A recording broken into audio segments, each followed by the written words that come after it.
And with that, we will call to order the regular session of the City Council. And I will ask Councilmember Bourbeau to lead us in a pledge to the flag.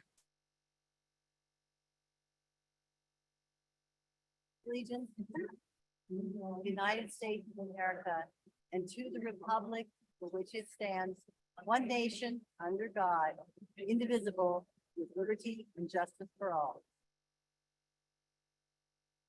Thank you. Roll call, please. Councilmember Bourbeau, Here. Councilmember Darris, Here. Councilmember Newsom,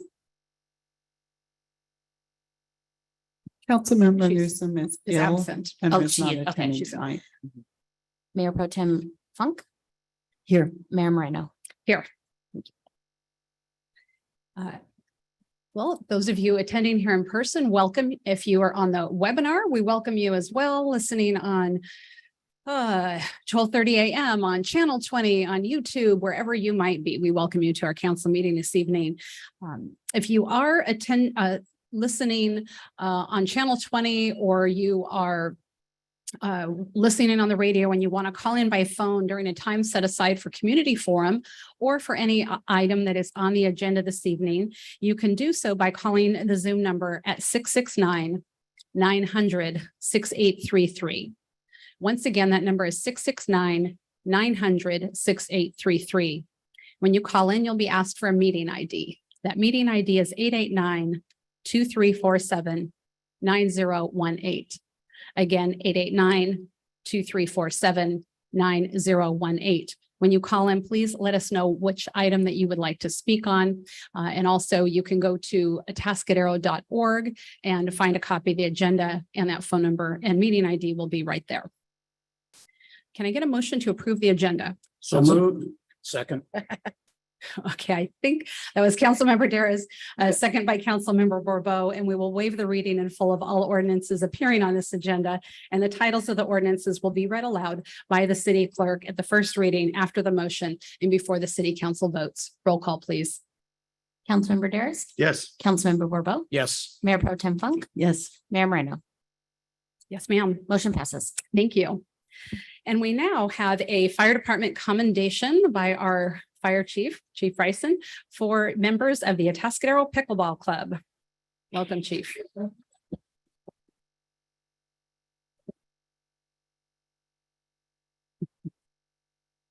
Quite the difference in crowd size from 2 weeks ago. Well, thank you, Mayor and Council. This is a very special evening. It's my honor to make a presentation tonight.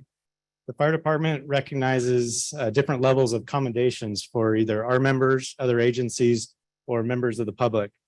And oftentimes those go along with acts of bravery, heroism, different levels that can be given to an individual or an engine company. We also have a commendation that we can give to members of other agencies or a member of the public that is involved in saving the life of another. So tonight we're going to be making a commendation for 8 members of our community who participated in saving the life of one of our community members. And I think I'm going to try to introduce several people that are involved in this incident, but I'm going to bring up David Pascola first, who wants to join me up here.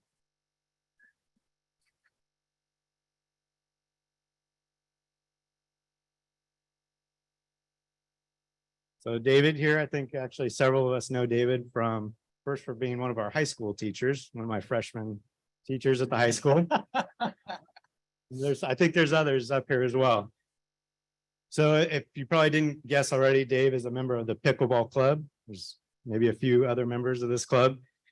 On September 19th of 2022, Mr. Pascola suffered a major medical event in which his heart stopped beating. He was playing pickleball with members of his club, and they jumped into immediate action. They were at the Community Park Community Center, and they grabbed the automatic external defibrillator, which we just talked about last meeting. They immediately went into action, applied the defibrillator, and administered a shock to David, immediately starting care, directly resulting in saving his life. So I'm going to give the commendation to these 8 members. I'd like my engine companies that were there to come up and help me present the award. I have Captain Netz, Engineer Layton, Firefighter Ferris. Do I have any others that I'm missing? I think one may have, Battalion Chief Matt Miranda. I know we have one on the other engine that's running calls right now, so I don't think we have any others.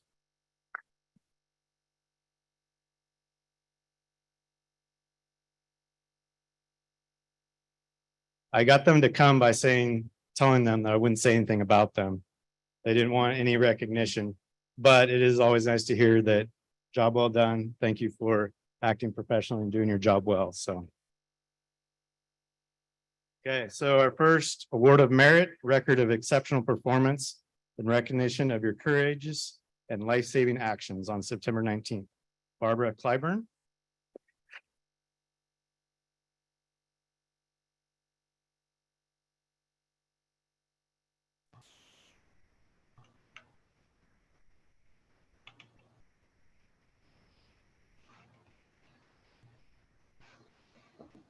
Darla Hunt.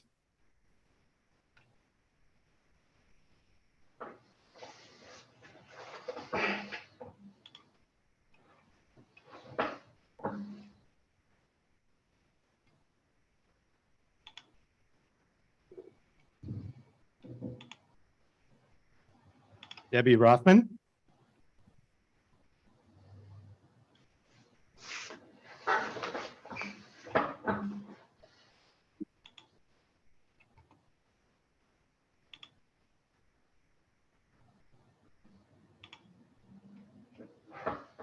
Janice Graham.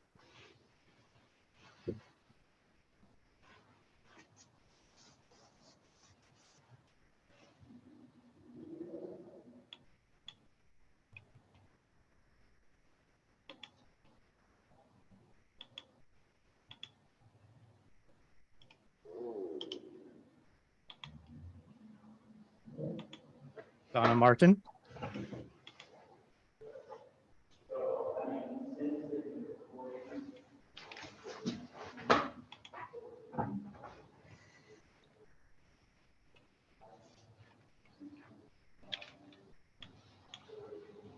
Gail Davidson.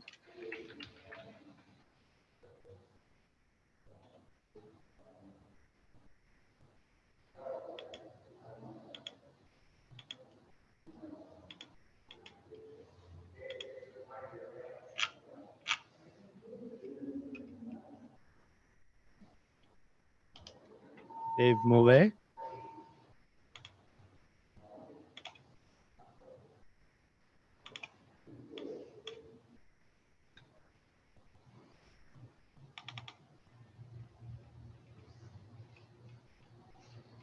Last but not least, Frank Clyburn.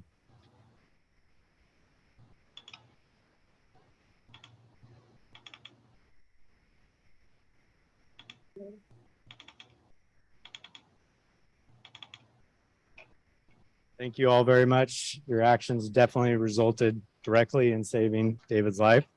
And I think David would like just to say a few words. Please. Thank you, everybody. And wow, I can't believe all of you here tonight. What an honor. And I could think of no better place to have a cardiac arrest than on the pickleball courts. So wow, I was technically, I think I was dead for quite a while. And it's only because of this team here and the firefighters over here that I'm even standing here today. So I know Bob's going to come up and acknowledge some more people and some details of the event of that morning. However, I do want to just take a brief minute and acknowledge my beautiful wife, Stacy, for being with me through this. My 3 sons that were in the hospital every day with me, Dory and Dommy Duke over there. Thank you guys for holding the fort down.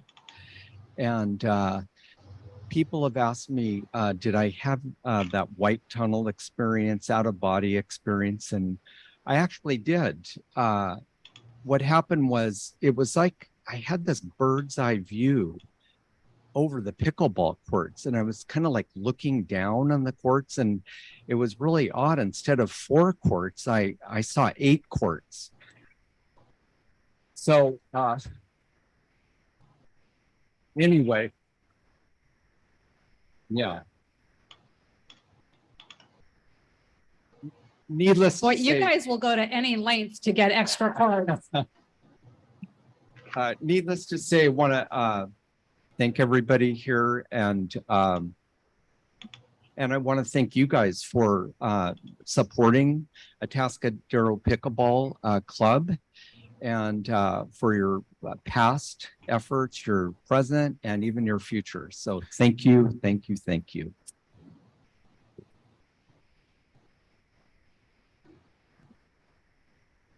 And I promise to keep this brief because I know you're very busy tonight. Good evening, Mayor Marino and fellow council members. I'm Bob Brown, president of the 140-member Atascadero Pickleball Club. The sport we play is a great game, but it has a social component to it that somehow brings out the best in everyone. This special bond we have with each other was on display September 19th last year when 8 incredible people came together to help save a life. We refer to them as our DEAR team. David's Emergency Aid Responders. And I think you can see that on the heart on their shirt there. So tonight I would like to just tell you briefly what everyone did and what happened that day. David had just finished playing a game in the gym and went over and sat down in the bleachers to wait for his next turn to play. But, comma, I'm working at the city council tonight. All right, someone needs to mute who is on, it was a panelist. All right, thank you. All good? All good? Okay. So David was waiting for his next term to play. Gail Davidson noticed that he began to slump over. He'd been in the bleachers, began to slump over. She initially thought he was playing a game like David does. But then she quickly realized that something was really drastically wrong and yelled for someone to call 911. And that's what Donna Martin did. She ran to her phone and did that. Frank Clyburn really was the guy. He tried to shake David out of it, but to no avail, couldn't wake him up. So he quickly laid him down and immediately started CPR. Acting as though they practiced this as a weekly drill. This is incredible. And without being told what to do, others quickly and calmly sprung into action. Debbie Rothman went and got the automatic defibrillator in the hallway, which David Mulvey and Darla Hunt helped Frank apply to David. Janice Graham went outside. We didn't know where the engine was going to go. Was it going to go to the pickleball courts? Was it going to go to the gym? So Janice was out there making sure that they got to the right place. Barbara Clyburn was there naturally to help the others. After the city's first responders arrived, it's important to understand all 8 formed a circle and said a prayer for him. Later, the staff at French Hospital said that he might not have made it without this dear group acting quickly the way they did. Tonight, we say to Chief Bryson and to the Atascadero fire crew that was there that day, and to our dear team as well, the way you both worked together was incredible. You are special. Well done, everyone.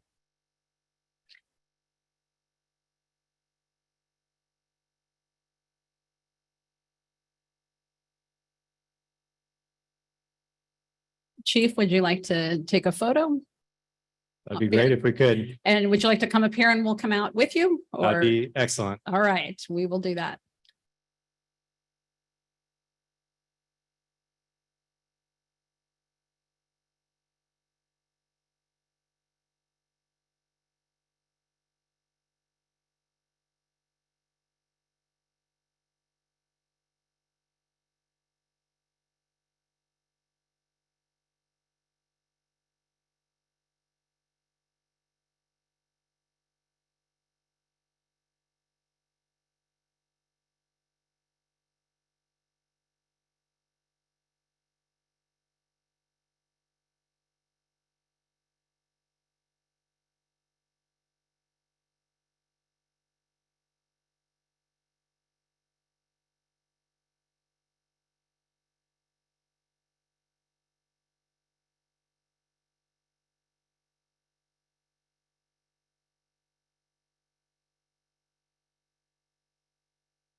Now we know that heaven to an Atascadero pickleballer looks like 8 courts. So.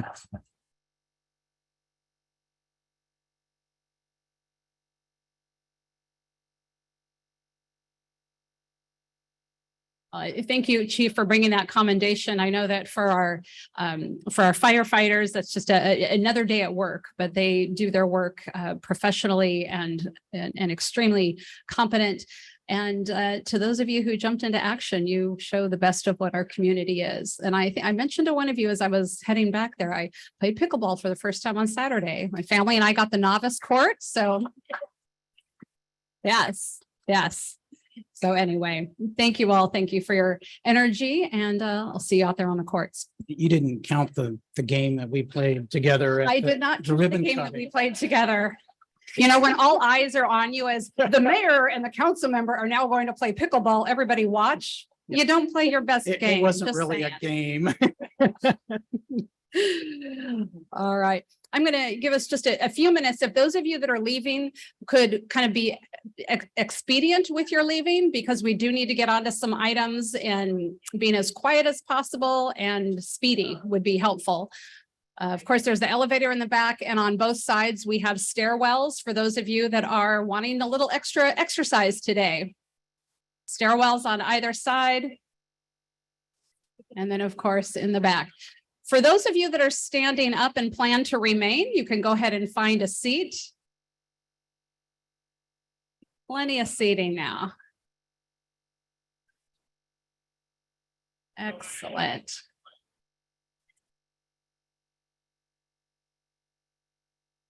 All right, I'm going to give this about 30 seconds for everybody to kind of clear out and get seated so we can get moving. Yes.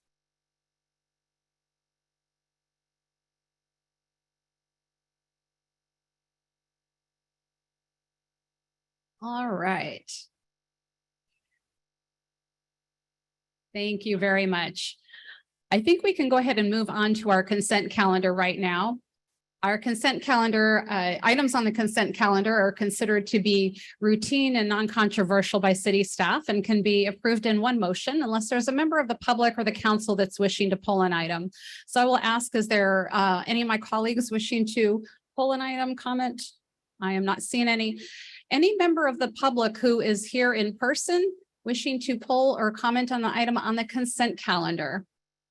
I'm seeing none. I'm going to go to the webinar. If you are on the webinar and would like to pull or speak to an item on the consent calendar, please raise your hand. If you're on the phone, *9. I'm seeing no hands raised. With that, I will bring it back to council for a motion. I'll move approval of the consent calendar. I'll second. We have a motion by Councilmember Bourbeau, a second by Mayor Pro Tem Funk. Roll call, please. Councilmember Bourbeau, Yes. Councilmember Daris, Yes. Mayor Pro Tem Funk, Yes. Mayor Moreno. Yes, ma'am. Motion passes. Thank you. And we are now on to updates from our city manager, Ms. Rickard. Thank you, Mayor and Council. I'll wait just one moment here while Luke brings up the presentation. There we go. The first item I want to talk about tonight are our roads. As anybody that lives here in town has noticed, the storms have done quite a number to our roads. As Nick is fond of saying, water is the enemy of asphalt. And these storms have created quite a few potholes, subsidences, the edges and the shoulders have been cracked and are going through. We are in a challenging time right now because our land is so saturated and so wet that we are having a difficult time repairing these potholes. There are our crews have been pretty amazing. We have 4 public works road crew. They have been out during these storms, clearing all of the culverts, the storm drains, and all of that to make sure that these heavy rains do flow the way they are. And they are also trying to manage our streets. We have been trying to put cold patch in them. The next storm, that just gets torn up and back open and the pothole is back. We've tried some hot asphalt mixes. some of the same results. We actually did purposely put some sandbags filled with gravel into some of these potholes.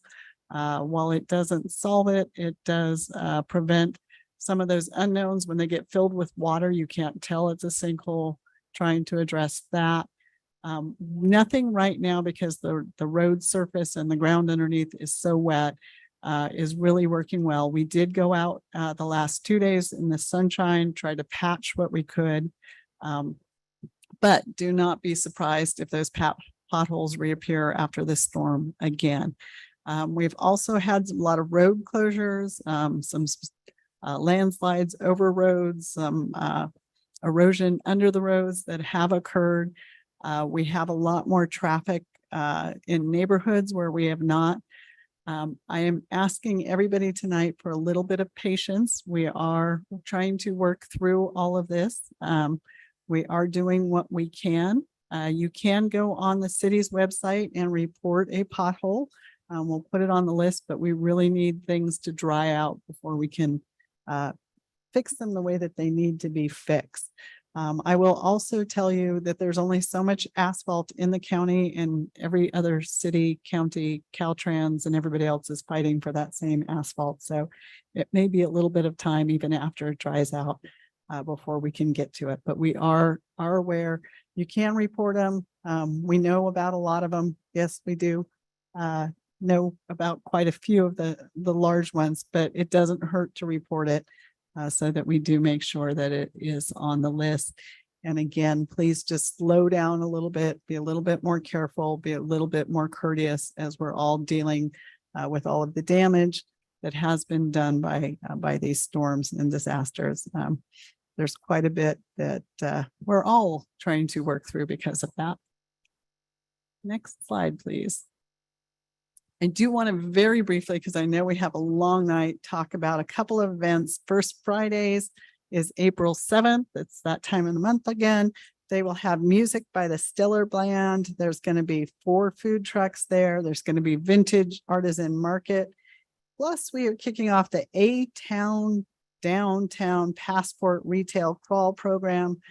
Passports are available at 35 locations in the downtown. Collect all 6 stamps from participating retailers starting on April 7th through April 13th.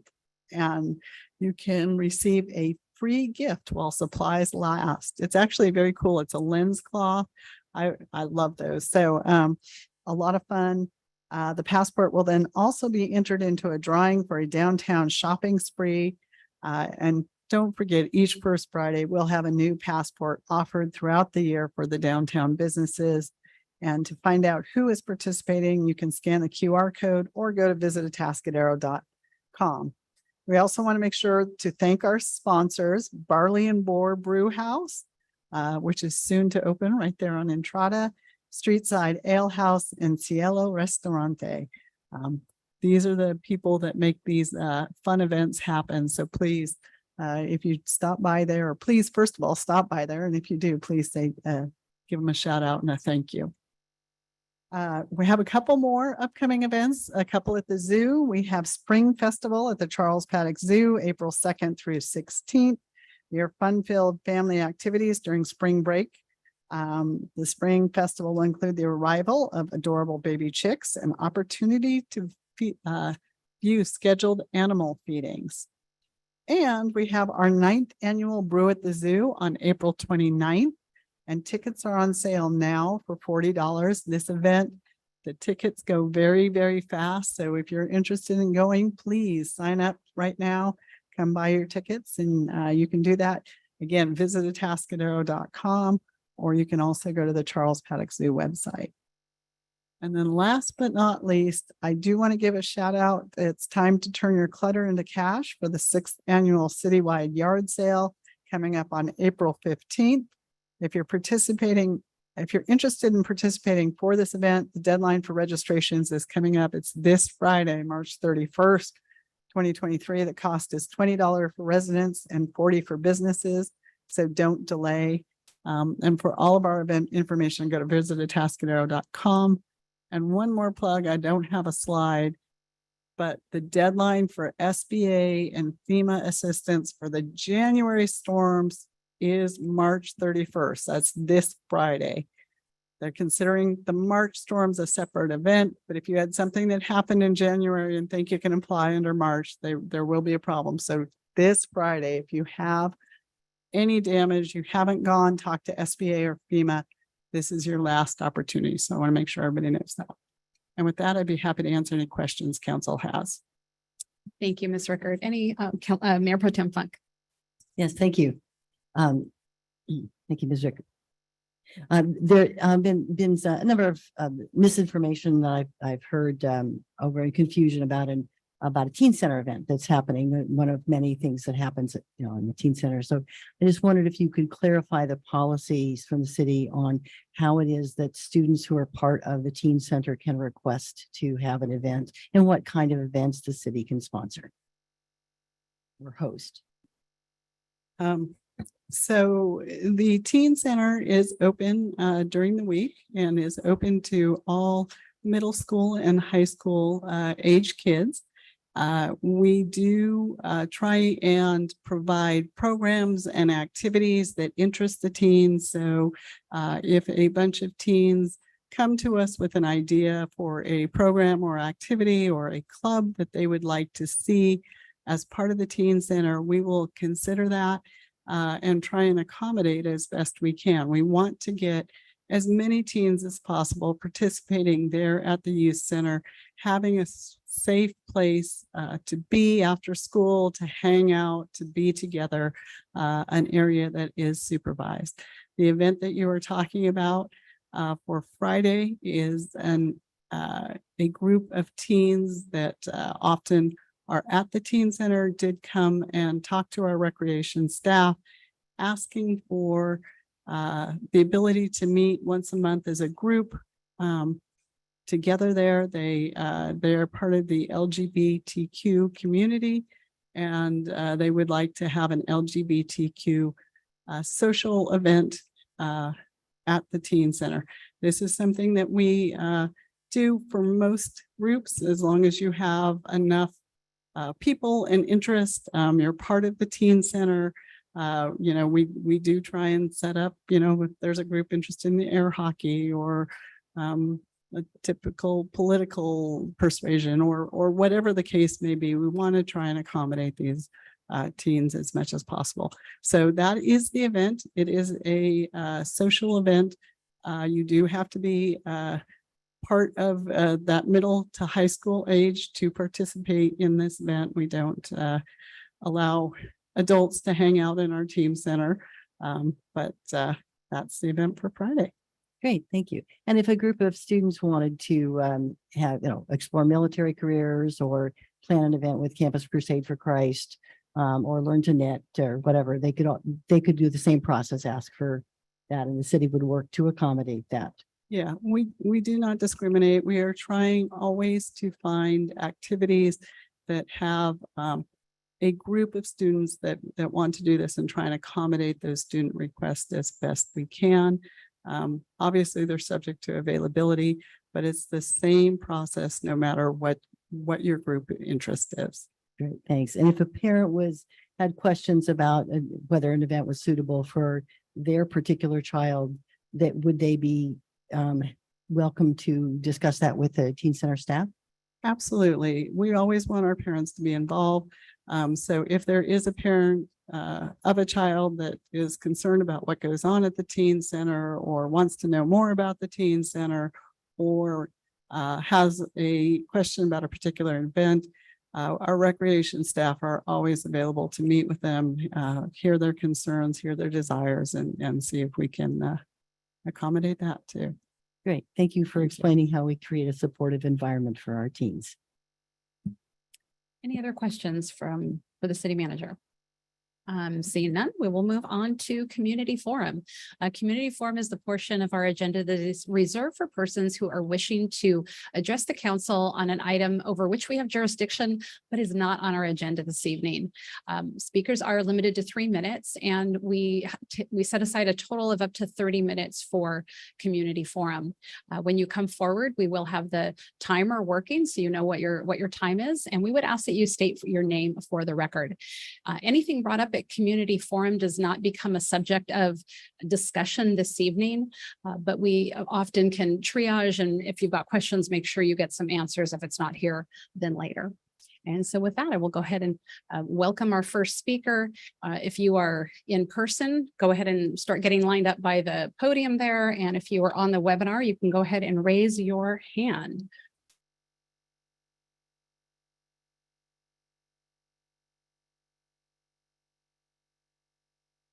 Good evening, council.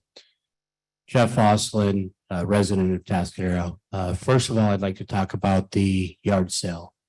My wife has coordinated this from its inception, and that proceeds go to the Joy Playground. And yes, the Joy Playground is built, but we always have maintenance costs, or we're trying to do upgrades or shade structures and other things. And we are in a partnership with the city of Atascadero. So the reason there's a deadline is because she works very hard to get it on a map, which is published in the Atascadero News. And therefore you can get the map to go to the authorized garage sales that have been in there. Granted, a lot of people have jumped on and just added garage sale to save $20, but let's remember this goes to a very good cause. We worked very hard to build a playground. It's all inclusive for children, no different than what we also did to help the pickleball courts. It was a collaboration of the city and private entities. So plug for the playground. On a couple other notes, we have a resident on Traffic Way that has had a mudslide, if you will, down their driveway. This occurrence has happened a few times in the past. There's delineators on Traffic Way. And I'm confused why our city doesn't just go by and scoop the dirt out of the way off of Traffic Way, and why code enforcement has to write their nice little warnings to the tenant of the property. I would think that with our city staff running back and forth with their scoop, that it could have been alleviated and things wouldn't have to get that far, but maybe I'm wrong. I know in my neighborhood, our residents have actually gone out there with shovels and brooms and cleaned our roads. And we scoop up the leaves that are in the gutters or not in the gutters, so they're not going in the gutters and clogging things. So I'm just curious on that. With that being said, thank you very much. And we'll talk later. Thank you, Mr. Oslin. Welcome next speaker. Good evening, council. My name is Josh Cross. I am the president and CEO of the Atascadero Chamber of Commerce. And I'm here to tell you about two programs. One is our Shop Local Bonus program. This program has been going on for the months of February and March. And residents are encouraged to shop downtown at non-big box stores, really to support mom and pop stores. And once they collect $100 in receipts, they send them to the chamber and we give them a $20 gift card. This program ends this Friday. Friday is the last day you can submit your receipts. To date, we have collected over $35,000 worth of receipts from individuals participating in this program. So we were able to leverage about $4,000 or $5,000 and turn it into $35,000 in economic stimulus into our downtown and greater downtown area. So we're really proud of that. And we couldn't have done it without our sponsors, Gregor Jones and Charles Borbo. So thank you very much to those sponsors for making this program a success. I encourage everyone to get their receipts in by Friday. You can submit up to $200 worth of receipts and get 2 gift cards. The second program is our Junior CEO program. This has been a 5-week educational virtual course that we've had 56 junior CEOs sign up between the ages of 6 and 16. And this Saturday is their big unveiling. They're going to have their stands at the La Plaza on El Camino Real at La Plaza across from Sunken Gardens. And we have about 25 junior CEOs going to set up things like lemonade stands and cupcake sales. We have 3D printed pots. We have photography, bracelets, bookmarks, popsicles, all kinds of wonderful things that the junior CEOs have been working hard on for these last 5 months, and encourage the public to come out and support their business. It's Saturday from 11 to 2 at the Plaza on El Camino Real next to La Plaza across from Sunken Gardens. That's a mouthful to say that every time, but thank you for listening to these 2 event updates, and we hope to see you around. Thank you. Thank you, Mr. Cross. And actually, we asked that we don't do applause just because it can take time and then we're waiting. And so, you know, if you want to say that, oh, hey, I like that last speaker, I agree with them, you can do this or something, but we appreciate you helping us to facilitate this moving along. With that, I'm going to see, is there anyone else wishing to speak at Community Forum? Please do not wait to raise your hand or to stand up, because this will be the last call. I'm not seeing anyone on the webinar. Okay, there we go. Mr. Max Zappis, you are up next for Community Forum. Thank you. Can everybody hear me? We can. Thank you. I'm Max Zappis, local developer and broker. I just wanted to ask the city council and mayor to take another look at the CFD process for projects in Atascadero. City staff has changed how they're implementing CFDs now, and they've implemented in several different ways on projects I've seen. So just wanted to see if the council and mayor could look at that program and how it's implemented, and if they could maybe go back to how they were doing it previously, that would be appreciated. Thank you. Thank you, Mr. Zappis. Anyone else wishing to speak, please do not wait. Go ahead and raise your hand or come forward to the podium. Okay, I'm not seeing anyone in chambers. Luke, is there anyone that I'm missing? All right, we'll go ahead and close Community Forum. Since we have no one else wishing to speak at this time, Community Forum will remain open until 7:03 p.m. At this time, we'll move on to the next item. But if there is anyone who wants to speak at Community Forum before 7:03 p.m., let us know. If you're in here, you can kind of quietly whisper to staff, let us know, or if you're on the webinar, we'll raise your hand and we'll figure it out. But we will get to you at the next earliest possible opportunity. But in the meantime, we will go on to our next item. With regards to the traffic way incident, perhaps staff could get with Mr. Oslin or the traffic way property to, have a conversation. Yes, we can talk with Mr. Okay. Thank you. And Josh, thank you for updating us on the chamber. And I wanted to say congratulations. I know the Western Association of Chamber Executives awarded you at a recent conference. And so that speaks highly to you and your ability. And we're so glad that you're here in our community working for our businesses. So congratulations. And that will be it for Community Forum. Mr. Zappis, thank you. We certainly take all input under advisement. All right, we are on to, let's see, public hearing B1, which is the appeal vesting tentative track map for 10850 El Camino Real. I will first ask council for any ex parte. Ex parte is where we let you know if we've had any conversations outside of this public forum that would impact our decision-making process this evening. So we'll go from my right to my left. I did a brief site visit the site and talked with one neighbor. Likewise, I visited the site and of course read the emails we received on this item. Yeah, just the emails. That's all I got. Okay. Emails as well. I was part of the original decision back in 2017, but other than that, really no ex parte. So with that, I will turn this over to our Community Development Director, Mr. Phil Dunsmore.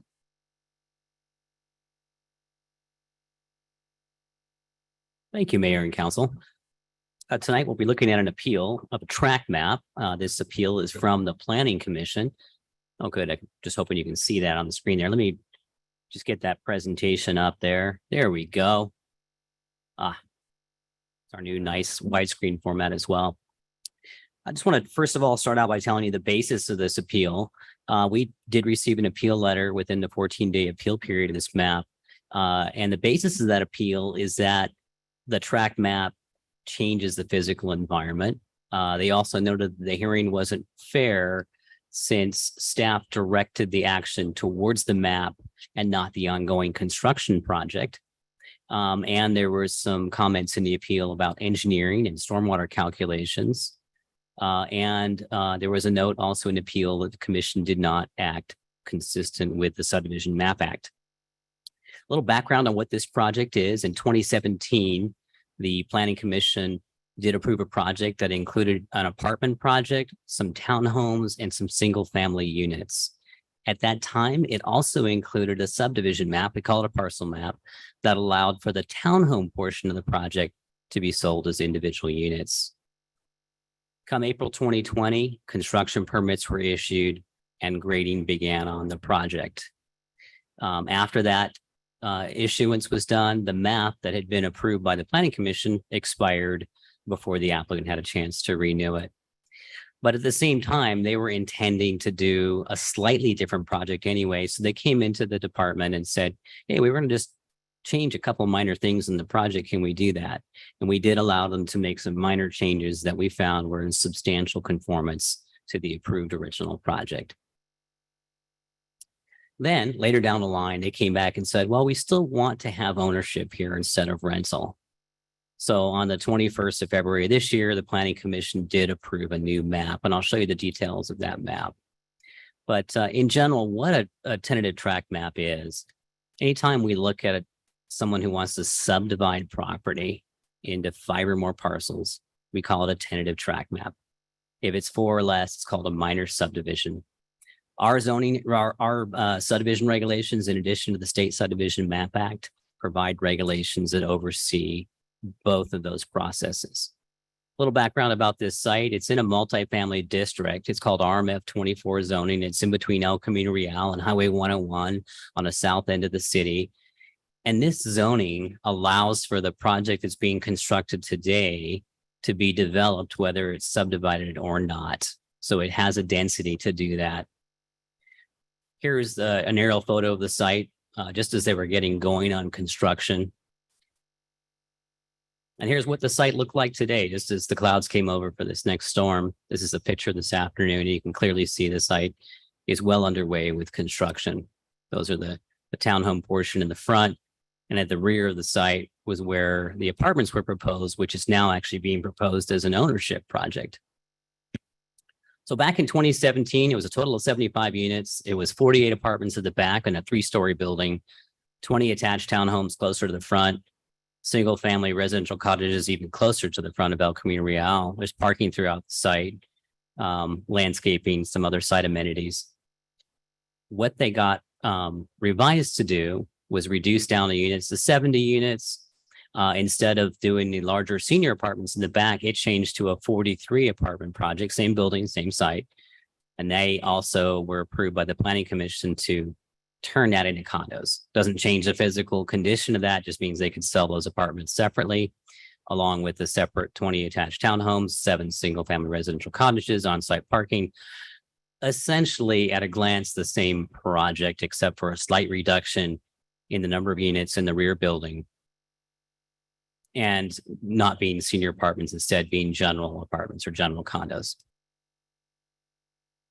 So the map, either way, doesn't result in physical site changes. So whether we approve this map or deny the map, the project's under construction.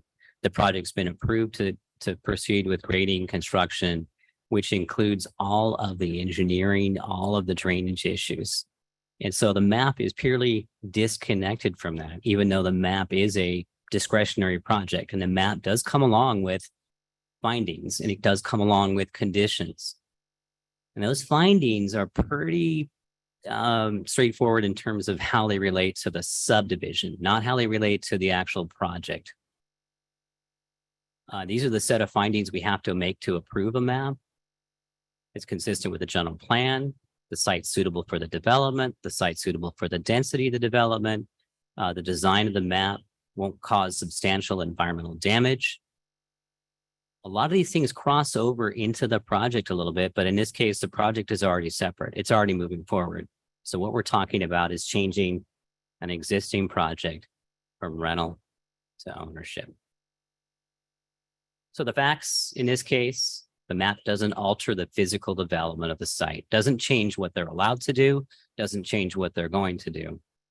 The current map request will determine simply if they're going to be sold individually or be rental units. In conclusion, if the council takes action to uphold the planning commission's approval, all findings must be made to support the tentative tract map. And that's in your draft resolution A, or if the council takes action to overturn the commission's approval, they also must determine the project does not meet at least one of those findings.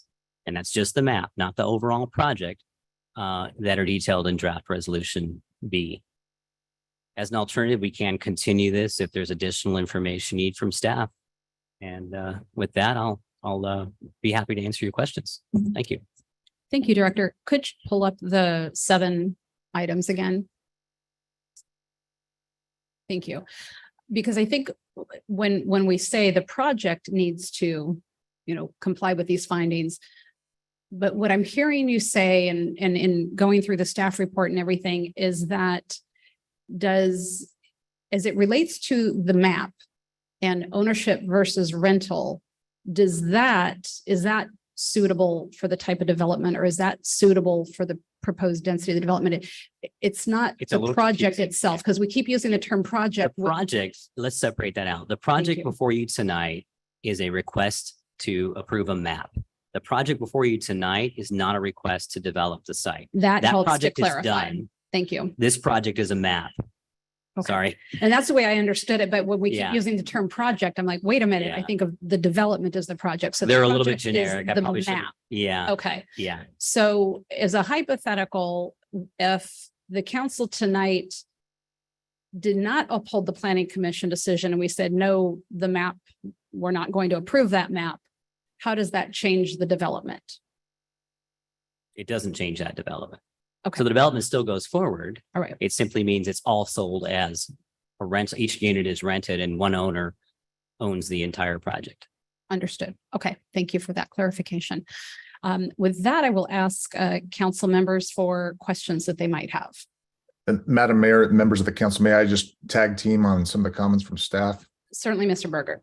Thank you kindly. I just wanted to clarify, well, not clarify, to tag team, as I said, that the MAP Act presumes that a map must be approved unless you make specific findings for denial of a map. So these 7 items are entirely correct. Those are right out of the Subdivision Map Act. But what you actually have to find is that indeed the subdivision does not, for example, conform with the general plan, is not physically suitable for the development, what have you. You have to make specific findings based upon substantial evidence in the record, and in order to not approve a map. So ordinarily, for most types of findings that you need to make proactive findings. In this instance, for maps, you actually have to do the reverse. You actually have to find that there's evidence in the record to deny a map. So the MAP Act presumes that a map be approved in most circumstances. I'd also like to mention to the council that the appellant in this particular matter has filed a claim against the city. So I'd ask that you use discretion when you're asking questions of staff or of the appellant. I may jump in here and there in order to remind you of that fact. Happy to answer any questions. Thank you, Mr. Berger. And so as I ask my colleagues for any questions of staff, let's please include Mr. Berger in that if we have questions for him. Mayor Pro Tem Funk. Yes, this is for Mr. Berger. Are the 4 items that you mentioned that would cause the council not to approve the action before, not to approve the map? Are those 4 items listed specifically in the staff report? And can you point us to where? I don't know. I've seen discussion of those items. Well, but it'd be nice if they're listed in one place so that We can reference. Sure. Well, my reading the staff report, and I believe based upon the presentation, is none of the findings that you would need to make in order to deny the map exist in the record. So in other words, the same types of conditions that were present in 2017 when the original map was approved exist today. The difference is that in April 2020, the city issued building permits for this project. So as was presented to the city council already, this project is ongoing, and regardless of what happens with the map, the project will continue to go.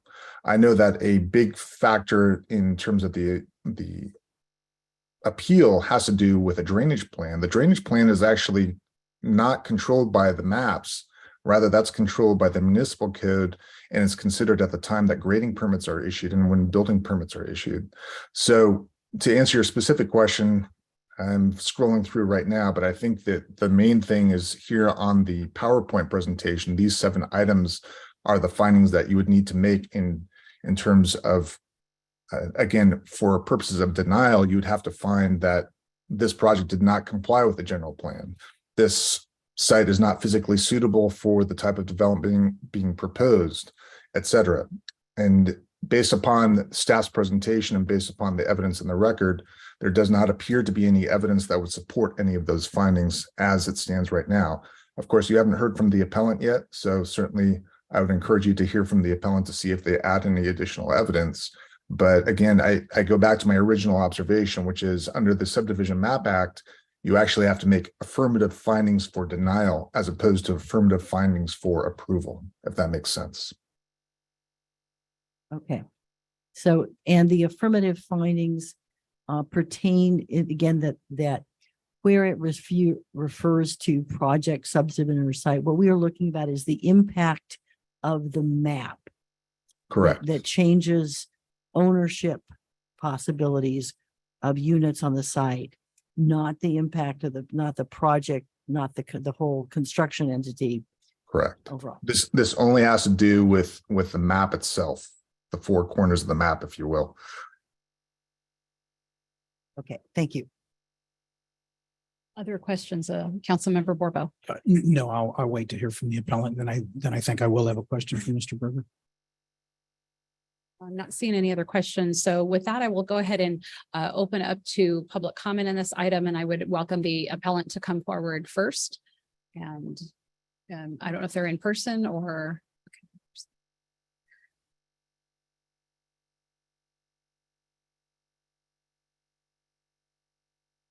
You go right ahead. We have someone asking staff a quick question here, so we'll.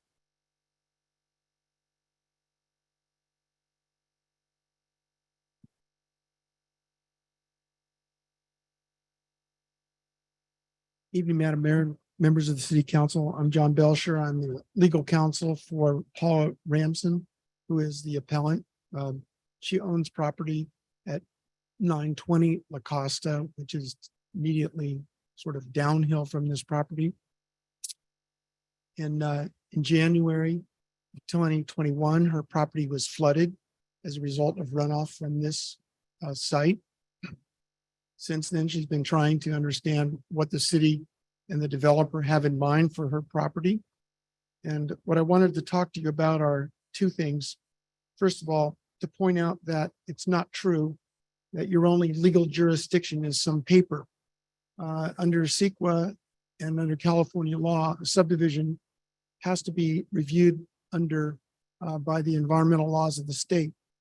And what's happening right now is they're telling you that a 2017 approval is all you need. The problem is that since 2017, the drainage has been changed. The project and the city, the project owners and the city have been struggling to figure out how to manage this drainage, especially since the flooding activities that happened in January of 2021. I wanted to point out in a letter that I prepared and sent to you, if you could turn to the exhibits that came with this letter, please. There's an excerpt from the improvement plans that were approved for this project after 2018. Yes, this page here. The reason I want to point this out to you is that your approval in 2017 had a different drainage plan than what is in place today. Now, the comments were that this is just a piece of paper, has nothing to do with the site. Well, you know, that's not true. This is a physical improvement. It is different than was approved in 2017. And the drainage is wildly out of control and unaccounted for. If you look at the red scoped area here, you'll have a difficult time reading it. But the red scoped area, the red circled area, was something that was directed by city staff and the applicant to fix. That fix is the product of discharge from this nearly 4-acre site. That red slope, that circled area happens to show improvements that are on Miss Ramson's property. And they are requirements of this site, and they are requirements of this project, and they're requirements of the very building in which they want to get a subdivision map approved. The problem is they don't work. And the other problem is no one has ever talked to Miss Ramson about this requirement. What they're requiring happen is the drainage is supposed to be somehow connected to her property. And then the drain that serves her backyard basically plugged up and heightened another 18 inches. Well, the city staff and the city developers have never approached Miss Ramson, even though they made it a requirement of this map that her property be improved by the developer in a way that our engineer says is going to flood her backyard and ultimately her house. No one has approached her. There don't seem to be any answers. The second problem, if you could scroll down one more page on this. And I don't know if you're. Okay, this is the original drainage plan, again in 2017. Keep scrolling. I want to point out right here, this is called Drainage Management Area 8. For a couple of months, I have been asking your staff and the developer to explain why it is that the water that was supposed to go from DMA 8 into the middle of the property and then meter out through the drainage basin, why is it that that water is now going directly into the 18-inch pipe that discharges onto Miss Ramson's property? No one has answered that. Today, I saw a letter from Wallace Group that said, well, we just get a free pass. We're just not going to count that area because the stuff that lands on the water on the roof is going to go back into the parking area. But all the rest of the backyards of those 12 homes, we just aren't going to count that. 12 backyards are going to be fuel injected into this 18-inch pipe right before it hits the Ramson property, and it is not accounted for in the math for the drainage on this property, and no one has requested that it be accounted for. What we're asking for is that your city take a pause here, get some real experts, independent expert, not the project engineers, to look at the calculations that are going on and figure out why is it that the city required improvements on Miss Ramson's property without talking to her. And how's that supposed to happen? Are you all going to vote for votes to condemn her property so that these improvements can be made? That's a mystery to me. I want to conclude by saying that it's a legal fallacy that you don't have to, that you have to approve this project because it doesn't have any effect on the environment. In fact, one of your findings, number 4, says that the design of the subdivision or the proposed improvements will not cause substantial environmental damage or substantially and avoid to injure fish or wildlife at their habitat. That's a required finding under the Subdivision Map Act, and you are required to make that finding. I don't know how a city council can make this finding when the drainage for the project that is going to be impacted by the building and the subdivision is going to actually discharge onto a private property that's already been flooded by this site without any agreement for the improvements that the city is mandating on her property. That's a mystery. I think your city staff needs to meet with the applicant and with Ms. Ramson and get to the bottom of it before this project gets any further along, including the adoption of the subdivision map. I've already made my comments about the CEQA application which applies to a paper map. It doesn't matter under CEQA whether there's a physical improvement associated with the map or not. It's still a discretionary project. There isn't a CEQA finding of consequence here that can be made with the changes that have happened in this project. Mr. Ramson has some comments, and I believe the engineer for Mr. Ramson is also available. I have a one-page letter from him that I would like to submit, particularly copy to your city engineer, because it has recommendations for certain steps that really should be taken to straighten out this Anything you mess. want to give to us, go ahead and give to Commander Mole right there to your right. And we'll get those passed along. And if there are any other individuals wishing to speak, we gave you obviously as the appellant a little bit of leeway in terms of timing. Anyone else coming up to speak, we would ask you to stick within that 3-minute limit, and we'll have the timer going. But Ms. Ramsett, please feel free to come forward, and anyone else who might be wishing to speak on this item, you can go ahead and get headed over to the podium. I'm Paula Ramson. If you could get closer to the mic, please. Paula Ransom. I'm Paula Ramson. Hi, I'm the appellant on there, and John Belcher already talked to you about where my property has been damaged by this construction site. I'm not the only property that's been damaged by this site. My next door neighbor's property was devastated. The developer supposedly fixed it. It took them over a year to complete it. The people had to live in the property while that was going on. They still have not completed all of the work. Unfortunately, her husband passed away during all of this when they were living in the property during the construction. There's another neighbor at 900 La Costa Court who's been flooded numerous times. Luckily, it hasn't gone in his house. He's had to put in permanent sump pumps because this property keeps flooding his property. There's another home just a few houses up from me that has literally a waterfall coming over their wall from this property. I know John had submitted a video of it. It's unbelievable, and it's happened, I believe, 3 times. Her backyard just gets completely flooded by this property. So it's an ongoing problem. Even in your staff report, you state that there is a drainage issue. Why can't we fix this? Every time it rains, I am under extreme stress because I think my house is going to flood again. Just back on December 10th of 22, the drain crested. It came all the way to the top. I was there in the rain watching it. My neighbor at 900 La Costa on the corner, his property was actually flooding. He called the fire department for help before I did, which saved my property as well as his.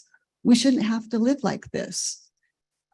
This has been going on for way too long. They want to do more construction, but they don't want to fix the drainage issues now or in the future. We've had an independent engineer that states that their solution will not work. My property will be destroyed again. I'm finally finished with all of the repairs and all of the mold issues, and finally got a mold clearance on the property. And now I want to get it rented out again. But I have no assurance from this city that they're going to protect my property from flooding once again. Whatever you decide tonight, I would please ask you to at least postpone this at the very minimum until we get this issue resolved. There's no reason why we can't get this issue resolved. If you go ahead and allow this man to keep going, he's not going to do anything. He doesn't care about the residents that keep getting flooded. All he wants to do is to make money. And he's taken an extreme amount of time just to get to this point. He's very slow. Ms. Ransom, you are at 3 minutes. I'm sorry, I didn't see anything up there. Yeah, so- we didn't have that going. If Okay. there's something you haven't said in the next 30 seconds that we need to know that we don't already know, please go That's ahead. okay. Just please consider the residents that have to deal with all these issues. Thank you. Thank you. Any other member of the public wishing to speak on this item? I do see someone in the webinar. We have a Mr. Robert Montoya.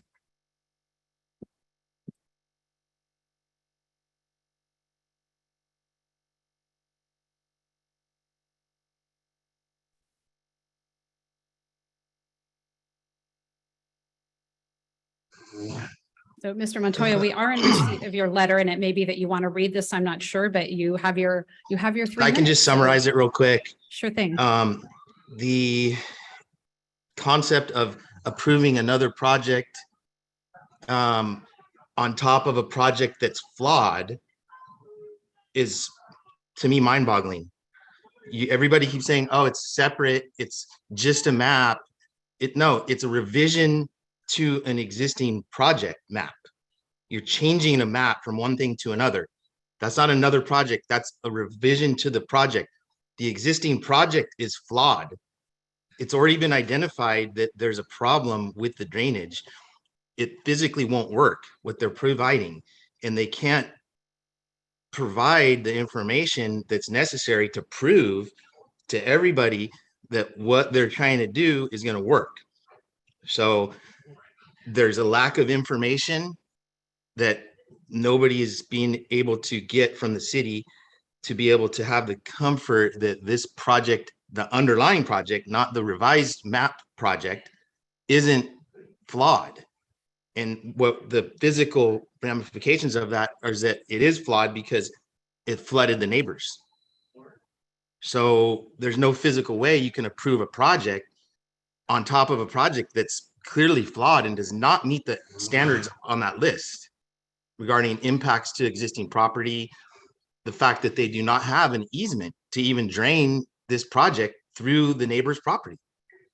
We've asked for easement documents that show legally they have the right to drain onto these people's property. And apparently that doesn't exist. That's like the number one thing. Okay. What about the maintenance of this facility and the fact that their water is going through someone else's property for the future? And the fact that the elevations of the back of the swale are way too low. They won't drain uphill to where their pipe is. And so it's like, there's just so many things that are wrong with it that anybody with any like engineering knowledge that looks at this, that understands what the situation is going to tell you the same thing. And I would highly recommend that the city engineering people look at this, because maybe they're subbing it out back to some other company, or maybe it's Wallace again. Is Wallace the plan checker? Are they actually plan checking their own work? Who's actually plan checking the actual plan that they're providing? The one in red that's shown on John's plan. Who's approved that at the city? Thank you. Thank you, Mr. Montoya. Any other individual here in the, please come forward to the podium. And if there's anyone else, please make your way over there. We've got a long meeting tonight, so it helps us to move things along. Welcome. Hello, nice meeting you all. I'm Jinhua Zhang, 1000 La Costa resident. I agree with, a couple of residents mentioned about the drainage issue, but I'd like to add, another item. So I'm not an architect, I don't know about the design. I don't know about, the suitability of the map itself for the density of the development of this site. But when I look at the map and then the number of units that they are building, there are not enough extra parking spaces for this community. So when you look at the site, on the front of the development, there's no street parking at all available once, let's say, this development is completed. So because of a lack of extra parking spaces, people will look for street parking, but there is literally no street parking available around this site because the other street parkings are already packed with already finished condominiums. So I'm hoping that they can change some design of the development and then have a more parking space because it's too dense. It's not suitable for this dense, to so many units of houses in that small area. And another thing is during the construction, I try to be, understanding because, all the workers have to park their, vehicles to attend to their work site. However, a lot of, big trucks, they're parking on the fire lane and they're not designated for, street parking. So they're blocking the visions and then it's hard for us to see incoming cars. So we have to be extra careful when we make, left turn or right turn coming out of a La Costa lane. So I want them to be more cognizant of the safety of residents, and then follow the, street traffic law.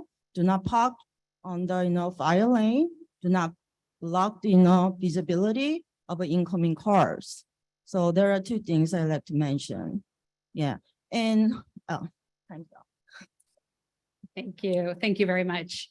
Any other member of the public wishing to speak? I see two raised hands. I see Brian Gordon, followed by John Camisco. So Mr. Gordon first. Actually, this is Ann Gordon. That's my son, Brian Gordon. He was going to speak for me, but it's gotten late enough that he's had to go do something else. I live at 940 La Costa Court, and I did send in a video that I was hoping that you would look at. My backyard has been flooded multiple times, but 3 times very badly. And if you look at the videos, you can see water is just simply pouring over the wall into my backyard. And this has been like for 2 years now. Ever since they started grading the land and changed like the level, it's now high above my block wall. And this last January, it had flooded again, and we talked to the contractor and the city, and we did get them to cover having my yard re-landscaped because I just had it landscaped. And I also sent a photo of what they're doing to stop the flooding, but I think it's a temporary fix. And it's just incredibly concerning. And down the street, 2 houses were totally flooded by this project. For them to continue moving dirt around, I'm concerned. And my condo is losing value because we now have to let people know that we have a flooding issue. And right now they're just using sandbags and ground cover to redirect the water, but that's a temporary fix. So again, very unhappy with this company, very unhappy with their response to people. And I also wish the city would stop their construction until everything gets worked out. It's a very big mud hole over there. And the reason people are parking on the street is because they can't get their trucks into the construction site because it's so muddy. The drainage just has not been reasonably addressed. It's my big concern. And my son would probably say this much better than me, but I hope that you're listening and get that it is an incredibly difficult issue. And they have been on this project for 3 years now? A long time. So thank you for listening to me. Thank you, Ms. Gordon, and you did just fine. We heard you. Thank you. You were clear. Thank you. Let's see, next, Mr. I think it's Camisale. If I'm mispronouncing that, you can let me know. You can hear me? Yes, we can. Yes, thank you for having me. I am the representative of the development group, 10850 LLC. I am here. I am compassionate about the activities. We have Mr. Carnisale, I think it's Carnisale, maybe. Hard to hear you. I don't know if you're a little bit muffled. If you could get closer to your microphone, we'll reset our 3-minute timer, but you're a little bit muffled. Can you hear me now? So. Could you get closer to the mic? Okay. Let me see if this has helped. That's any better? That's a little better. Yeah. Keep speaking clearly and loudly right where you are. That would be perfect. Thank you very much for having me. I appreciate all the work that everyone's done related to this project. It's been a challenge with the climate over the last 24 months of construction. We've had, over 35 inches of rain, and that's certainly caused negative impact to the development progress in the site. We're fully committed to get it fully developed, and we do believe both with Wallace, and we did have an independent review by Peabody Engineers, and Wallace is available tonight if you'd like to speak with them additionally, that the site, when developed, when completed, will provide better drainage control than if it was an untouched site or if it was left in its original condition, and have less impact on the discharge location that has caused the problem thus far. So I'm not a stranger to the neighborhood. We own a project across the street for over 25 years. We're very committed to making sure this site gets developed. We have gone through some very, very substantial rainstorms. We have mitigated or almost eliminated all of those impacts to date now. When the site's fully set up to drain completely per its design, we're very comfortable and that it will exceed what we were hoping it would do, and provide the solace and the comfort to the neighbors. It's just been a very trying development or building time period with all of this rain and the amount and the volume of this rain. So very conscientious about that, very considerate, concerned about making sure that we get it completed and make this site what we think will be a fantastic improvement to the area. We do agree with staff recommendations. We did reduce the density for those that were mentioning something about parking. We did increase the parking substantially on the one in the back, the one that we're asking for the map. We increased it by over 20%. So we do feel very mindful about parking and being a good neighbor and having those impacts not impact the neighborhood negatively. Once again, we've gone out and ensured that we believe the finished product will do what it's supposed to do. We've had a third-party independent review that as well, and we'd love to just get this site completed. Hopefully the rain in the next couple of days is the last for some time, and that we can get it fully developed and fully protective for the neighborhood. So thank you for your consideration. I'm here. The Wallace Group is here if need be to discuss any other details. Thank you. Thank you, sir. All right. Anyone else? Okay, Max Zappis wishing to speak on this item. Max, you are up next. Can you guys hear me okay? Yes, we can. Great. Yeah, Max Zappis, local developer and broker. Just wanted to chime in on this project as well. I think it's a really important project, obviously providing a lot of housing. It sounds like they've mitigated and addressed a lot of these concerns. I would encourage, staff and council to ask the engineers themselves, what the outcomes of their changes and the different things they've done to address this. In general, I tend to just support housing as much as possible. This is a really important project for delivering a lot of homes. So I would just encourage, staff and council to allow the project to move forward in whatever way the developer sees fit and sees the best way forward. And appreciate you guys allowing me input. Thank you. Thank you, Mr. Zappis. Anyone else wishing to speak on this item? Anybody in chambers or on the webinar? You can raise your hand or come over to the podium. I'm not seeing anyone, so I'm going to go ahead and close public comment and bring that back. So we heard a lot of input tonight, and all surrounding the overall project. but not necessarily information that we are looking at this evening. And so I do want to bring Carl on to clarify some things. I will say first, the resident who brought up, maybe safety issues with regards to where people are parking. If that is an issue, please let staff know if there's a safety issue, and we certainly want to get those types of things handled for sure.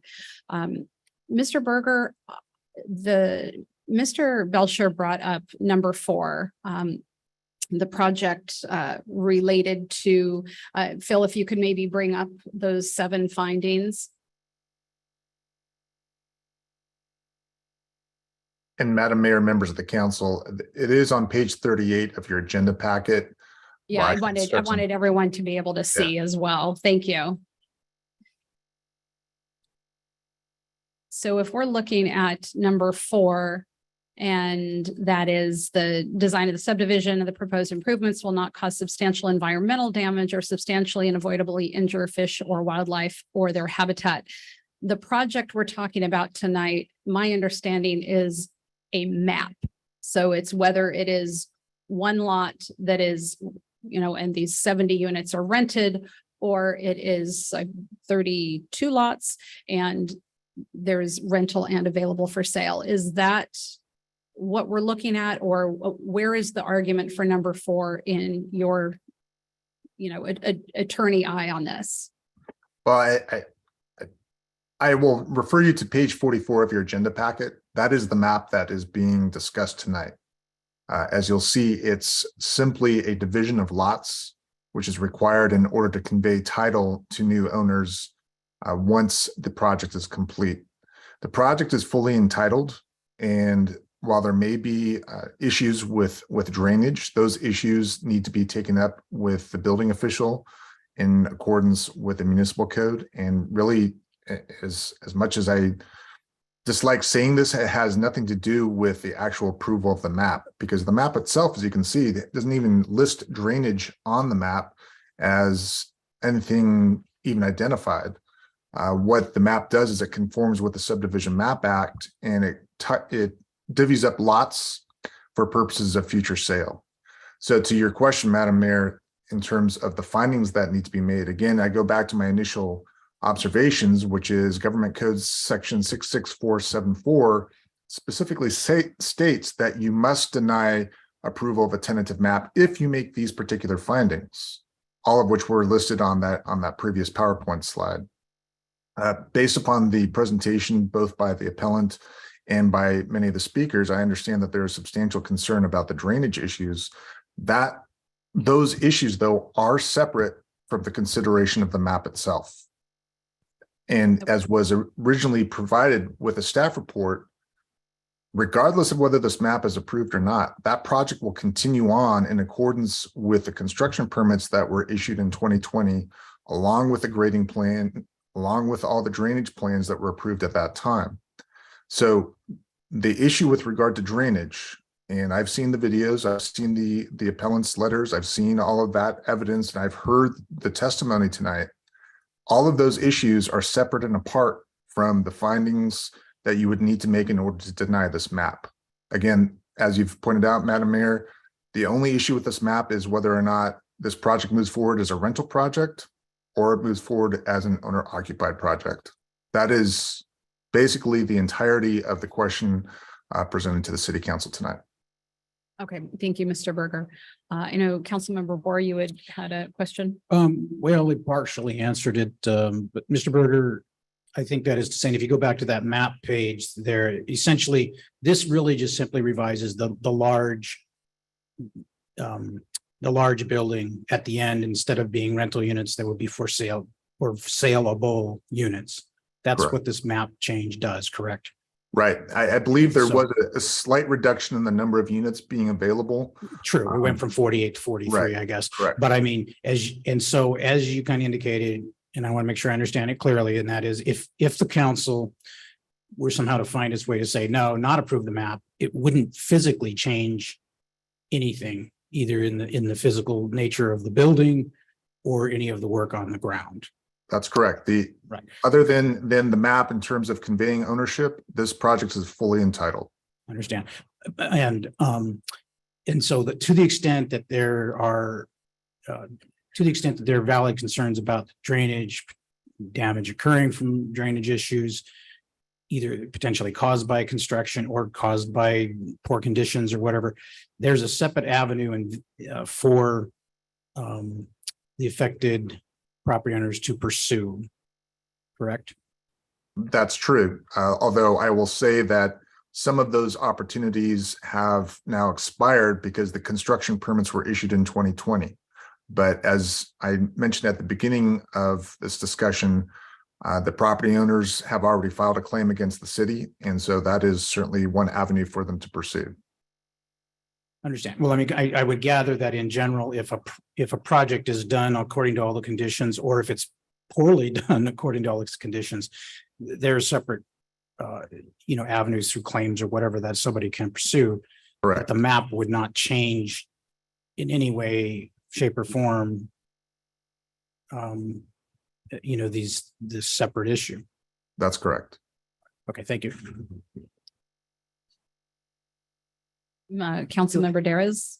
Yeah, I just wanted to follow up on what Councilmember Borbo was saying, maybe say it just a little bit different way, is that this hearing what I've heard tonight and what I've read is the complaint really is about the drainage and whether it's being constructed properly or was engineered properly. And what we're looking at to approve is something that's completely unrelated to that.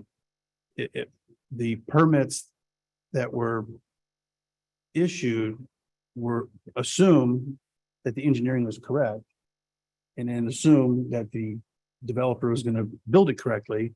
And then if all things being perfect, none of us would be here today talking about it, because what we're having is the appeal. You're not really appealing the project, you're appealing it because there's potential or alleged, however you want to say it, drainage issues. So I see two different things here, and I see it, as Charles said, that there's a different avenue for what we're seeing here. So anyway, I just wanted to weigh in on that. Thank you. Yeah, and I just following up further on that, note that when I hear different expectations of the word map as we're talking about that the map, that concerns about the plan for the site and whether it was accurate, whether it has been constructed according to that plan. And all of that feels like because I'm not a builder or an architect, that feels like a map, but it's actually not what we're looking at today. We're instructed by council that the map under consideration is the legal status of these plots of land. Is that, and Mr. Berger, am I understanding that correctly? Yes, ma'am. Okay, thank you. All right.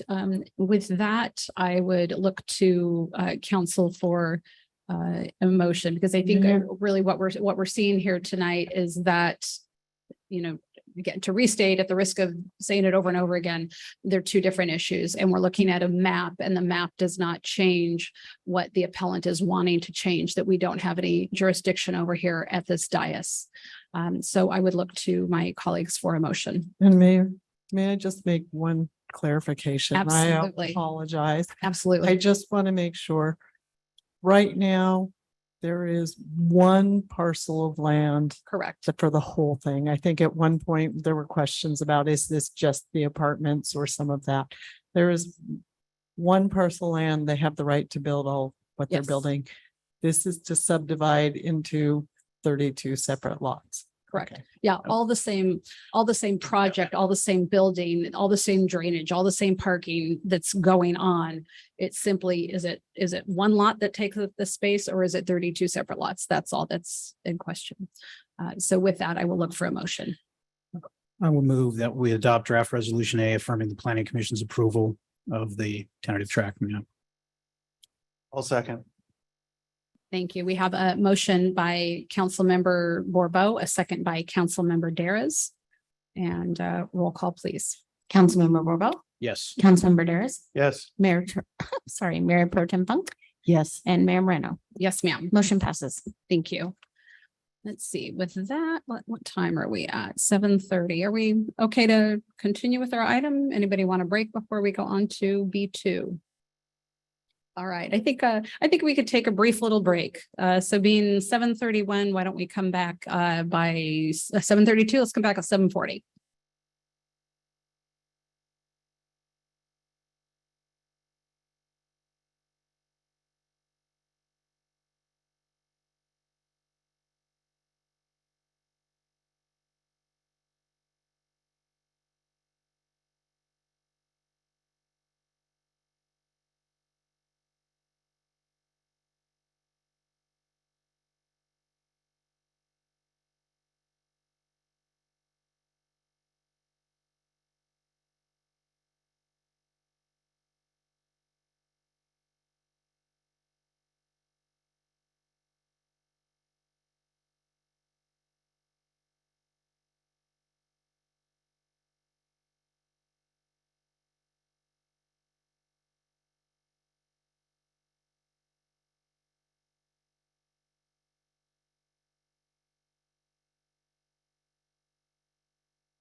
All right, so we are at 7:40. I promised a 7:40 comeback.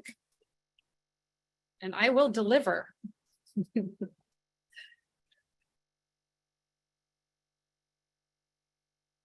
right, City Council is returning from a brief break.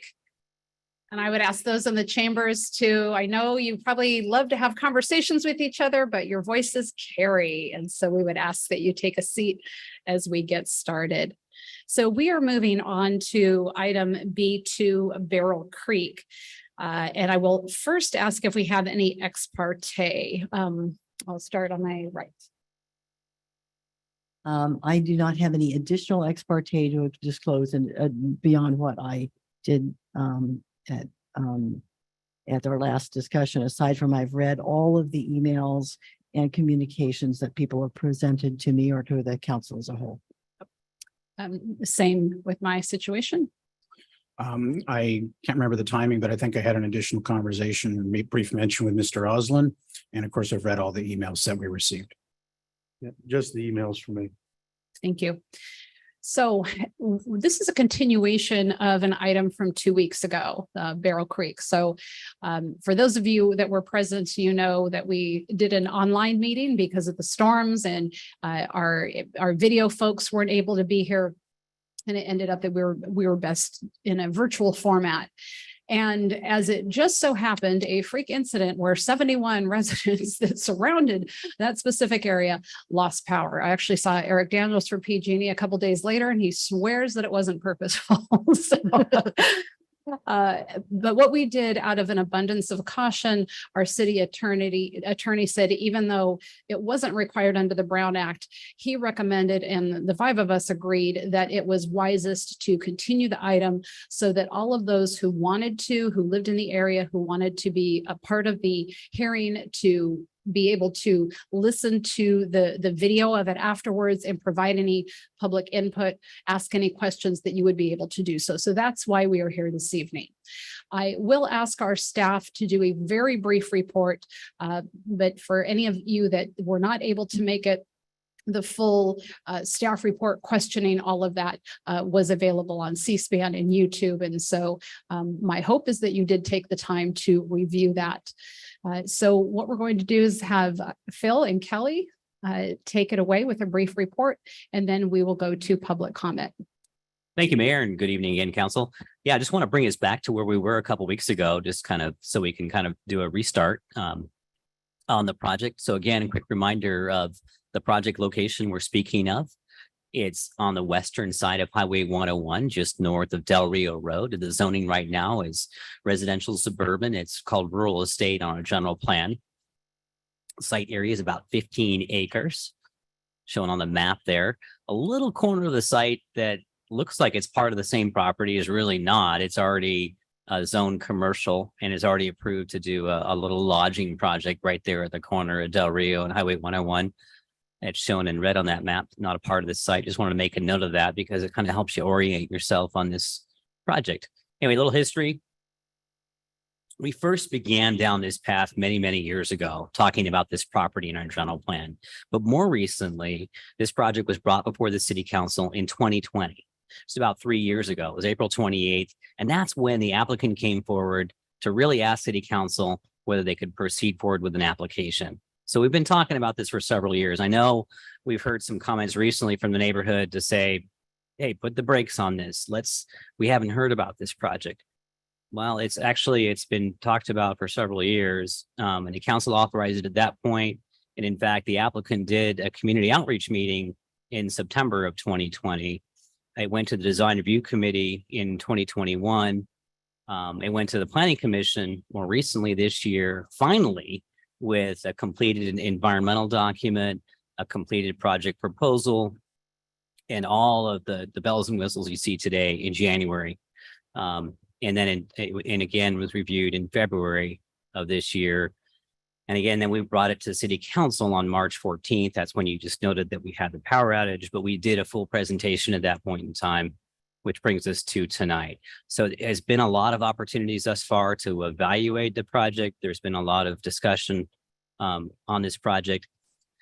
Again, there's a quick look at the site plan. on this 15-acre site. What this project tries to do is really enhance neighborhood compatibility. And it does that by buffering the freeway to the rural residential off to the west with a small commercial project. And I'll call it small because it's a few smaller commercial buildings and a hotel. This is not a giant commercial shopping center. There's no giant residential project. There's no giant big box store.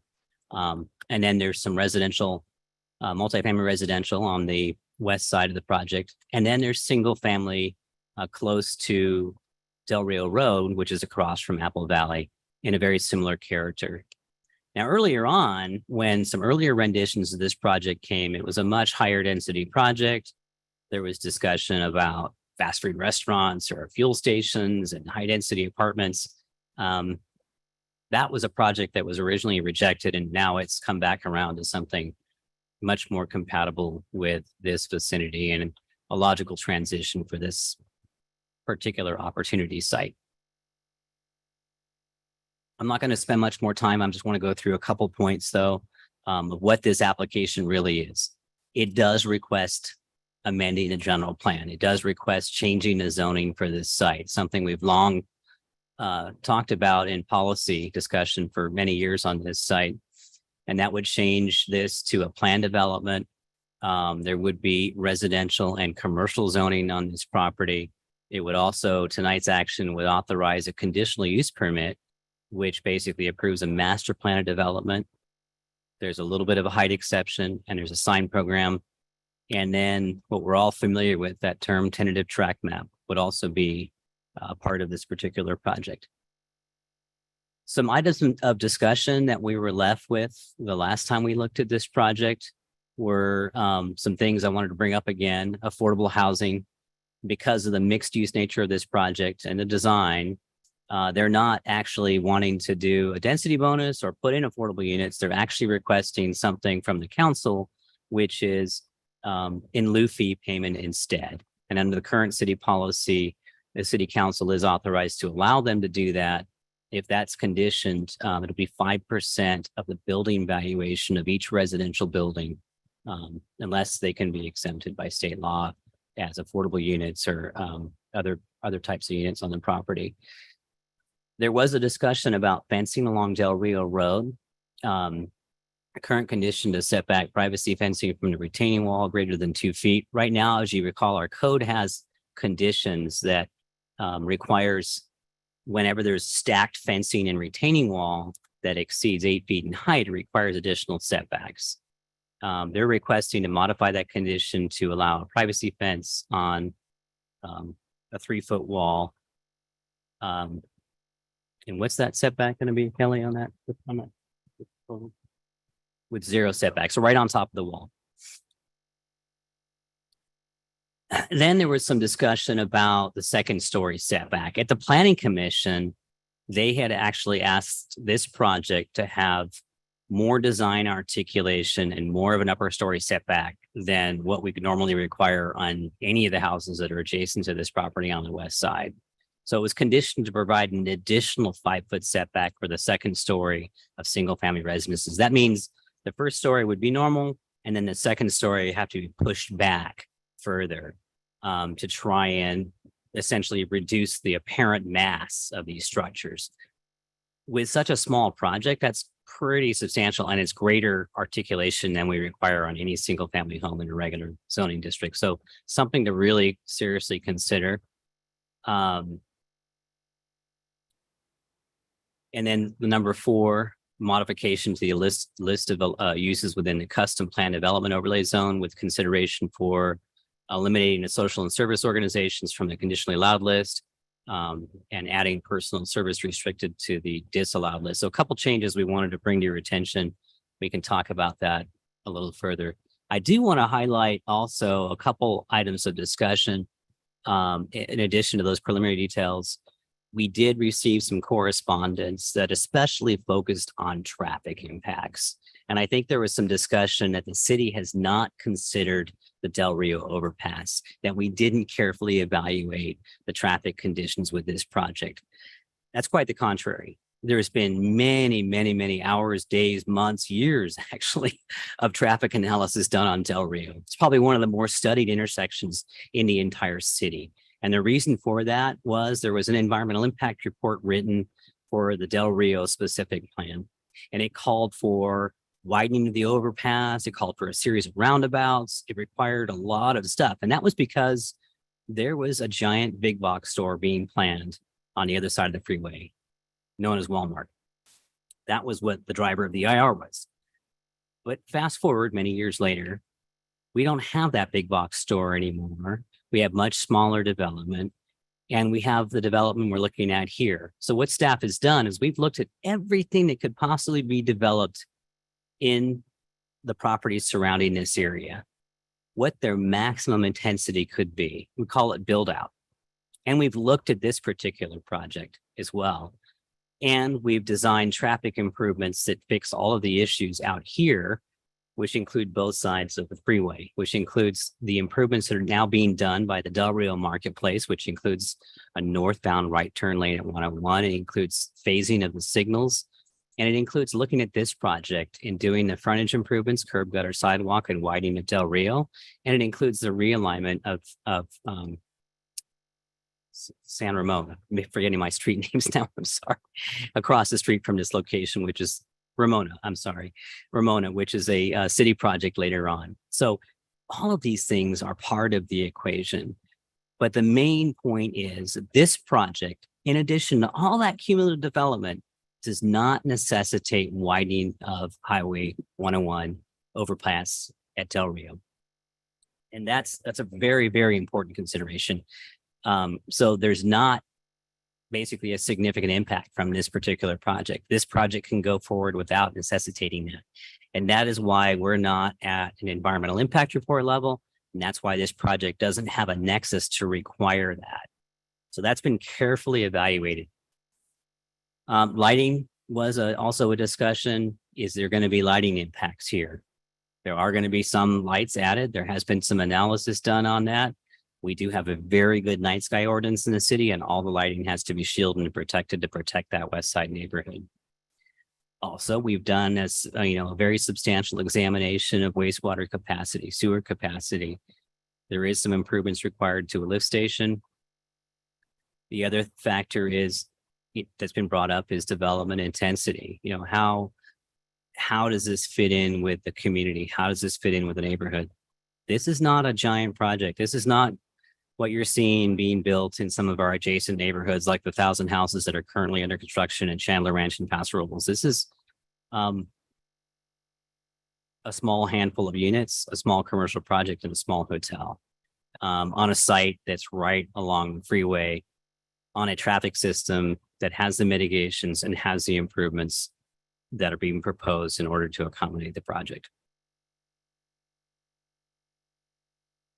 There are some standard findings that we need to make with a project like this related to traffic, neighborhood compatibility, the PD overlay zone, plan development, the subdivision findings, and the environmental certification. In your attachments to reports, we list all of those findings. We list all of the proposed conditions. We list all the mitigation measures, and we're prepared to discuss all of those items tonight. I will bring to your attention some issues that were brought up. There were some minor corrections that we're recommending to the ordinances that we're recommending approval of tonight. I have those highlighted here on the screen. We didn't change those in this latest rendition of this staff report. We can get into those details, but I just wanted to have that up on the screen should we take action. And I'll leave you with the staff recommendation tonight, which remains the same as what you saw 2 weeks ago, which is the adoption of the draft resolution that certifies the environmental document, which in this case is a mitigated negative declaration. Adoption of draft resolution B, which approves the general plan amendment, and introduce for first reading the draft ordinance A, approving the zoning map change, draft ordinance B, which is zoning text amendment, which establishes that plan development, and then resolution C, which is the use permit, which approves the master plan of development. And that's the whole project. And so that's what we're going to leave you with tonight. And Kelly and I are both here to answer your questions We know all the details of this project quite well, and I believe the applicant team is here to answer questions as well. Thank you, Director. And we did ask our questions of the applicant team and staff last meeting. It doesn't mean we won't have more questions that come up. But I would, unless there is a question that has come up since the last meeting that you want to ask prior to going out to community. Okay, holding off. Councilmember Daras, anything? You're good, Mayor Pro Tem? I do have additional questions based on public comment that's been emailed to us, but I would be willing to defer that until after we've heard the additional public comment that's here in person. Perfect. Let's do that. All right. So what I'm going to do is open up public comment for this item. What I'm going to recommend, and all of you, anyone who is here, whether you're on the webinar, whether you're here in person, all of you are more than welcome to speak. What I would ask is if you have emailed in public comment, we do have that for the record, and we have all read through that. Staff has read through that. If you still want to get up and say, hey, I'm the one who sent in, I'm against, I'm in favor. If you want to read it, you can feel free to. It doesn't add anything to it, but we do have that. If people have already said the same things that you were about to say, it doesn't necessarily help to repeat it. We're always looking for new information. Is there something we haven't heard yet? But certainly if you want to say, come up and say, hey, I'm on board with what those three people just said, or something to that effect. But don't feel the need to repeat everything because it kind of draws out the process and it doesn't add anything to it. We always want that new information when we can get it. And if you spoke last time, you know what, we're more than happy to have you speak again, but we certainly want to hear from those of you who were sitting there at home going, I can't believe the power is out, and really wanted to speak. So all of you are welcome. And we ask if you are here, some of you are already lining up, go ahead and come to the podium if you're in the webinar. And what I'll do is I'll just go back and forth between in-person and webinar so we can go that way. So Mr. Oslin, and then up next will be Richard Franco. And if we could get the timer going too, as we get the mic, we need to get the mic on. Mic's not working. There we go. And if we could put the project map up on the screen, it would be quite helpful. Thank you. Kelly, great job on the presentation. I watched it 3 times, being I couldn't watch it the other night. But there's still some concerns into Mr. Bravo, that we discussed the traffic. You are correct on where the traffic comes in and out. My concerns are, I'm not necessarily against the project, but I do have concerns.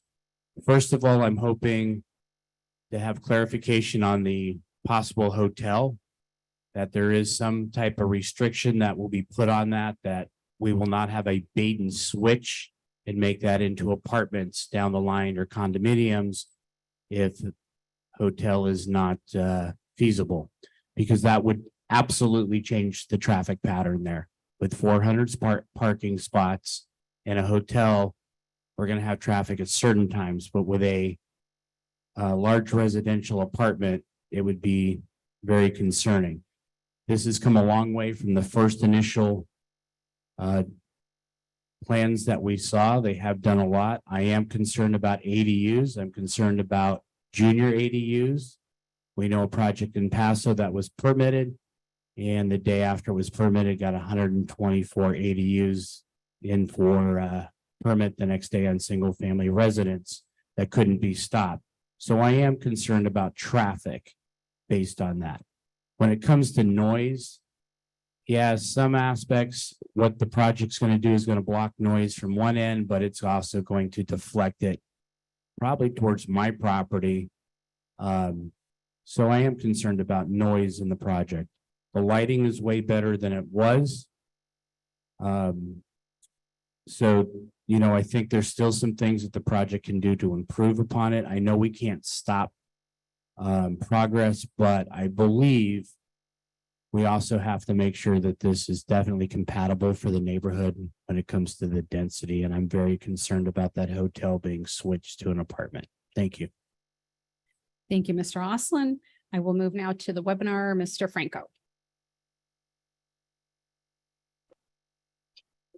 Good evening. My name is Rick Franco, and I represent Californians Allied for a Responsible Economy.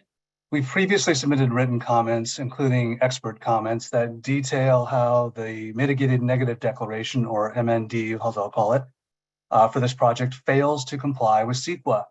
The city has had ample opportunity to respond to our comments and remedy the deficiencies, but instead has chosen to ignore these issues and is asking if the council approve the project based on a clearly flawed CEQA document. Now, many of the commenters, and I've read the email comments as well, but people have raised concern about traffic impacts. These are valid concerns, as one of the MND's most obvious deficiencies is the vehicle miles traveled, or VMT, analysis. Under CEQA, VMT refers to the amount and distance of vehicle travel attributable to a project, and it's required to be analyzed under CEQA. The city's analysis claimed to use the San Luis Obispo Council of Governments travel demand model to find that, quote, the project is expected to increase overall regional VMT slightly and reduce residential, office, and retail VMT, close quote. This conclusion makes no sense. How can a project that increases overall regional VMT at the same time reduce residential, office, and retail VMT? This is not explained in the MND or in the consultant's report. Our traffic engineer, who's reviewed the analysis and whose written comments are already in the record, correctly stated that this conclusion is contradictory and incomprehensible. Now, the CEQA guidelines require that any assumptions used to estimate VMT and any revisions to model outputs should be documented and explained in the environmental document prepared for the project. This simply was not done here. The MND lacks any documentation of the assumptions used to estimate VMT or any explanation of how it used the travel model to reach its conclusions. We specifically asked the city to produce that information so we could look at the assumptions used in the modeling and evaluate and understand the analysis, but none of this material has been provided. As a result, neither the public nor you, the council, the decision makers, have the information necessary to evaluate the project's transportation impacts. This is a clear violation of CEQA, and it precludes you from approving this MND. The transportation analysis also discloses that the project will create hazardous traffic conditions that would violate the city's general plan. Again, something several neighbors have raised in public comment. The MND includes some mitigation for these conditions, but provides no explanation or evidence that shows the mitigation will actually bring these hazardous conditions into compliance with the general plan. Without the proper documentation, both the public and this council cannot properly evaluate the project's impacts. We therefore request once again that the council not approve the project tonight, but rather remand the project to staff to prepare an environmental impact report that properly analyzes and discloses all of the project's environmental impacts. Thank you. Thank you, Mr. Franco. Next, we'll ask for the next speaker here in the forum. My name is Don Hebert. I'm a 25-year resident of Atascadero, and I spent some time canvassing Apple Valley. And they're very concerned about the traffic problem. But among other things, they want to know what the impact is going to be on the schools, on the police force, on the fire department, on the increase in water usage, in the flood mitigation. That's the runoff is probably going to wind up in that creek. That's over the small bridge. The complaints about the traffic is that right now, people are complaining that they're having a hard time getting out of Apple Valley onto Del Rio because the traffic moves too fast, and it's just like a bottleneck. It's not going to get any better putting units there or a commercial development. Del Rio is relatively a very narrow street, and people that are going to have a hard time getting out on Del Rio are going to have to backtrack through that complex of Apple Valley, and they're going to have to go take Ramona down to Monterey Road in order to go to the city or get on the freeway. There's always going to be changes in the city, and that area will be developed, but it needs to be developed in a way that's going to be compatible with the area that's already there, which is residential. I'm sure that most of the people there that moved here in that area didn't anticipate a commercial development. And most people don't want it. They don't want you to change the zoning. We know something's going to be there, but it doesn't have to be a 120-room hotel, which is about the same size as the one that they have right now by Home Depot. So, I mean, what is it going to be, 4 stories high? And I just hope that you take into consideration the citizens that are living there right now and don't rezone it. Thank you. Thank you, Mr. Hubert. We'll go to the webinar, and if you've spoken already, you can go ahead and put your hand down, and I see a Mr. Pedro Ramirez.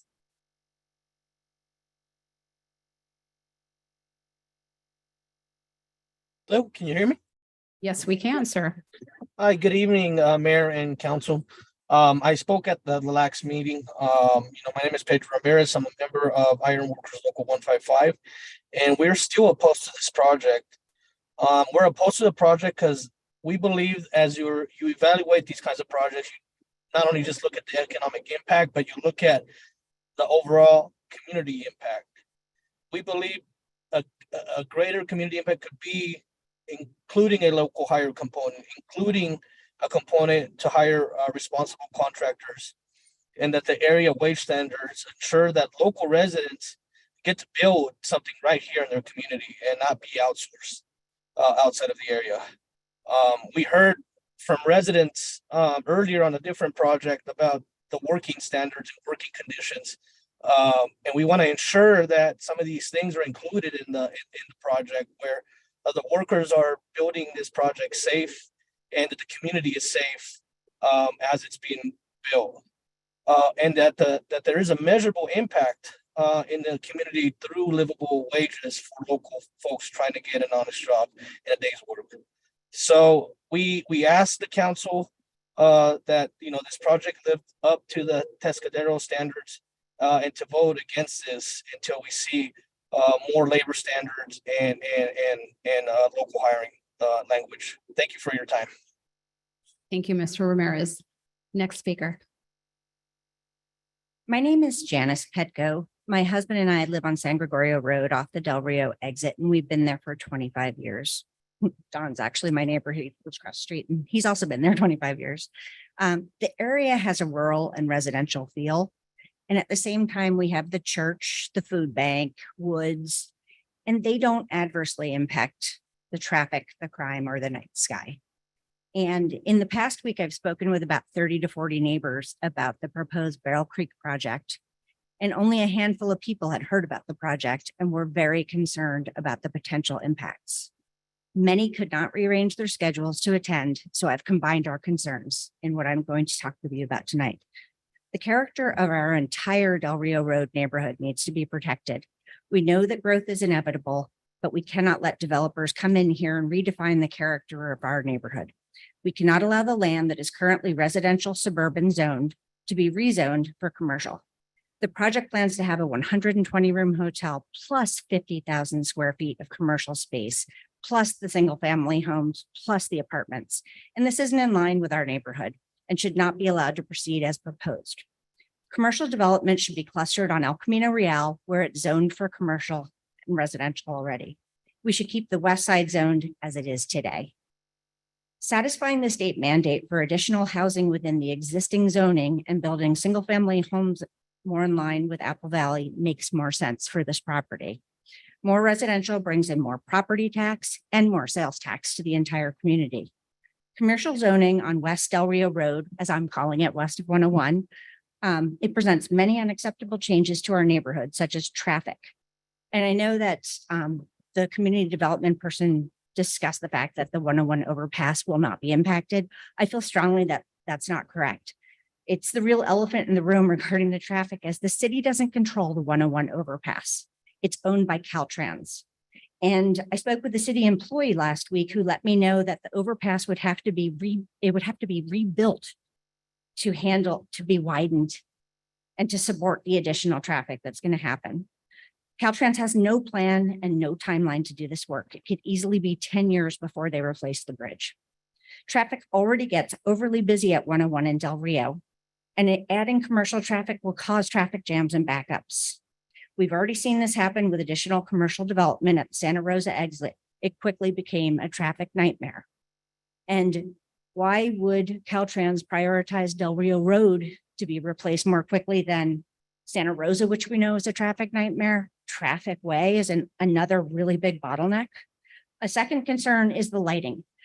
The mitigation that's being proposed won't protect our night sky from commercial lighting in the parking lots and on the buildings. Commercial lighting, even with the night sky protection, still brings a lot more lighting to the area.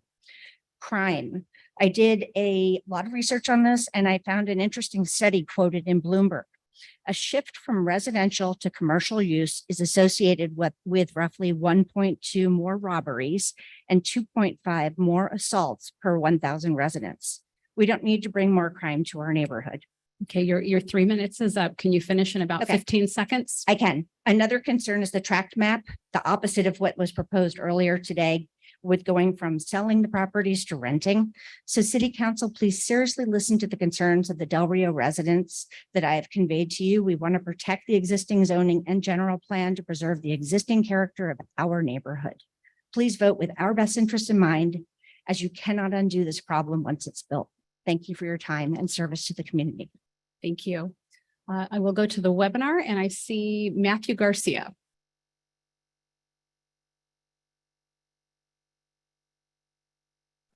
Hello, sorry, can you hear me? Yes, we can, sir. Okay, cool. So good evening. My name is Matthew Garcia. I'm a SLO County Local 403 plumber pipe fitter apprentice, and I'm here as a representative of the UA Local 403. And we are in strong opposition to the Barrel Creek project. Instead of hiring locally, using responsible contractors and paying area wage standards, Legacy Realty and Development is looking at this as a chance to build cheap and make a quick buck. We believe that Atascadero is worth more, and until we are able to see that sentiment reflected by the developer, we cannot and will not support this project. We humbly request that you deny this project until Legacy Realty and Development commits to responsible contractors and local hire. And that's pretty much the main concern, is for people like me, apprentices, or local community members. We want the work here to stay local and not have it outsourced from somewhere else. And that's pretty much the concern for that. So thank you for hearing me out. Thank you, Mr. Garcia. Next speaker here in the chambers. Good evening, Council. My name is Garrett Cruz. I've been in Atascadero City a citizen for 12 years now. I'm a husband, I'm a father, and I am the lead pastor of Legacy Church, formerly Atascadero First Assembly, who currently owns the property that we are discussing tonight. So first, I just wanted to genuinely say that my church, our congregation, has incredible love, honor, and respect for every single one of you. Mayor Moreno, Senior Planner Phil Dunsmore. It's been a long 3 years, long 5 years for us since we've started the project. A bit of history, just in case you didn't know. My church purchased this property over 20 years ago. At the time, we had a vision to build a large multi-million-dollar church facility on our property on Del Rio. But with time, that vision has changed. We believe what Atascadero doesn't need is a bigger church, but we want to be a more effective church. Our heart is to make a greater impact in our community in tangible ways, much like we are already doing and much like you are already doing. We want to be able to expand our food pantry ministry, which currently gives food to over 100 families a week on that property on Del Rio. It's one of the largest distributors of food to our community, but we have a vision to do a whole lot more. We want to help you meet needs in your city and do good for your citizens. That is what we want to do with the funds from this property sale.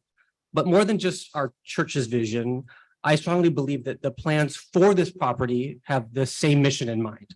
It's estimated that the construction jobs created could easily be well over 100. The retail jobs as well could be as many as 100. Hotel sales tax will be substantial, between 12 to 14% gross. And the plan, as we've already talked about, has 22 single-family homes in our starved housing community. I mean, that's incredible, along with the estimated $200,000 in property tax. The total taxable revenue estimated of the non-residential portion will be close to $50 million. So personally, I don't know what there is to oppose.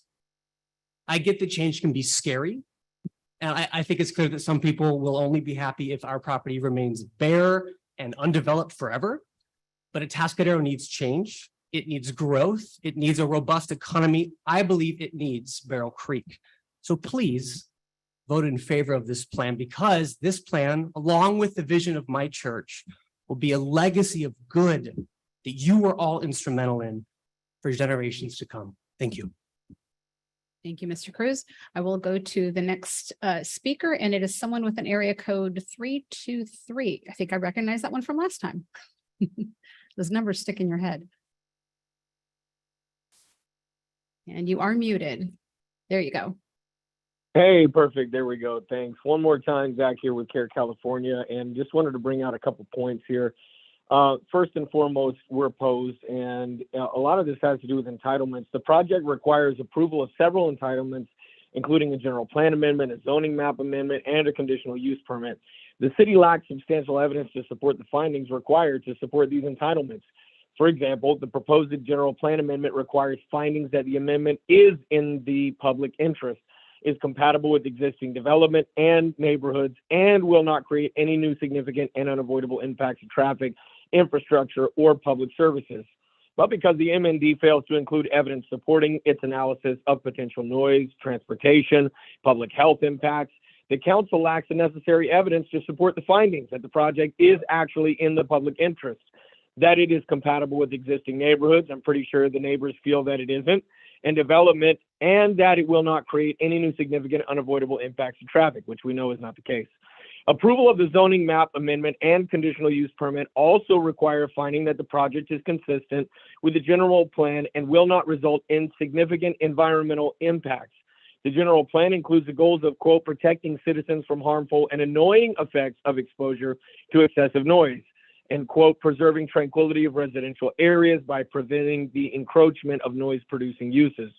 So because the M&D fails to include any evidence of existing noise levels or to assess predicted noise levels from project construction or operations, this council lacks the necessary evidence to support the finding that the project is in fact consistent with the city's general plan.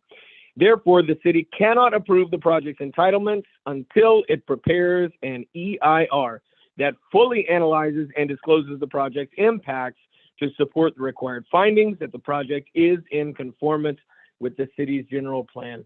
So for these reasons, again, CARE California courteously asks that you review the actual evidence, that you deny this project and require it to draft an EIR. Thank you so much, and God bless you. Thank you, sir. Next speaker here in the chambers. Good evening. My name is Marshawn Porter. My husband and I purchased our home on San Gregorio Road about 3.5 years ago. And I will honestly say, this is the first notice that I've gotten from anybody that this is happening. So that is a concern to me. The concerns that we have, one, are traffic. Unless you drive Del Rio Road and get off of the 101 every single day like I do, you really don't understand traffic. And sometimes you get stuck, and the traffic that backs up, more traffic on that road is going to back it up onto 101 like you see in Paso Robles at multiple exits. That's a concern to me. I also am concerned about lighting. I live up about half a mile up San Gregorio, and it's a nice view. Great. I'm not opposed to development, but I am opposed to have to looking at the lights that are going to happen when you have development. Excuse me. So I think that we really need to consider, if you approve this project, residential is much more appropriate, not only for that corner, not only for the amount of traffic that could be generated, will be generated, but also for the quality of life. One of the reasons we picked our house is because where it is at and what I have to look at. The other thing that's concerning that I haven't heard anybody really address with regards to traffic is there are commercial developments already being planned on the other side of Del Rio. People are going to use that exit to get off and turn right. Not everyone is going to turn left into the neighborhoods, but those people turning right off of there are going to impact the exit off of 101, just like they would if we were turning left to go into the neighborhoods.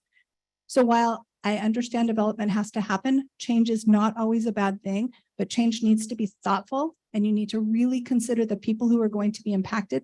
And those are the people who live there. Okay. When I get off that freeway and I come home and I spend all day with young kids because I work in an elementary school, and it's amazing. But sometimes I don't want to sit in traffic just so that I can get home. A lot of my neighbors have talked about just going ahead and using San Anselmo and coming down Monterey Road, which is an option for me. I can bypass Del Rio completely. However, that now impacts every single person who lives on Monterey Road with an impact of traffic, which is a great road to drive, but it's not the safest road because there's lots of blind spots in there.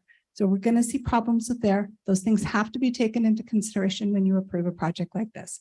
Residential is much more appropriate. A hotel does not belong on that side of the freeway, neither does a commercial building. Thank you. Thank you, Ms. Porter. If I could ask, no clapping, but if you want to say you agree, like raise your hand, thumbs up, feel free to do that and let us know. Fantastic. Thank you. That is acceptable as well. All right. I see Jennifer Chance in the webinar.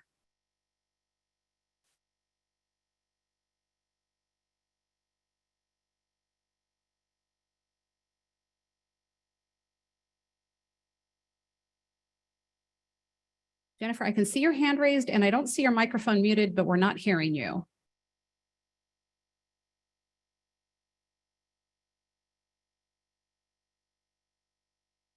Luke, can you tell if there's any issues on your end? Jennifer, try like muting and unmuting again, see if that works, or maybe you've got on your phone. Is there a mute button on your phone that's accidentally pressed or on your headset?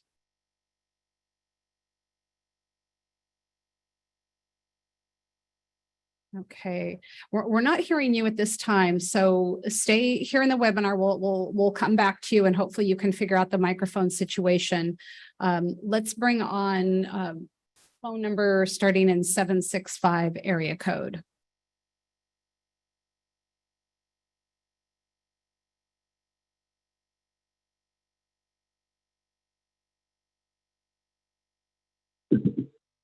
Good evening. I'm Godfrey Ashira, also with Care California. We said it once and we'll say it again. The M&Ds flowed, and the law is very clear that an EIR is required for this project. So I ask again, please promote informed self-government by asking the planning department to prepare an EIR for the project. Thank you. Thank you. I will go to Mr. Josh Cross here in the chambers. Good evening, council members, honorable mayor, and city staff. My name is Josh Cross. I'm the president and CEO of the Atascadero Chamber of Commerce. I represent 650 members and thousands of employees. As you may know, the chamber doesn't take positions on development projects, and tonight is no exception. However, we do like to think we have the most business-friendly city in the county. And I'd like to remind you of some of the business-friendly topics, and I'd like to share 4 of those with you tonight. Number 1, we believe in job growth. Atascadero is recognized as a bedroom community because too many of our residents must travel to nearby cities for employment. We'd like to see that reversed. Of course, we'd like to see those jobs be high paying, but every new job is that's created is a win for our overall economic health. Second, we believe in economic prosperity by enhancing the overall tax base. An increase in tax revenue allows the city to retain additional public safety personnel, to improve roads, and to maintain our parks and open spaces. Number 3, we believe in property rights and the ability to pursue the highest and best use of a property as long as it is within the spirit of the zoning ordinance and general plan. And number 4, we believe in a business-friendly city that supports private investment to the full extent possible and is seen as a partner to ensure any roadblocks are removed and seeks ways to expedite the process. Thank you for your time and consideration of the chamber's comments. Thank you, Mr. Cross. If there's anyone else wishing to speak, go ahead and come forward. I see Mary Ann Tardif in the webinar. Yes, can you hear me? We can, Mary Ann. Okay, thank you for taking my comments. I agree with almost everything that the school teacher said, a couple people before me. There is going to be an impact from those businesses going in on the east side, the new market. There's more housing. That's a concern. That's going to add in addition in the future. I'm not against growth. I think that if we could keep the growth on the east side, where that's a commercial area, that whole area. The west side is residential. And I'd like to see it stay residential. I don't want us to go the way of Paso, where you can't even get off the freeway without being in a traffic jam. It's going to create, I don't know how people can say it's not going to impact traffic. We don't even know the impact of the traffic from what's going in already on the east side. And I just think it's a big mistake to continue with the growth of businesses on the west side of the freeway. Thank you. Thank you, Ms. Tardif. I see no one in chambers. I'll continue on with the webinar. I see someone with the first initial C, last name Lee, C. Lee.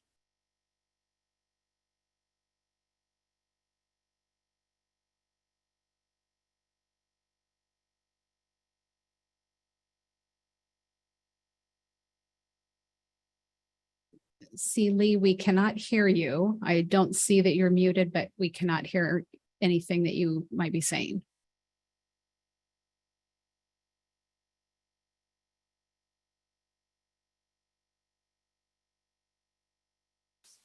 You have a mute button on your phone, possibly.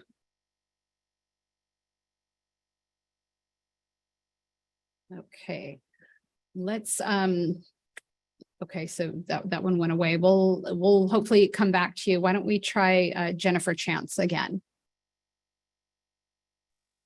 Can you hear me now? Yes, we can, Jennifer. Hi, I'm a resident on San Ramon Road. So I did attend the community meeting that they had when they first started planning. And our concern that we did bring to the developers was the impact that it would have on San Ramon Road, which didn't seem to be a concern to the developers, and which doesn't seem to be anything that has been addressed at this meeting, or it doesn't seem to be addressed at all. I'm not against development. I'm not, I don't know whether or not we're in favor of this project, but it doesn't seem to be, it doesn't seem like the developers are too concerned with the community, because it doesn't seem like any of the concerns were addressed.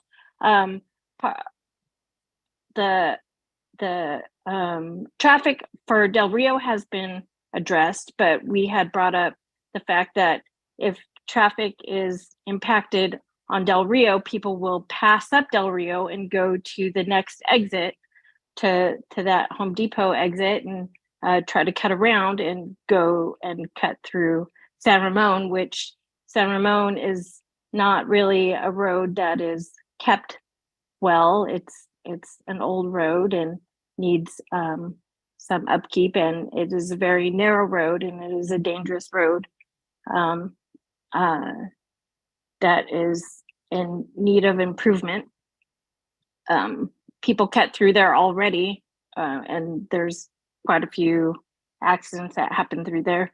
When we originally went to the meeting, there were, I don't know if it's still part of the plan, but there was a plan for a brewery at that time. So That was a concern of ours. We also addressed a border for the residents that doesn't seem to be addressed as well, for the property that they're building, for there to be some sort of border for the residential properties that are already existing. I also agree with all of the stuff that all the rest of the people have already brought up.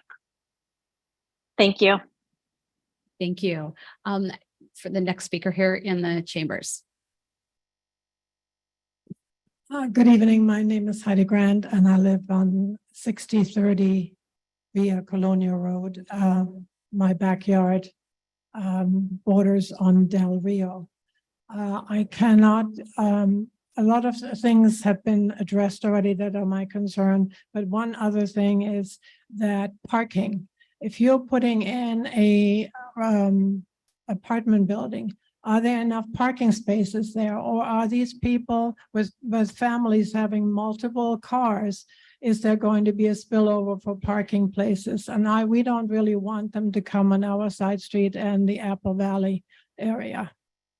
The other thing is, we talked a lot about the hotel. Do we really need a 112 room hotel? You've got Home 2, you've got Springfield Suites up next Home Depot. You have Best Western, El Camino Real. You have the Carlton, several motels in town, and furthermore, down by the post office. Has anybody done analysis on the occupancy of these facilities? So is there really another hotel needed?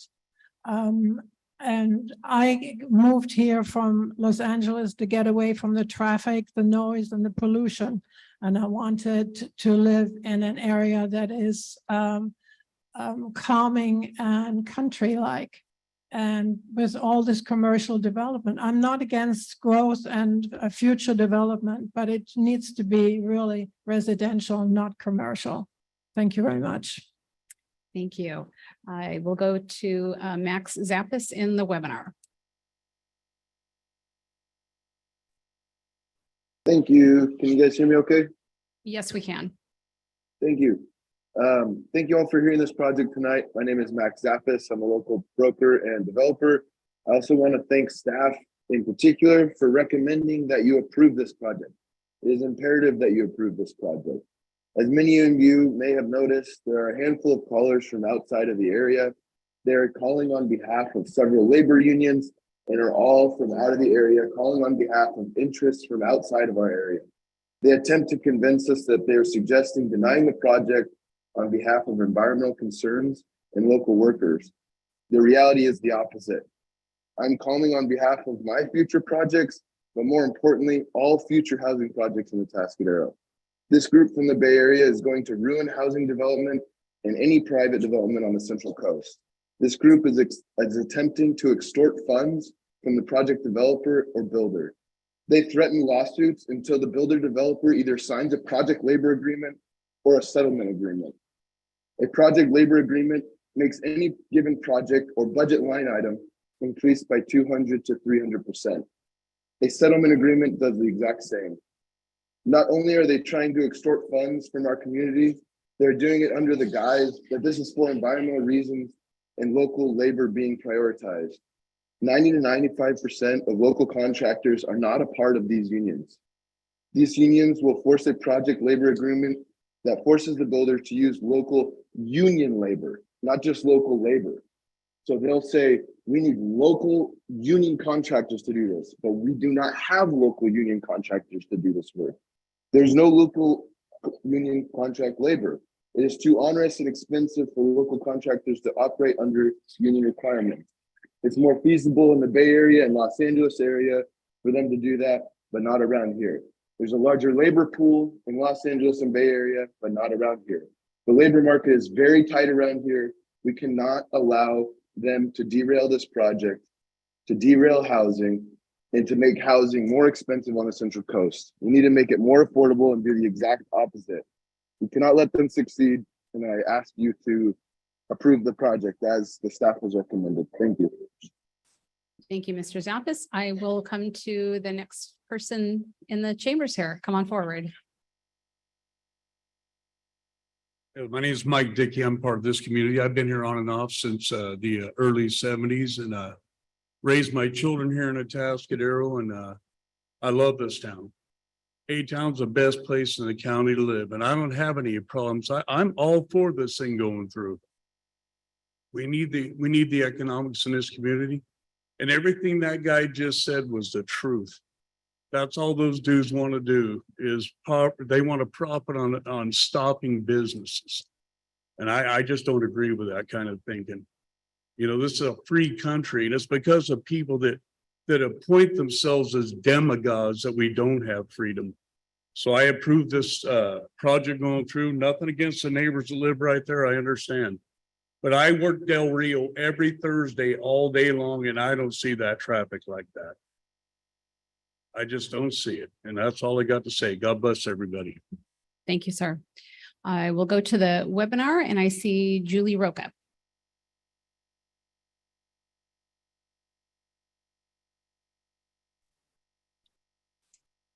Hi, can you hear me? Yes, we can. Yeah, just for the record, my last name is pronounced Rocha. Rocha, thank you very much. Rocha. Yeah, you're very welcome. So I have sent letter to City and Staff Planning Commission. Had a presentation 2 weeks ago. Still have a few comments, and I do agree with, I've kept a tally here.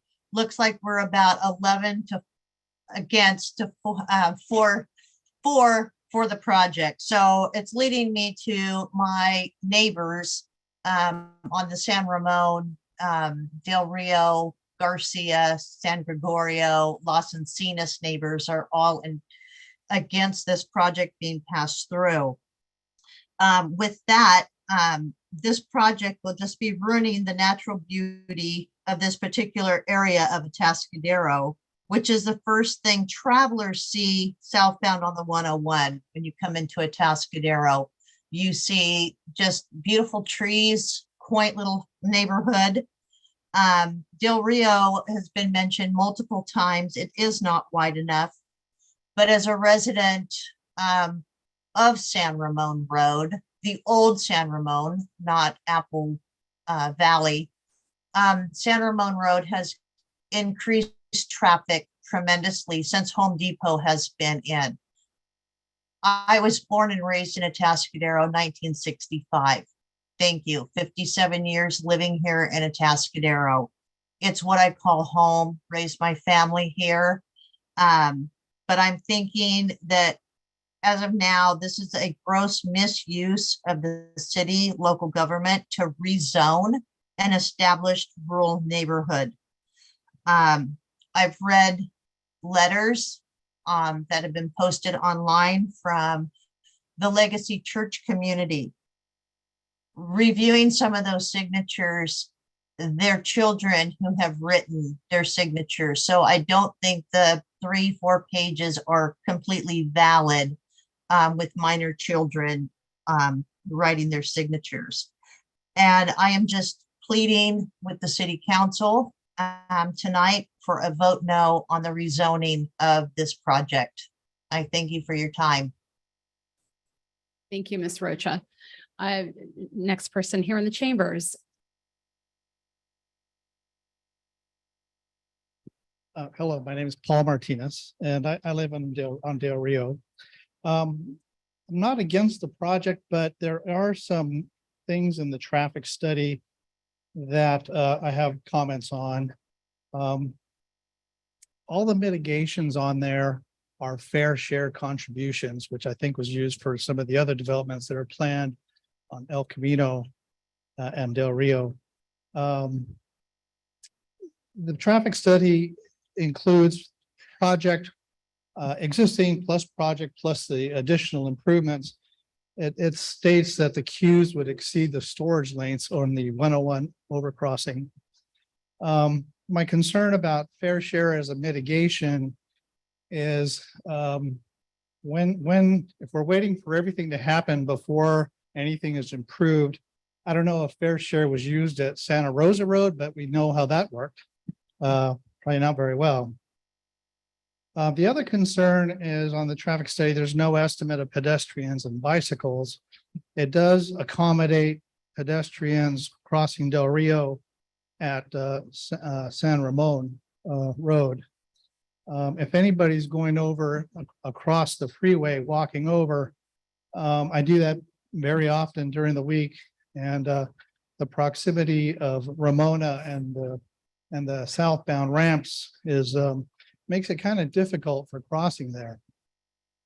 The project does include sidewalk that kind of goes to nowhere on the eastbound side, on the westbound side of Del Rio. It seems like it'd be better to take those pedestrians up to the ramp intersections and crossing over Del Rio at that location. So those are the comments I've got. Kind of minor comment on lighting. Some of the Del Rio, that neighborhood to the west is kind of a dark sky community. And one thing I notice is, just the signal lights at 101 are very noticeable. So I'd like to see that they're very careful about the signs on the buildings that face towards the west, because they will be quite noticeable if they're as shown on some of the examples they give in the document. Thank you. Thank you. And anyone else wishing to speak? C. Lee, I know you had your hand up earlier and the microphone wasn't working. We weren't able to hear you, but if you wanted to raise your hand again and try, we would like to hear from you if possible. You could also call in. And Luke, would it be that 889 phone number? Okay, so anybody who is having a challenge, let me find that phone number. Here we go. So C. Lee or anyone else ever having a challenge, you can pick up your phone and dial 669-900-6833. And then the meeting ID is 889-2347-9018. And so C. Lee, I see you with your hand raised. Let's try again.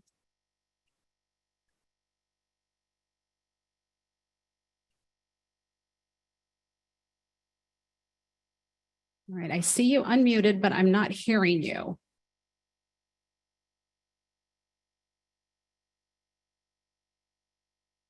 I'm not hearing you, and I'm not sure why. I can't even see the microphone going up and down at all.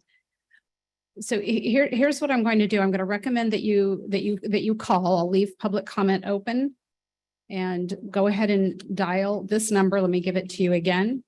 So many pages here in front of me. Again, the phone number is 669 area code 900-6833. And then once you dial that, you can type in the meeting ID, punch it in 889-2347-9018. So if you would give that a try, and hopefully we could hear from you there. I'm going to oh, I can hear you. I'm sorry, I can't hear you, but maybe you can hear me. Yes, we can. I think it's all been said. Yeah, okay, so you can, but I think it's all been said. I just wanted to point out that your staff has received emails from many nearby property owners over the past 3 months. You've heard compelling public comments from dozens of people opposing this project. Because those objections have been spread out over several meetings, viewers of this meeting tonight may not realize just how large and strong the opposition is to this project. But as council members, you should be aware of this opposition, right? So this project would overtax our infrastructure. I would note that the next item on your agenda is a significant proposed sewer rate increase, I believe $750,000, that I think is partly related to this project, overtaxing our infrastructure. what you need to be legally compliant and faithful to your constituents is an independent economic analysis, a complete EIR. I would also point out that you should not allow any last minute annexation of nearby properties, including properties directly adjacent to Graves Creek, as you know, have been allowed in other projects. You know, we'll buy up another property that can sail through. We'll just annex that on, you know, Russia, Crimea kind of thing.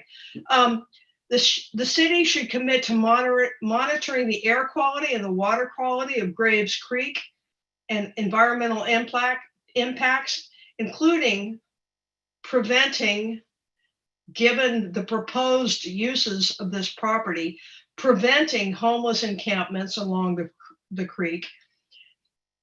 And the city has the power to specify conditional uses, including no billboards, no casino or card rooms, no amplified music, no mobile homes, no fire pits.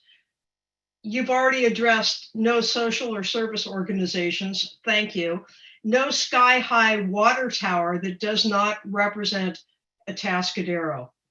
So I would ask you to pursue alternatives 2 or 3 that have been outlined in your staff report.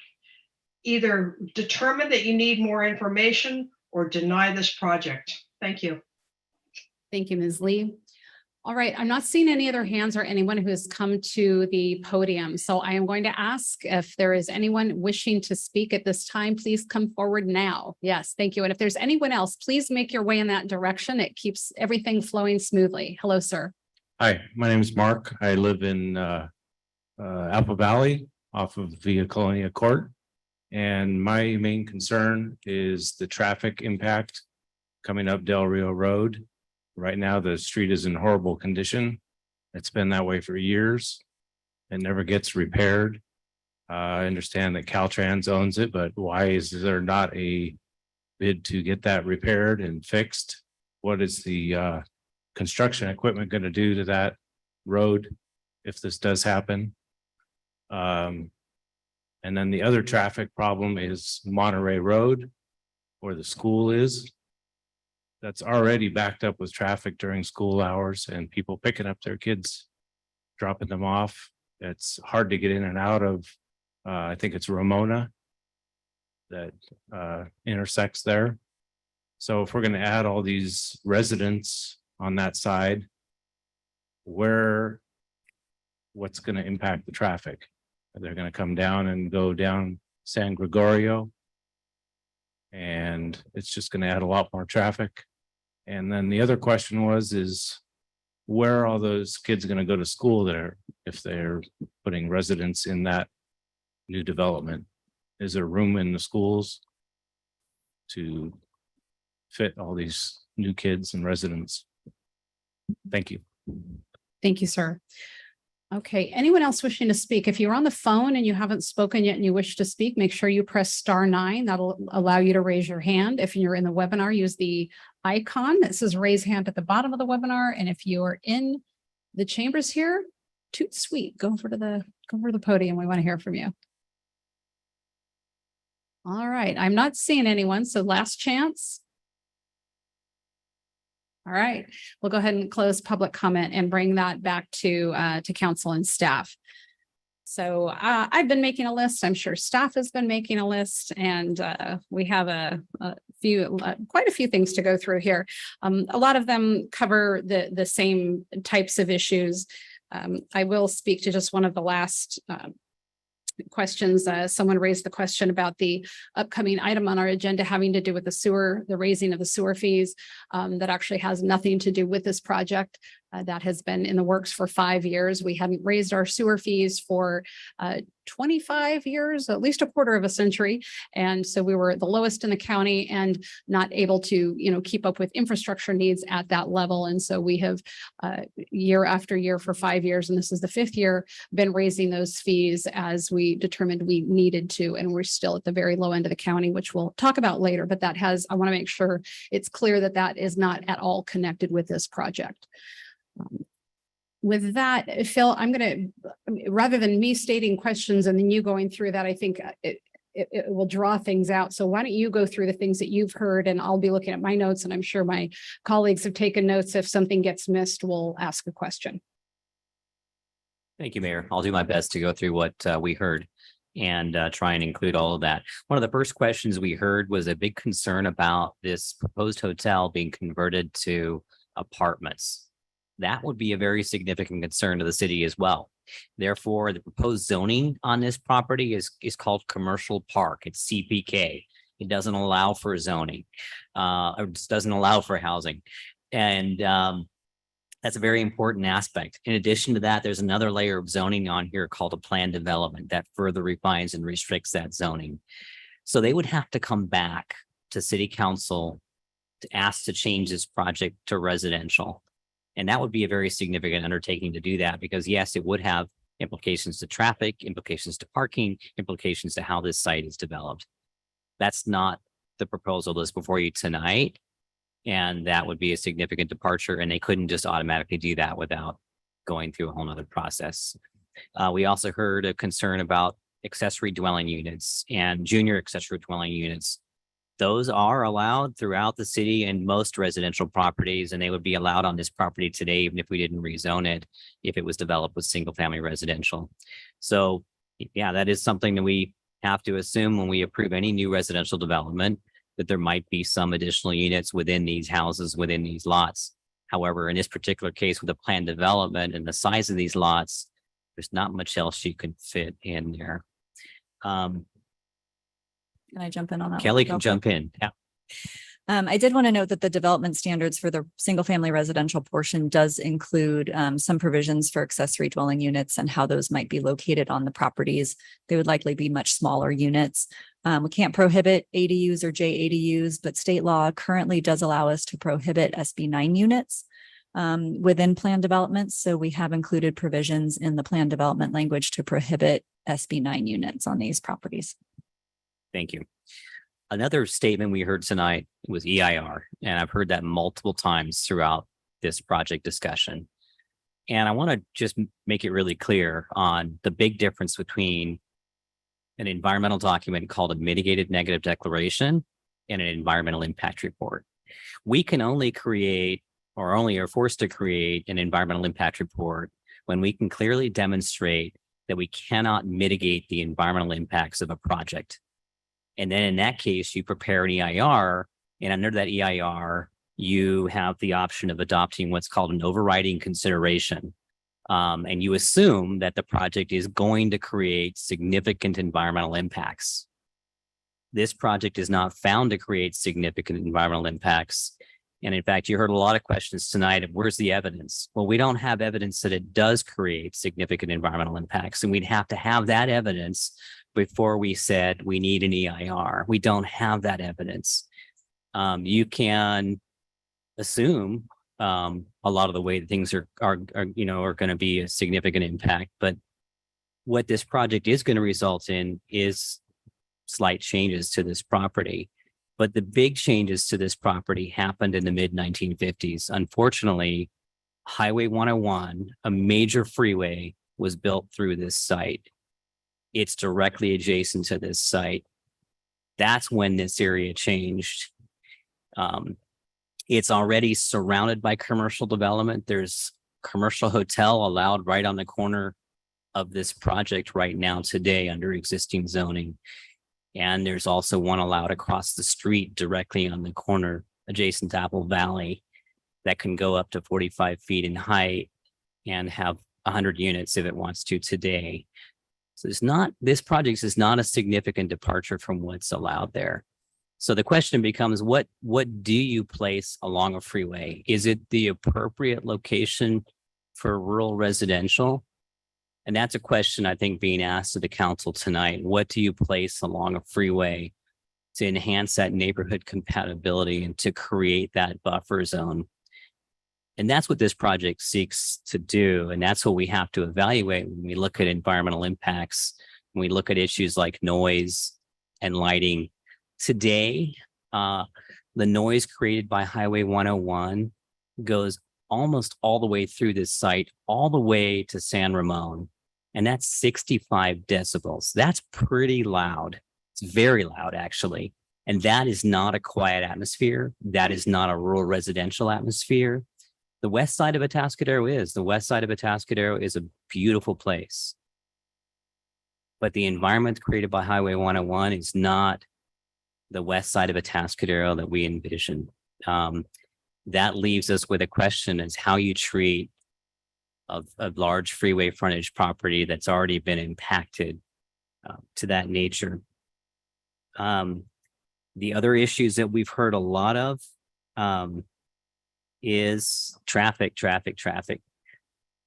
Have we done our analysis? We have. We've also heard a question about the payment of fees to mitigate this project. This project doesn't just pay fees to mitigate. In fact, it rebuilds Del Rio Road in front of the project. Right now, Del Rio Road is narrow and it's not in good condition. It'll probably remain that way if this project's not built, but if the project builds, it will have to rebuild Del Rio Road in front of the project, which includes new curb, gutter, sidewalk, widening, bicycle lanes, and new pavement. It will also have to contribute towards a city project that realigns Ramona Road so that we have a safer freeway on-ramp and safer queuing.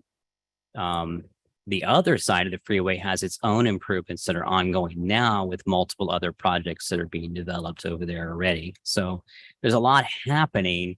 The project's not able to just pay fees and get out of doing mitigation. In fact, each phase of the project, different mitigation has to be completed with any project before that phase is completed, because otherwise we would have, again, a significant unavoidable impact. We don't have that with this project. We're not able to create that nexus. So therefore, we have a project that's at the level of a mitigated negative declaration. It has the background analysis to support the mitigation and the findings that we've made in that document as well. It looks like Kelly wants to speak again. I just thought maybe Nick could briefly jump in on some of our city planned improvements in that area as well and some timing. Sure, I can do that. I know there was a couple of comments about Caltrans interchange and, Caltrans owning that and operating that. That is true. But the cities and local municipalities really are leaned on to make all those improvements on the interchange. So Caltrans is really focused on the main line of their highways. And we have been working on interchange improvements at 101 in Del Rio and that whole corridor, including El Camino Real. And back a couple of years ago, the council approved a plan line for those roads. And we went away from the roundabout concept after Walmart decided to pull out of their project. And we reevaluated, and that's what Phil mentioned. A lot of the traffic analysis we started years ago. And we actually, this project was actually being kicked around at that time when that plan line was done, and that included a lot of the same uses, almost not exactly, but very close. So couple things, the improvements that are happening right now on the east side. So on the El Camino and Del Rio interchange, a lot of those improvements, some have already happened with the Taco Bell development in the northwest corner. And then on the northeast corner with Del Rio Marketplace, they're going to be making all those improvements to the interchange that are needed. So the traffic signals, the eastbound approach to El Camino is going to be a dedicated left through right. westbound approach on Del Rio to El Camino is going to include a dedicated left turn lane as well. And then signal optimization and, different left turn permissive and those types of signals to really make that work. That is actually the critical intersection in this whole corridor as the El Camino and Del Rio. This project actually, based on their traffic analysis that they did, 42% of the traffic to and from would be going southbound on 101 and 25% northbound. So 2/3 of the traffic won't even be making it over to El Camino. But currently, as Phil mentioned, this project's going to do all the frontage improvements, and then the city project that we're currently working on is going to be Ramona realignment and also the Caltrans improvements. So it'd be on the other side, the freeway, the westbound and northbound dedicated right turn lane will also be part of the city project. And these are the improvements that would be the fair share that this development would have to pay into. Pedestrian bicycle, I know a gentleman mentioned that. This is going to really increase that connectivity of that. There'll be sidewalks on both sides of Del Rio up to the freeway. There'll be a crosswalk across Del Rio at San Ramon, and as well as at the south ramp of 101. The lighting will be very minimal. There's going to be some lighting that's required at San Ramon and Del Rio, but it's not going to be, 40-foot tall Cobra head type like Caltrans has, but it's going to be something more to light up that crosswalk at night. And it'll also include some enhanced crosswalk features as well. And then San Ramon, there was some comments about San Ramon and the traffic, and perhaps the applicant's traffic engineer, if he's on, you can maybe comment on this as well. But during the presentation, everything, I kind of went through some numbers, but it appears like the PM peak hour is going to be currently southbound on San Ramon is 21 cars, and then after development would be 29, and then northbound on San Ramon from Del Rio, 25 existing to 39 after development. And I believe a lot of those are going to be going to the residential portion of the project. So there's that, and maybe Phil, if you have, there it is, that residential road that's east-west with the dead end hammerhead off of it. That actually is going to be a one-way road. There's not going to be any vehicles that are going to be able to exit the commercial portion of the project and be able to go onto that road to San Ramon. So it's going to be strictly for residential. That's one of the requirements that we put on the project as city staff. And then let's see, traffic onto Monterey is going to be very minimal as well. I've got those numbers as well, but there's only 22 vehicles during the PM peak hour that would be increased both east and west direction on the west side of San Ramon. And parking in Apple Valley, there was a comment about that. Well, we can't really restrict that. I think the development, the commercial has a ton of parking on it, but like a lot of these residential developments, they will have on-street parking as well.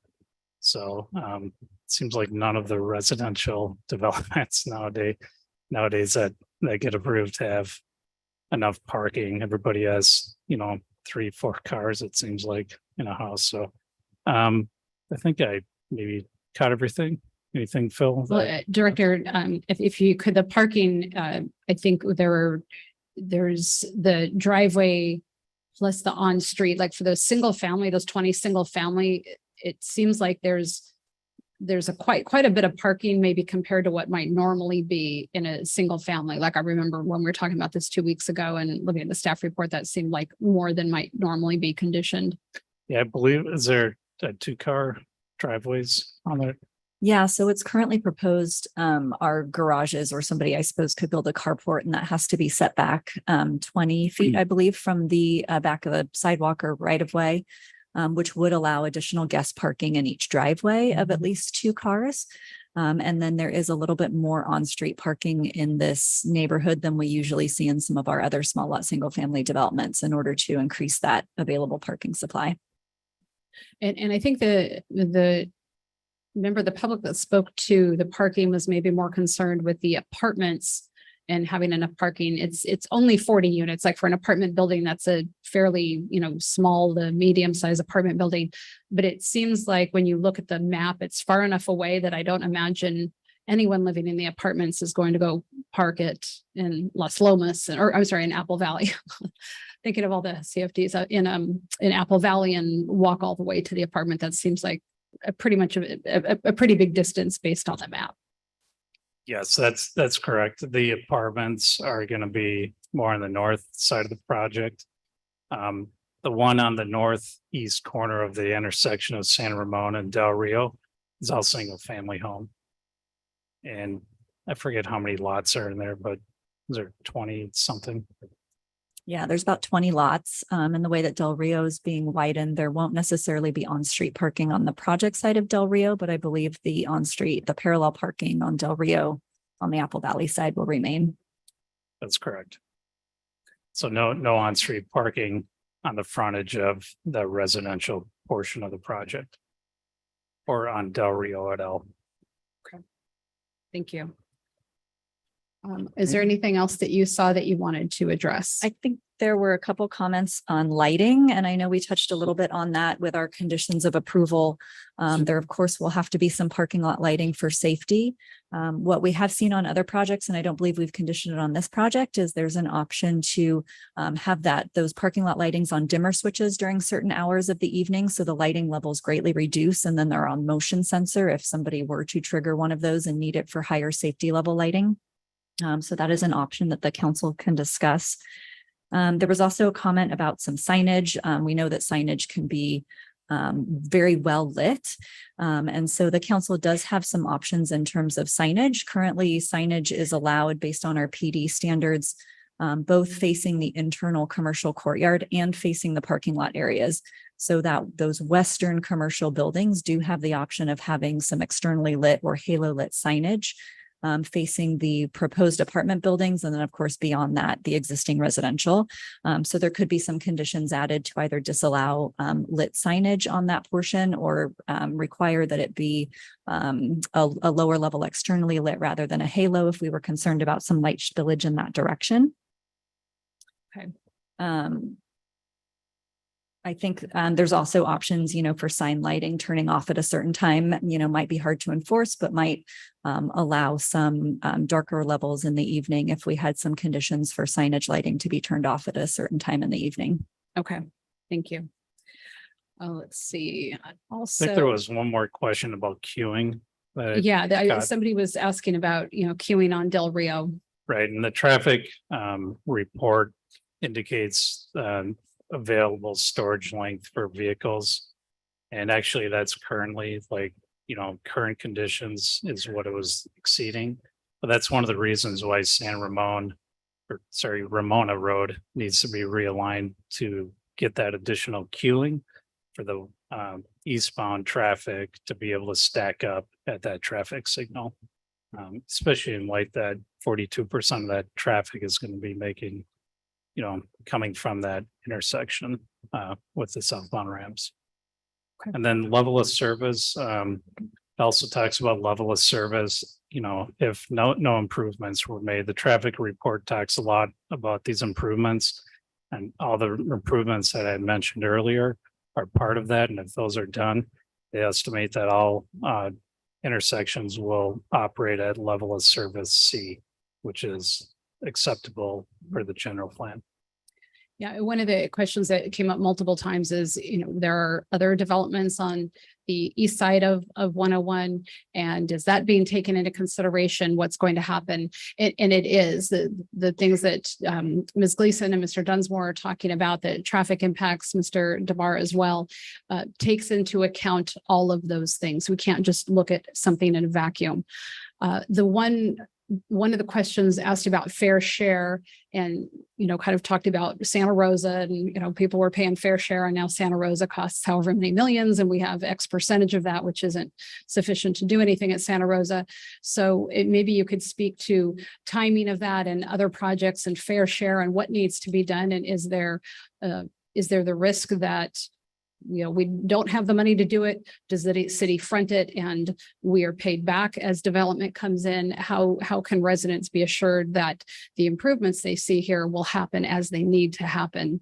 Sure, and I can attest that the Ramona Road realignment and the work on the westbound to northbound right turn lane and the work on Caltrans ramps is moving ahead. I mean, we are, approaching 90% plan sets. So we've already had a 60% submitted. We're working with Caltrans. We've got good cost estimates. And as far as the timing goes, again, as was mentioned, Caltrans has a lot of approval authority in their right of way.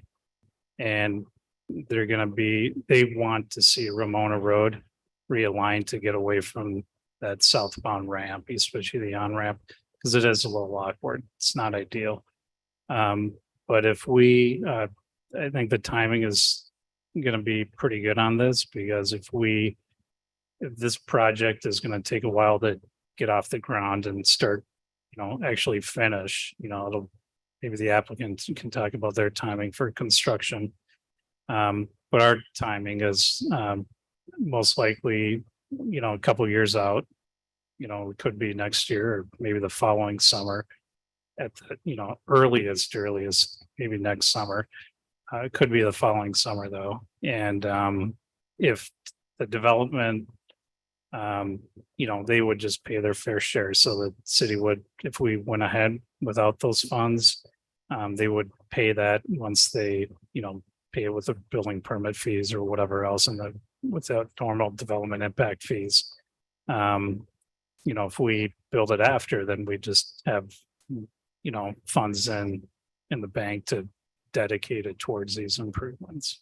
So we don't have the risk of ending up with this small pot of money and this big project to do of traffic, of road improvements that suddenly can't be done.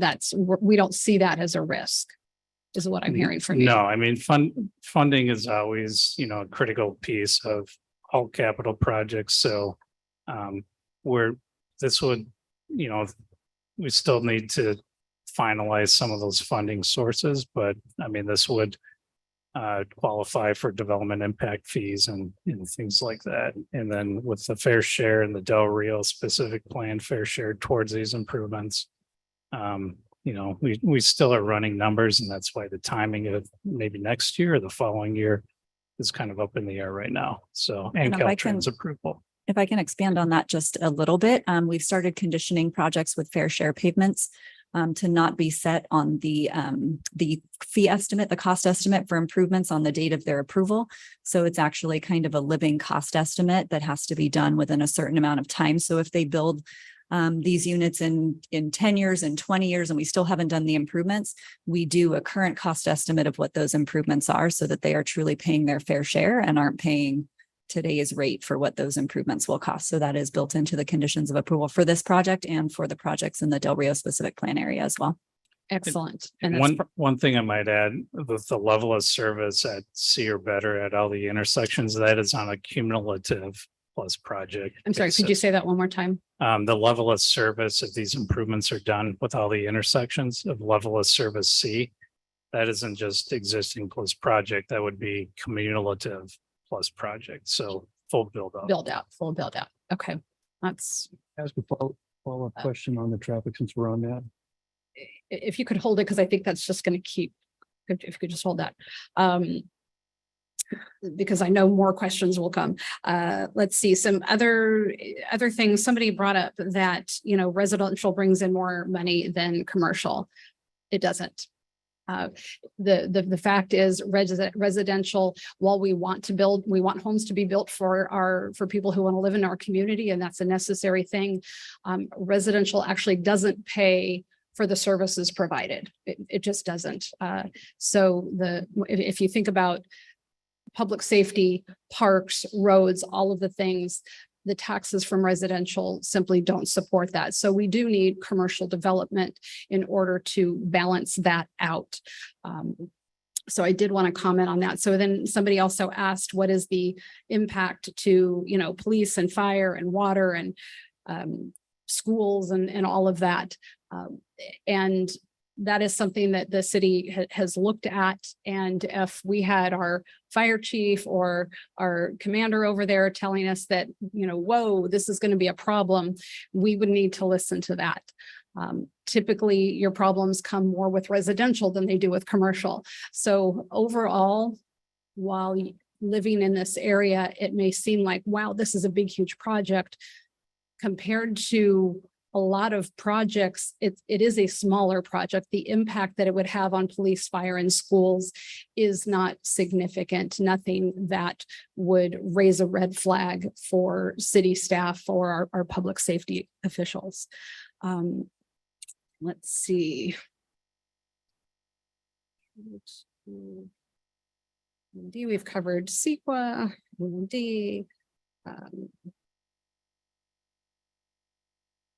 scribbled notes all over the place. I think fair share, we got through that. And if you could one more time, Director, because this is coming up a lot.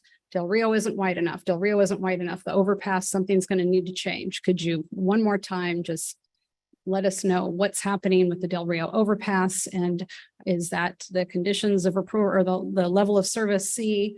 Is that maintaining there even with full build out?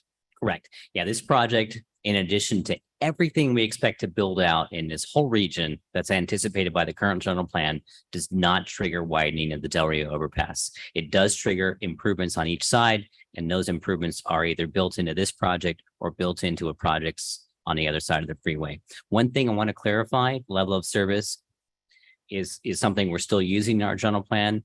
One other aspect that was brought up tonight as part of the CEQA analysis was VMT, vehicle miles traveled. We do have our traffic consultant that is available tonight for this project. They can describe that should there be further questions on that about VMT, how that analysis was done for CEQA on this project, how it applies to this project, and the fact that the vehicle miles traveled is actually reduced with a project like this for our community. And so that analysis can be demonstrated should we have further questions on that. Thank you. And Mayor, someone, if I could yes. just piggyback on that, Sure one of the thing. things we did with adopting the Del Rio plan line is we actually looked at right-of-way setbacks. That's a big part of it.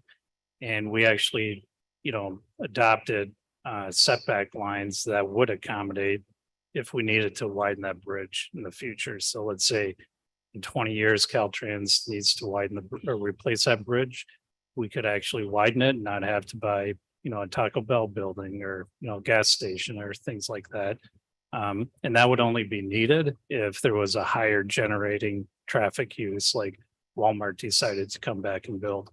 But right now with the expected land use analysis, it should work just fine without widening the bridge. You've got to know in this community, you probably shouldn't say, should Walmart want to come back and build? So Because that will suddenly be on social media in the news and everybody's going to think Walmart's coming back. That was just a funny hypothetical that our works director said. We changed the general plan so it can't actually come back without doing another change. So Yes, really, thank you for that reminder. Yeah. Director. Okay, how about pro bass shops? All right, thank you. Let's see. One other note I was looking at that I might have lost my eyes on. So traffic. Madam Mayor, I know there was a comment Yes. about the border between existing residential properties in this project. So I know part of our conversation and one of those topics of discussion was that increased setback for second story. So I think we'll be talking a little bit more about that as you get into deliberation. Yes. And then at the last meeting, we did detail some landscaping concepts and strategies between the apartment units and the adjacent existing residential properties, in addition to sort of that natural creek buffer that exists there as well. Okay. And so that's something that could also be changed as we're deliberating. Let's see, I think that, so the impact to San Ramon, you've answered that. Someone mentioned, and that it seems like this project, these folks aren't concerned with the community. And what it seems to me, and I don't live in the area, so I can't say I feel exactly where you are. I can imagine. What I have seen, though, from my perspective, is when they first came in, we were talking about 130 units, higher apartments, closer to the existing residents, not the buffering, more bigger commercial space. And so this has really been scaled down more towards the neighborhood. We have had, as the director mentioned, several public meetings that have been noticed publicly, that people have attended, that people have been invited to attend. And I think, a true effort has been made to care about the community and balance the overall needs. So I did want to say that. I am not seeing any other specific questions that haven't been addressed. I do want to ask Councilmember Daris if you wanted to bring up that traffic question. Yes, that's perfect. And Director Dunsmore, you did touch on the widening. That's kind of where I wanted to go. So it's either going to be one of you two to answer this, because we're at level service C. We've talked 2 weeks ago, trips per day, and now VMT got brought up, and you don't have to give me any specific numbers. But I'm curious, and maybe this will help some of the residents, is how close are we to that next level service, or how close are we to needing, if traffic was going to increase, would it have to double before we would have to require to widen it? Are we 10% off, 50% off? You understand where I'm going? I mean, what would it take? How close? Yeah, are we just a hair away? Yeah. Now, the good thing is in this whole region, we prohibited high traffic generating uses, which are the drive-through restaurants and the fuel stations and the car washes. But in terms of that threshold, I always like to leave those answers up to the traffic professionals. I know a lot about land use, but traffic's just not my forte. Our public works director or the traffic engineer might be able to better answer that specific detail. Okay. Yeah, as I mentioned, for the last 3 years, we've been really analyzing all sorts of different land uses, because it was like a crystal ball. Director Dunsmore would always ask me, do we need the roundabouts? I'd say, I'll tell you if you can tell me what's going to be built in the area.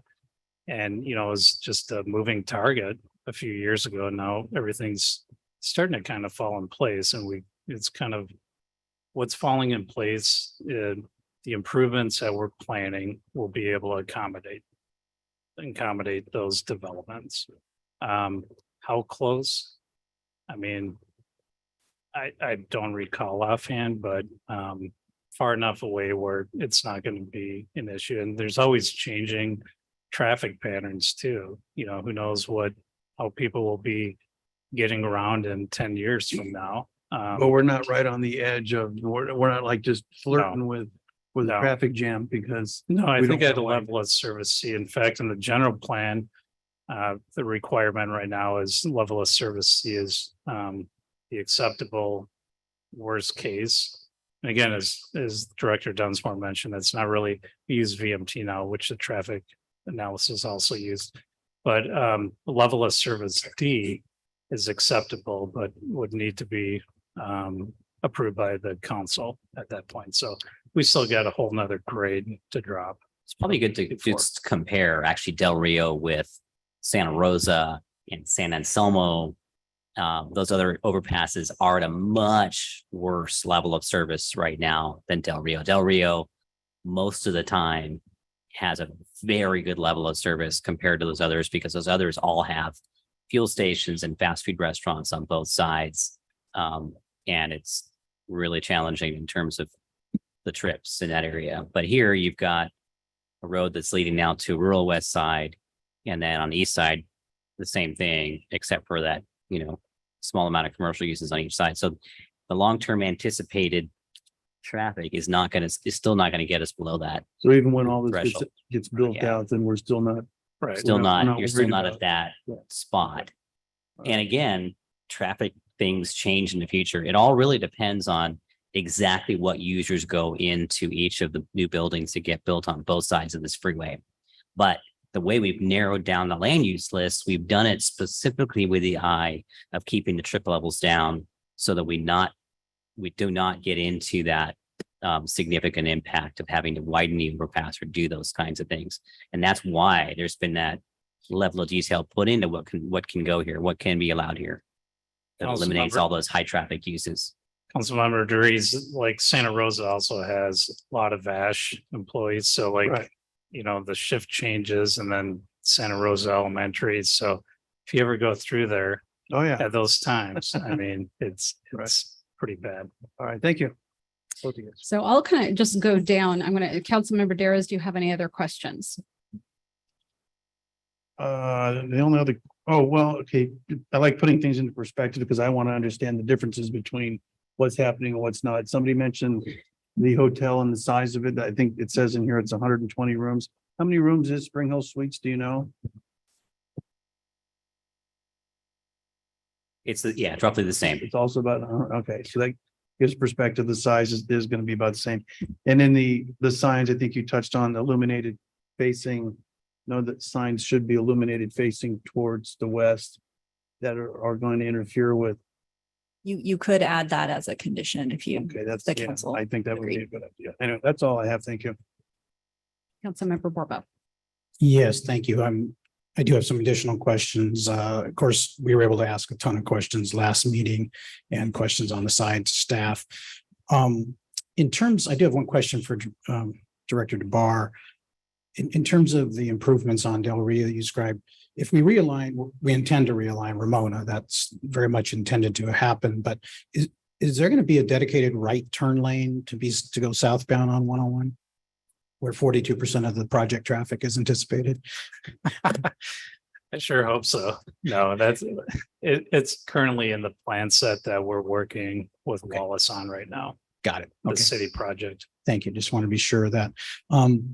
And speaking of, I'm going to kind of jump around because I wrote these questions as it went along.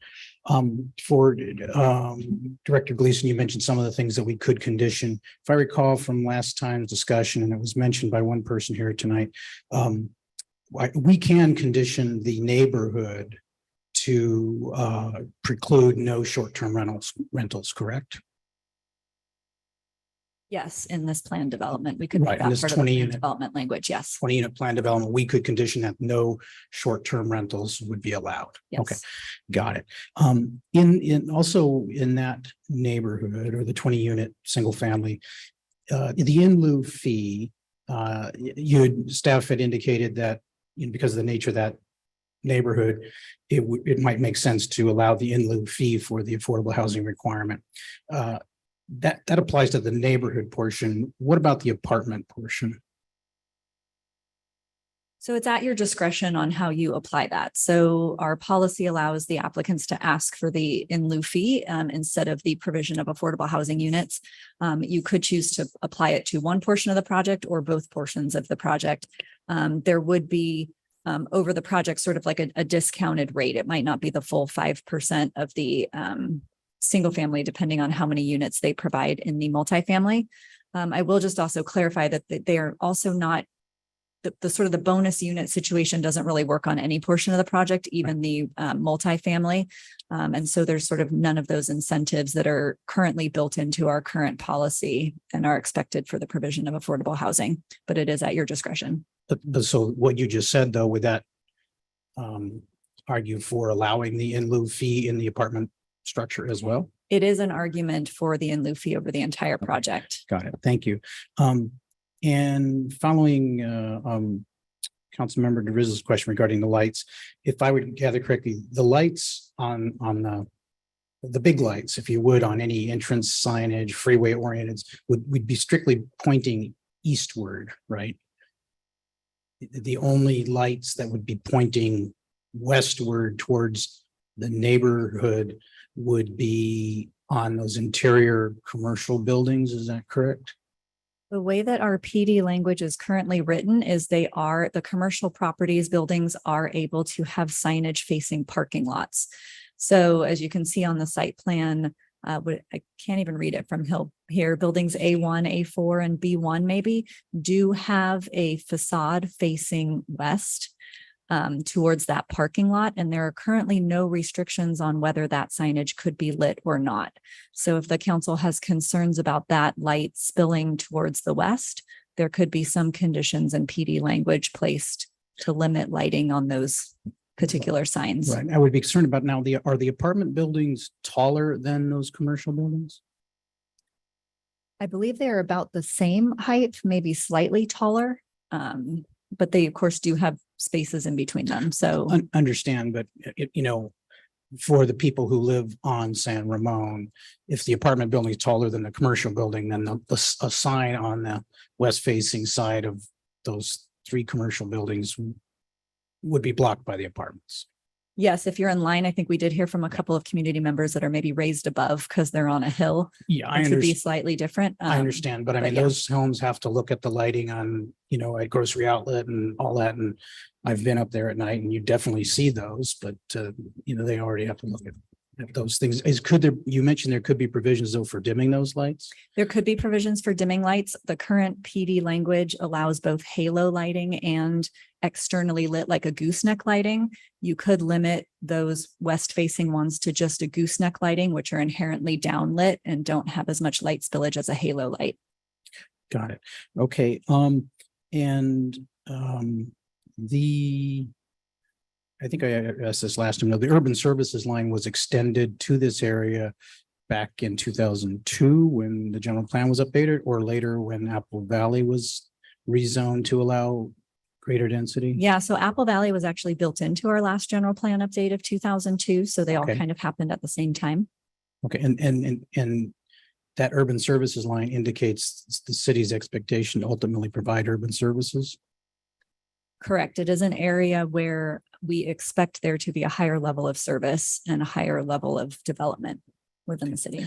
Okay, thank you. And then, let's see. Actually, no, I have additional comments, but I think those are the questions for right now. Thank you. Mayor Pro Tem Fund. Thank you, Madam Mayor. I do still have a few questions that most of these are compiled out of the many email messages that we received and with questions and concerns. I want to make sure that we've got them all addressed. Let me start with the traffic ones. We've done most of them, but one question that came up from a constituent was delivery vehicles. My understanding is that, can you explain what happens with delivery vehicle, what's allowed for delivery vehicles, like 18-wheeler deliveries in the main commercial areas? And then how would like UPS trucks and that kind of thing be handled in the residential, single-family residential space? I can speak a little bit to that. I know that the applicant's representative is available as well, and they gave kind of a good answer on that last time. I believe, there's no loading docks designed into this commercial area of the project. So these are sort of, those smaller scale trucks that would pull up and, load with a hand cart or a dolly, and we wouldn't see a lot of backing up or extra large kind of trucks. In terms of UPS deliveries, I would imagine that it would happen similarly as any other residential neighborhood. Again, those UPS trucks with that one-way section between the residential and commercial portion could enter into the residential portion and actually exit through the commercial portion to sort of avoid backing up. But again, I think they plan their routes based on where their deliveries are. And so I wouldn't be able to guarantee that a UPS truck never backed up in that residential area. Sure, but I think the confusion was that, the prohibition against major delivery vehicles how, where's UBS going to park? Well, they, they can go into that residential area. Okay. That handles that. Let me come back to the traffic numbers.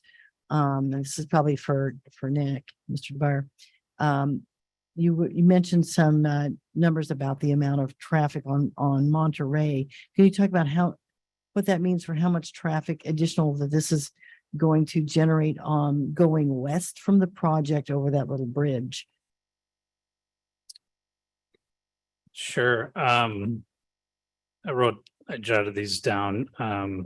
Going westbound on Del Rio Road towards the Monterey, currently peak hour. I don't have the daily trip, but maybe the applicant team can mention. Currently it's 132 vehicles per hour in the PM peak hour trip. So it's probably like rush hour. And after the project, it would only be 10 more vehicles per hour. So very minimal. It's a very low volume road. Great, thank you. Okay. Sorry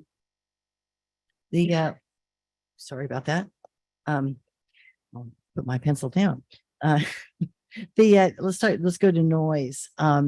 You mentioned that this the whole area gets 60 to 65 decibels of noise from the freeway.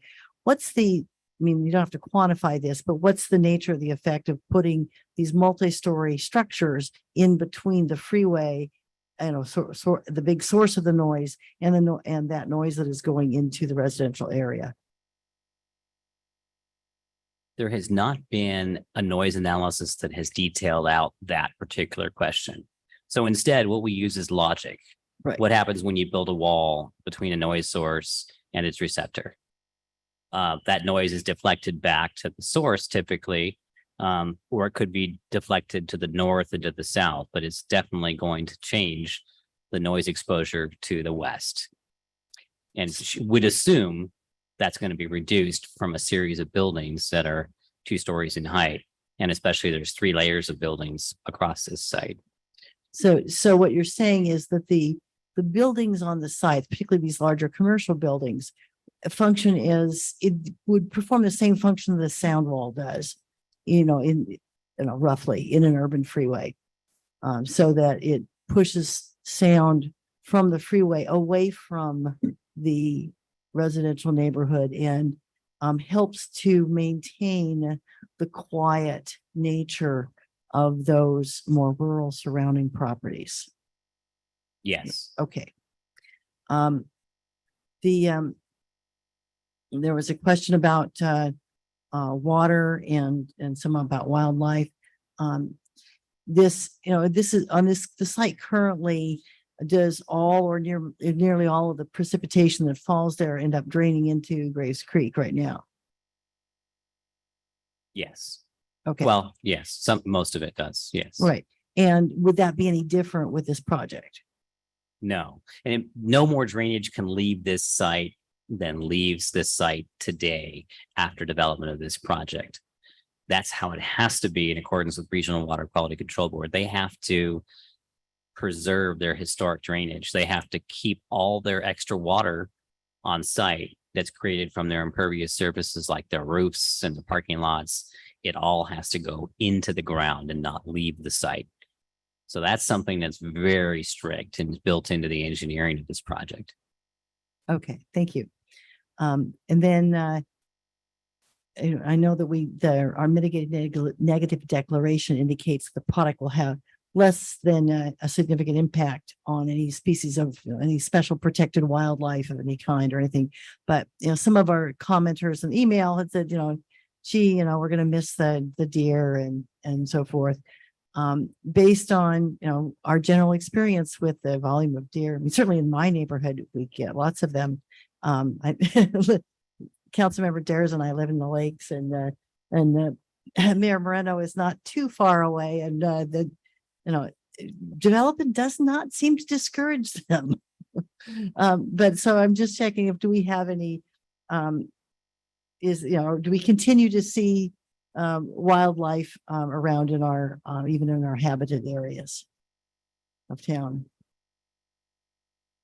We do. Development doesn't seem to discourage them too much. Of course, they will not have the same paths and patterns that they used to have, but a majority of this area still does remain rural, and that the creek drainage kind of area is maintained as well. I live over in this area, and there are abundance of deer, especially tucked over along Monterey Road, and we expect them to stay. Well, what we look for when we study wildlife patterns is wildlife corridors. You know, does this project act as a wildlife corridor? Unfortunately, Highway 101 and Del Rio Road bisect wildlife corridors, and then you've got housing on the other two sides. So you have a little bit of an isolated site. Now, wildlife corridors they follow creek corridors or they follow passageways in rural areas. Highway 101 acts as a very substantial divide. In fact, there's very different species on each side of the highway because of that. And there's very different populations. You'll notice, on the east side neighborhoods, for example, except when you're close to the river, there's very, very few deer. Dramatic opposite when you're on the west side of the freeway. And so you have to look at these projects and say, is it going to bisect that? Is it going to significantly alter that? Is it going to significantly cut in half a corridor or change a significant habitat area or resource area, which is typically if you were to cut off a creek or bury a creek or build a freeway or build a major thoroughfare. Those things do alter those patterns. But the pattern here has been altered historically. And you're looking at a historically partially developed site that's already surrounded by urban uses. So that is a huge factor. And there's not a significant habitat zone on this property. You don't have significant native trees or other factors going on here. Okay, thank you. So likely to still be able to hear the frogs and have the deer eat up all your roses. Let me then come back to some of the questions that with regard to that were brought up earlier with regard to clean air impacts. And I know our general plan that's currently in force specifies that we have a policy to support regional efforts to maintain clean air and includes concentrating new intensive development at identified nodes to help reduce vehicle trips. Could you briefly discuss how the proposed development relates to that policy of concentrating development at nodes to reduce vehicle trips? Absolutely. We have identified our commercial nodes as being our intersections with Highway 101, where we have overpasses. And those commercial nodes, as identified earlier on in our general plan, our El Camino plan, are these areas where we anticipate focusing either commercial or residential development around these particular locations. Great. Okay. And that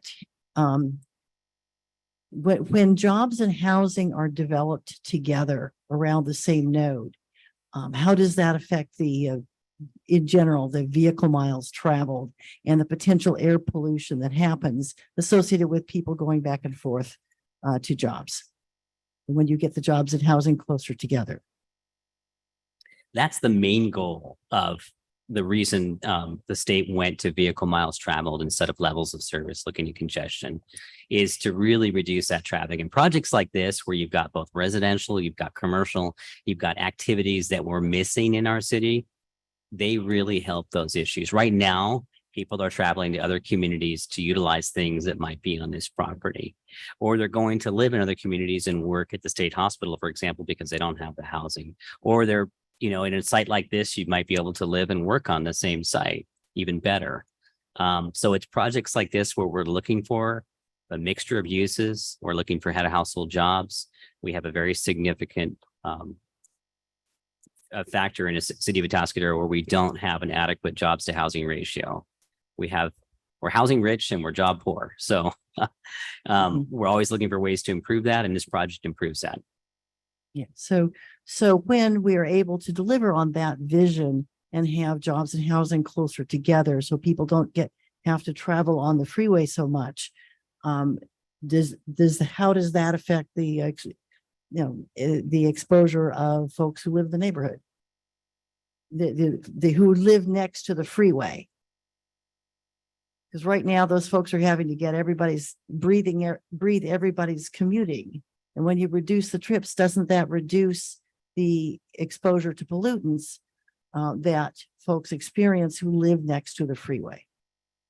Exactly. The whole goal, I mean, if we had a healthy jobs housing ratio in Atascadero and we had more commercial uses and we had more jobs in Atascadero, the number of trips going down 101, whether they're to Paso, whether they're to San Luis, are going to be reduced. And therefore your air pollution issues and your noise are going to be reduced along with that. That's the goal of a project like this. That's the goal of as we develop and we do an environmental analysis on any property. That's the end game goal, is to make our community whole, make it sustainable, make it complete, so that we have the whole picture here without forcing a lot of in traffic or out traffic. And that's what the state wants us to do. And are we able to meet either our state mandated regional housing needs assessment goals, for accommodating people, or improve our jobs housing balance without constructing additional places for people to work and live? Absolutely not, because our RENA is based solely on vacant land available for housing, and it quantifies each site and what can be built on those sites. And without building new construction, we will not meet our RENA and we won't meet the state's policies for housing. Okay. So what I'm hearing is that we have to have construction to get these things, and we've got a project that is designed to create offsetting benefits for the neighborhood over time that will help our air quality. And during the course of construction, you of course have construction vehicles. Are there elements in the plan that mitigate the sort of pollution that you get during the course of construction from those vehicles? Yeah, absolutely. There's a couple of different layers here. Not only is there mitigation that's been recommended by the Air Pollution Control District, there's also state standards that APCD requires for the operation of vehicles on this site. And so a lot of those things don't end up as conditions or mitigation measures in this project because they're already state requirements. For example, all of the construction vehicles on this site are going to have to pass all of the standards for air pollution before they can operate on this site. In addition to that, there's mitigation measures that do things like prohibit the idling of those vehicles on this site. There's measures that are very strict on dust control and dirt leaving this site. So a lot of those things all those things are already in place on this particular site. And it's a relatively small construction site. Yes, there will be grading. With any project, there's grading. You have to move dirt around to level the site out. And yes, that, there's going to be some very short-term things, but they're mitigated through that condition process. And this particular project, we actually worked one-on-one with APCD in their modeling. Now, it's very confusing when you look at the attachments you have in this environmental document with all those details that are in there. It's actually computer modeling that generates what happens at this project. And they put conditions on things such as even the paint type that would go on the building so that it's 0 VOC, and on all these other factors that most people don't even think about. So today's standards are very strict and self-mitigate themselves even without us having to condition them. Great. So given all of those factors, then is the project consistent with the finding that its air quality impacts would be less than significant given the mitigation that is required? Exactly, yes. Okay, thank you. Councilmember Barbeau, you have a couple more questions? I did, just for clarification, Ms. Liz, and you referred a couple of times to the green line here as a creek. That's not a creek, though. That's a drainage swale, correct? It's not a jurisdictional creek where it goes through the project site. I don't know that it's been analyzed as it goes towards Graves Creek, but not within the boundaries of the project site. And the flow in there is very limited because of the pipe under the freeway limits the amount of water. So it's never, even in these flooding events we've had in the last, because I was there 2 days after a huge rainstorm and there was, 6 inches of water in the thing. So it is limited by that pipe under the freeway, especially where it originates right here. Right. And then I just wanted to double check. Question was sort of asked, or Mr. Dunsmore gave an answer regarding the mitigated negative declaration. We heard some criticism of that document from this San Francisco law firm and this group that calls itself Care California. You explained that, and I just want to double check, because you're always so thorough. You stand by the mitigated negative declaration as the complete and proper environmental document needed. Absolutely. And there's no evidence in our record that we could or should do otherwise.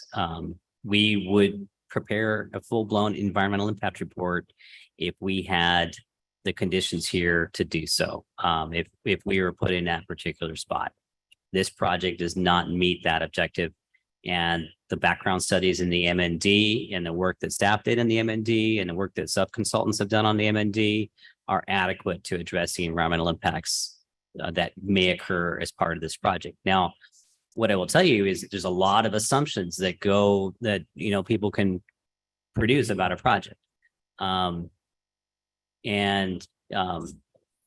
They're simply that, they're assumptions, but that's how it is also when you do an environmental impact document. You've got to draw conclusions and assumptions, but it's based on science. It's not based on opinion. Right. No, I understand. And the same with the traffic. I mean, we're guessing an expert is guessing 42% of the trips from this, project would take 101 southbound. Yeah. That's some of that's assumption. That's an some of educated that's guess. assumption. Yeah. That's an educated It's guess. a little bit. Yeah. If the project becomes very attractive to out of towners from the valley, it might be more traffic on 101 north. But all that We just aside, don't know. there's thresholds on all of these things. Right. And these thresholds are science. And this project doesn't meet the thresholds to create unavoidable significant impacts. And there are projects that do that. And I've worked on plenty of them. Right. And I read their 77-page letter, much of which focused on air contamination during the course of construction. But as I read that, and you had kind of addressed that from Mayor Pro Tem Funk's question, but as I read that, any project, even a single family home, is going to involve the use of diesel powered construction equipment. And if you apply that logic, you'd have to have an EIR for every construction project. But you're satisfied that the air quality during construction is fully addressed for the reasons you articulated in your answer to Mayor Pro Tem Funk. Absolutely. And the fact that the Air Pollution Control District requires these vehicles to be fitted with the latest devices, and in addition to the fact of the mitigation that's on this particular project. So I'd be hard pressed to say that Highway 101 itself probably creates more of a risk to this location than the construction project will in the future. Okay, thank you. Okay, what I'd like to do is look through our list of things, and I know we probably want to take a break, but I want to go through our list, and then if staff needs to kind of work on some wording, we can take a break and then come back and kind of see where we are. So let me go through the list of some changes. Clearly, there's the changes to draft ordinance B, just some of those minor things that are easy. We're eliminating social and service organizations this time, but especially last time, we talked about that second story setback that the Planning Commission had recommended. And I think we had come to a better idea potentially of an overall setback rather than the wedding cake style that staff and the developer seemed to think would be suitable. Ms. Gleason is Yes, kind I of think we nodding. had that at 15 feet. I think there's a couple options up there for you. I think the way we were going last time was just requiring a 15-foot setback to the second story. And then a developer of that parcel could choose whether to set the first floor back to align with that or do something different. Another option would just be to apply the added setbacks to the northern parcels where the concern is. Okay. So potentially just doing the 15-foot setback. So doing 15-foot setback to the second story only on the northern parcels. That is an option as well. That is an option as well. So either all of them or just northern. Okay. It seems like if the northern parcels are the concern, there's no need to necessarily do that on all of them. But I don't know that we want to require that wedding cake, because if we're trying to have housing that's affordable, that's certainly reduces. Yeah, the we do affordability. hear that it's a big added cost. So if we just went with the 15-foot setback, they could choose whether to align the first floor with that 15 feet. The way that the planning commission approved it was an additional 5 feet beyond the first floor, which required the wedding cake. Okay, perfect. Excuse me, though, is there enough room for a 15-foot setback on the ground floor? I believe so. We can bring up some of those. We can look during our break at some of those kind of example lots. And I believe last time the applicant was amenable to that, but yeah, if Mhm. we could take a look at that. Yeah, we can confirm that. And we're just looking for those northern lots now. Is that where we're heading? We think? Yes. Okay. Yeah. But there's also landscaping on those northern lots that, right? I mean, there's landscaping required. I don't know if it would be as tall as 2 stories, but. I do not believe that we have a landscape requirement currently on those northern single family lots. Where we do have the landscaping requirement is adjacent to the apartment buildings. All right, so we've got those, the allowing the privacy fence on the 3-foot wall without a setback on top of the wall. I think last time when we had discussed, it seemed like we were all amenable to that. Any issues? Okay. Let's see. Let's talk about the lighting. I'm going to save kind of the 2 I see as maybe a little bit more conversation for last. The signage on the west facing from the, let's see, west face, like we're talking like A4, A1 and B4, maybe to prevent, lighting that would be spilling over to that San Ramon side. You were saying, I think, Kelly, potentially maybe that west facing lighting we could change to gooseneck or something, kind of wondering from the applicant, does this create any sort of a problem or potentially, yes, if you could come up, thank you.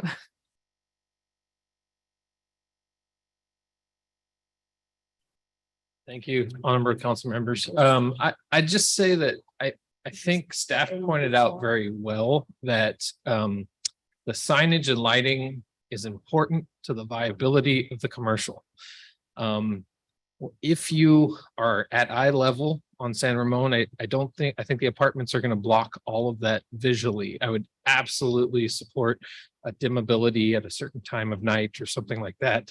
The idea of limiting their potential viability, anybody up with any height is going to see that sign just as easy as they'd see Home to Suites across the freeway. So I think we'd just love to be treated as fair as the rest of the commercial in that corridor. So dimmability, you think is reasonable? Certainly at certain times. Yep. Okay. And do we have consensus on that? Yeah, and that usually would apply in concert with our existing ordinance, like 10 o'clock or maybe 11 or something like that. Yeah, I think we have other conditions that are 10 p.m. to 7 a.m. that we could be consistent with. Okay. So then I think the 2 that stand out, just that obviously one has to do, if you go to the in lieu fee, if we could look at the item there. I know that Ken from People's Self-Help Housing is something that stuck out to me when he spoke during public comment last time. He was talking about the ability to leverage those fees, something that an organization like People's Self-Help Housing and others can leverage that 5% and parlay it into a much larger project than simply conditioning a few units here and there within this development. So that to me is persuasive. I'm tempted to go with the in lieu fees. I think with the small lots, these are going to be more affordable by design. Plus, of course, the apartments tend to be that as well. But would like to know kind of what my colleagues are thinking on that in lieu conversation. And I would add, and I should have indicated I did get an additional exchange with Ken Trujillo from People's Self-Help Housing that I should disclose in ex parte. I should have mentioned that. But one of the things that we really value about that affordable housing policy is requiring the developments to include it so that affordable housing is geographically distributed around the community. And so one of the things that I note is that we're trying to get enough money from our in lieu fees that we can support people's self-help housing completing a project that is on the other side of the freeway, but in this general area. So, you know, and that would be another 40 plus units of permanent supportive housing for veterans and other very low income persons. And while they are hoping to get that financed before these fees would actually come to fruition, I think that the opportunity to leverage funds and the opportunity to make sure we are getting affordable housing and permanent supportive housing, you know, for lower income folks in the same neighborhood is persuasive. And so I would be willing to give them a pass on that, on building it rather and let them do the in-lieu fees. I agree. We should allow the use of in lieu fees for both the single family portion and the apartment portion. I'm in Consensus. agreement. Okay. So the last thing that I really saw sticking out and was mentioned last time, and Councilmember Bo mentioned it this time, and that is the potential limiting of vacation rentals of the single family. I'm hesitant to do that, but willing to have that conversation. Well, I mean, the reason it's important to me, as you know, as we mentioned in strategic planning, I think this is an issue we need to address citywide. But here is a situation, we're going to put 20 smaller single family homes. If we approve this, and that hopefully produces some relatively affordable housing for young families, et cetera, to have somebody turn around and just turn it into a vacation rental, A, defeats that purpose, and B, again, for the rest of the people in that 20 unit neighborhood, puts a private hotel in their neighborhood. Where again, it's one thing to allow somebody to rent out an ADU when they're on site and can supervise, to just take one of those houses then, out of the housing market and turn it into a commercial enterprise in the middle of the neighborhood, I just think is inappropriate. And now is the time up front to say, no, that's not an allowed use in this neighborhood. I'm curious though, because that starts to sound like a policy. So if we're doing that on this project and we haven't done that on any other project, and I understand we talked about that at strategic planning and looking at this more broadly. But my concern would be that we're saying, okay, here we're going to prohibit vacation rentals, but it's the only project that we've ever done that with. But this is a project that requires council approval. I understand that, but area. many projects have needed council approval and we haven't done that. So this would be a shift. Well, I would agree with that it does to some degree represent a shift, and I think it's a shift that's overdue. And so, yeah, it's something I feel fairly strongly about that, again, one of the benefits, if you will, of this project would be those 20 single family homes that are smaller and more affordable for families, and allowing short-term rentals would partially defeat that purpose and that benefit. I would concur with Councilmember Bourbeau on that point. I think we are in this project, we are making special arrangements with its plan to allow for smaller lot sizes and a closer environment. And we know that the state also requires us to allow the ADUs and junior ADUs so that these it could be a fairly densely populated little section there. And for the quality of life of the residents in the neighborhood, I think it behooves us to, given that the extra steps that we are allowing to have that density, that it's appropriate for us to prohibit single family or a single short-term rental. Just getting my acronyms wrong.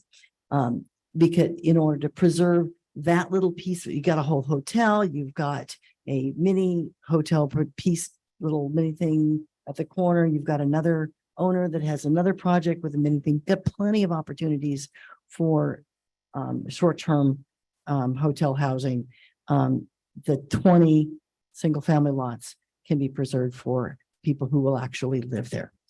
I'd like to ask staff if you had a conversation with the applicant about this. I recall last time the applicant spoke and was concerned that we would be applying a type of condition. And I understand this does require council approval, but this is something that we haven't applied onto other projects. And so this would be a new thing.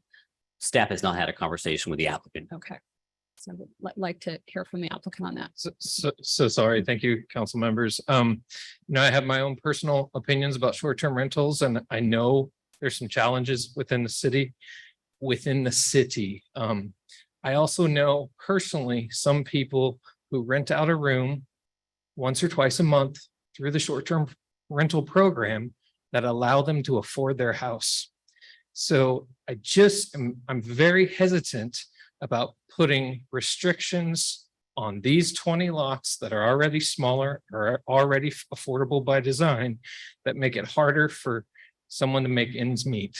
So I think there's a challenge there, and I would fully be back here at the podium supporting some sort of short-term rental ordinance. So if you could stay here for a moment, Yep. Is there a way to word it so that it wasn't just no short-term rentals, but as long as the owner is on premises, We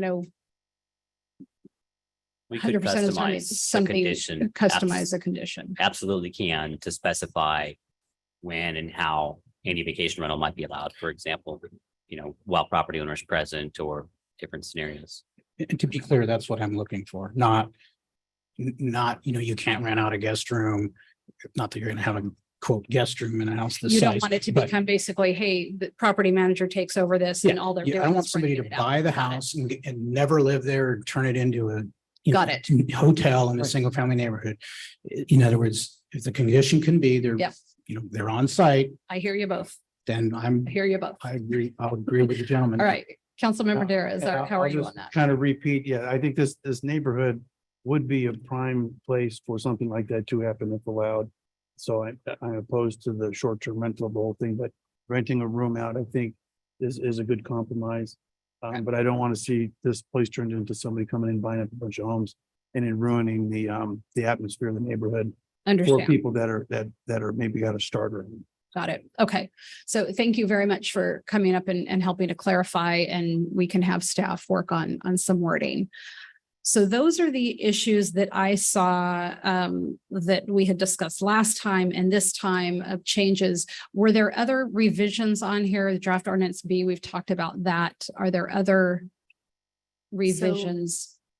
We talked very briefly about adding personal services restricted to our prohibited list. So I did have that in there. And then when I Yes. was going through and redlining some of these changes, I did notice that while we removed the allowance for amplified sound from the conditions, we did not remove it from the PD language.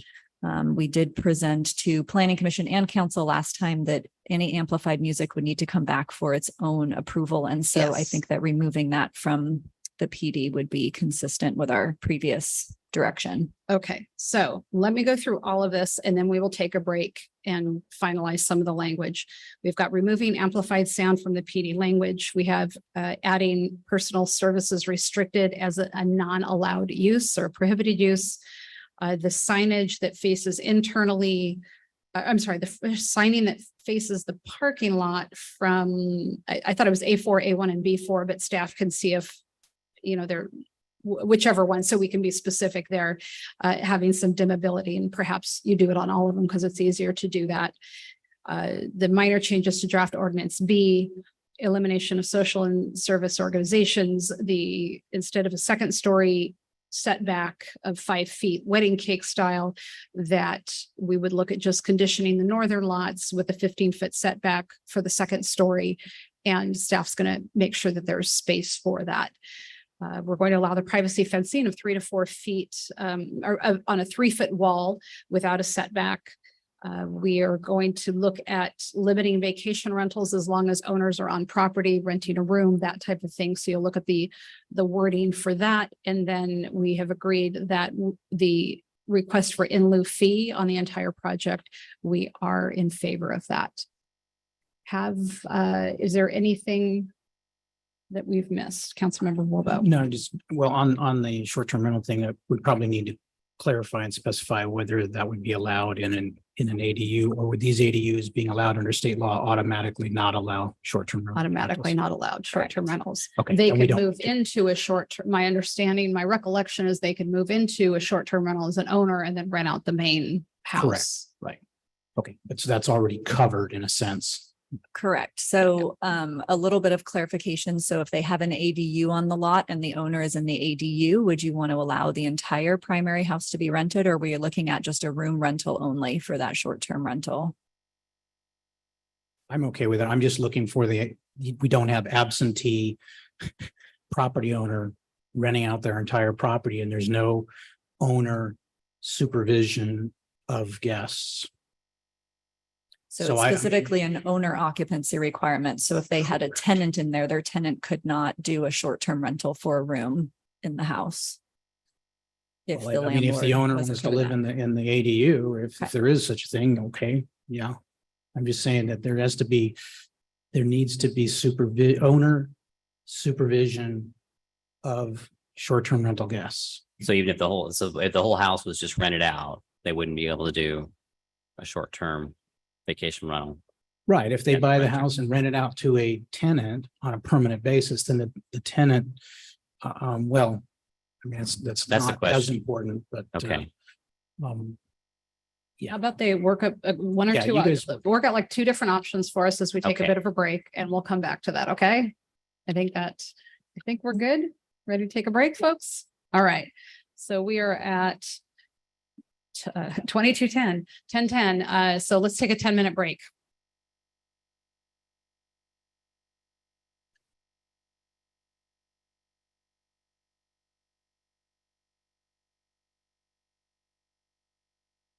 We were, no, I.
All right, I've been told by staff that we have some wording worked out and wow, within 1 minute, not too bad.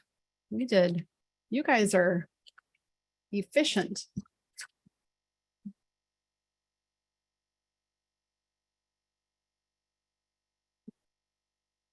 All right, so we're returning from a brief recess. And I believe staff has some wording to propose for the short-term rental condition and also to have looked at the northern lots and if there is room for that 15-foot setback for second stories.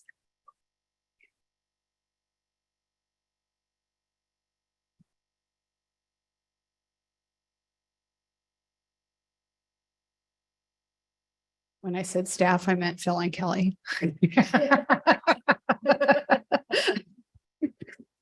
We're getting there. Okay. So these are some of the proposed language amendments to the Plan Development 38 overlay language. Some of our things will live in conditions and some will live in this Plan Development overlay language.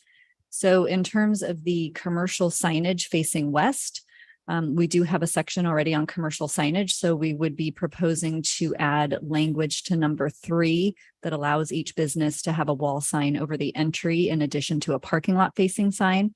And then we would add language clarifying that commercial signs facing west toward the parking lot between the commercial area and the apartments shall be dimmable and shall be dimmed between the hours of 10 p.m. and 7 a.m. This change to number 7 was noted previously as part of that, just that clerical error. We're then eliminating the amplified sound allowance. We're eliminating social and service organizations as a use permit. We are adding personal service restricted as a not allowable use. And then we've kind of taken the short-term rental language and put it in 2 separate locations. So in the PD language under the single family parcels, it will read short-term rentals shall be permitted on owner occupied sites only. We have some additional language in a condition. And then we've clarified that the rear yard setback at the second story applies to lots 1 through 8 only and will be 15 feet. And then that additional modification was just our clerical error from before.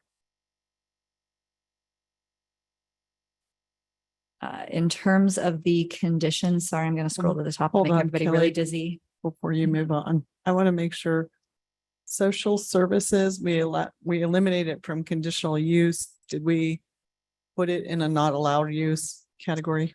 I believe that I did review the use table last time and it is not listed Okay. at all as an allowable use. Okay. Perhaps Phil can check on that and just double check. So in terms of the conditions of approval for the map and master plan of development, we changed the affordable housing condition to our standard condition that allows for in lieu fees. And deleted out the requirement to provide units. I'm not seeing that on the screen. Is that? Sorry, it was there. So instead of requiring a certain number of units, our standard language is that the applicant shall submit a payment of 5% of the building valuation for each residential unit to be placed into the city's inclusionary housing fund, and that payment shall be required prior to building permit issuance. And then the privacy fencing on the 3-foot wall. Yes, that's where I am scanning to. So then we are changing the So condition. we're not seeing that on our screen up here. Is there a way to? I think it's frozen because we were seeing everything you did. And then up until this very last one about in lieu fees, we didn't see that. Oh, you're And- right. It's not. Okay, you know what? It's because I need to share a different screen. Thank you.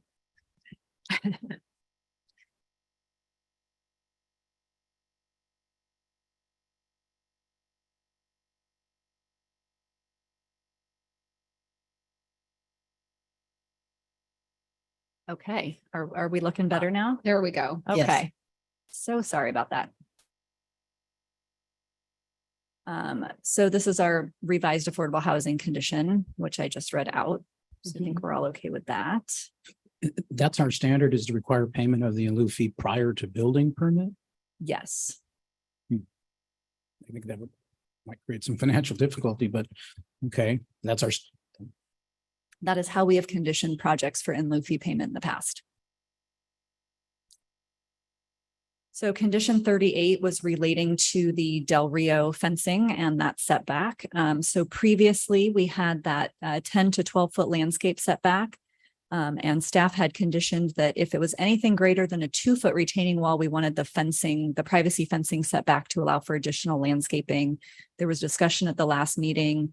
The applicant's preliminary grading and drainage shows a 3-foot wall and lower over a portion of that Del Rio. And because of that large amount of landscape setback off Del Rio, there was discussion that it was appropriate to just allow the privacy fencing for that additional foot without that additional setback, an area of maintenance, and allow that to go back to the rear yards. So this condition change is just changing that 2-foot wall height allowance to 3-foot. Okay. And that's only on the Del Rio frontage, right? Correct. Okay. All right. I think that takes care of everything. We did kind of have a secondary layer to our short-term rentals. And we added a condition that would be required prior to or concurrently with final map recordation, that a deed covenant be recorded on each single family parcel requiring owner occupancy of any parcel used for short-term rentals, so that everybody is aware of that upfront. Okay. Does that work for my colleagues? All right. And I think that's everything on my list, but unless you've got other places you need to show us, Kelly. I believe that is it. Okay. And we did clarify that social service organizations are not allowed in the CPK zone. Okay. Okay, perfect. So I want to say I really appreciate all of you coming out tonight. Those of you who are, whether you're the applicant, you're in favor of the project, you're against the project. It's this type of discussion, the kind of conversation that we have that always makes a project better. And from the very beginning until today, I think we have a really great project. In the beginning, a lot of us looked at it and we're like, all right, we're in favor of this in concept, but there's too much density. We're concerned about this traffic. We were concerned about some things, and the applicant has come back with a project that has really addressed those concerns. And I realize that if you're someone who's lived, by a vacant 15-acre parcel for decades, and this is a rural environment, I can understand how this feels like a really big change. As the director said, the biggest change came 70 years ago when you had 101 go through. And so, perhaps having those, big lots and, kind of rural urban estates right next to the freeway isn't feasible today. And so we're trying to look at how do we balance the needs of the neighboring communities and the needs of the overall city, and come up with a project that suits all of that. I think the biggest thing we did was a while ago when we were able to change the specific plan on the other side of the freeway, and we no longer require the roundabout. So there have been a lot of changes to reduce the traffic, reduce the impacts in that area. And I think this project is a good addition to that. And so thank you all for engaging. And even those of you I know who don't want this, I hope that you've seen us wrestle with trying to make this the best project that we can and make sure all of your concerns are addressed. And certainly to staff, you have done a tremendous job, a lot of work that went into this. Whether it was the environmental, and Nick, you as well, everything that you have put into this, it's been a long project, and you've done a great job. So thank you. With that, I will ask for a motion.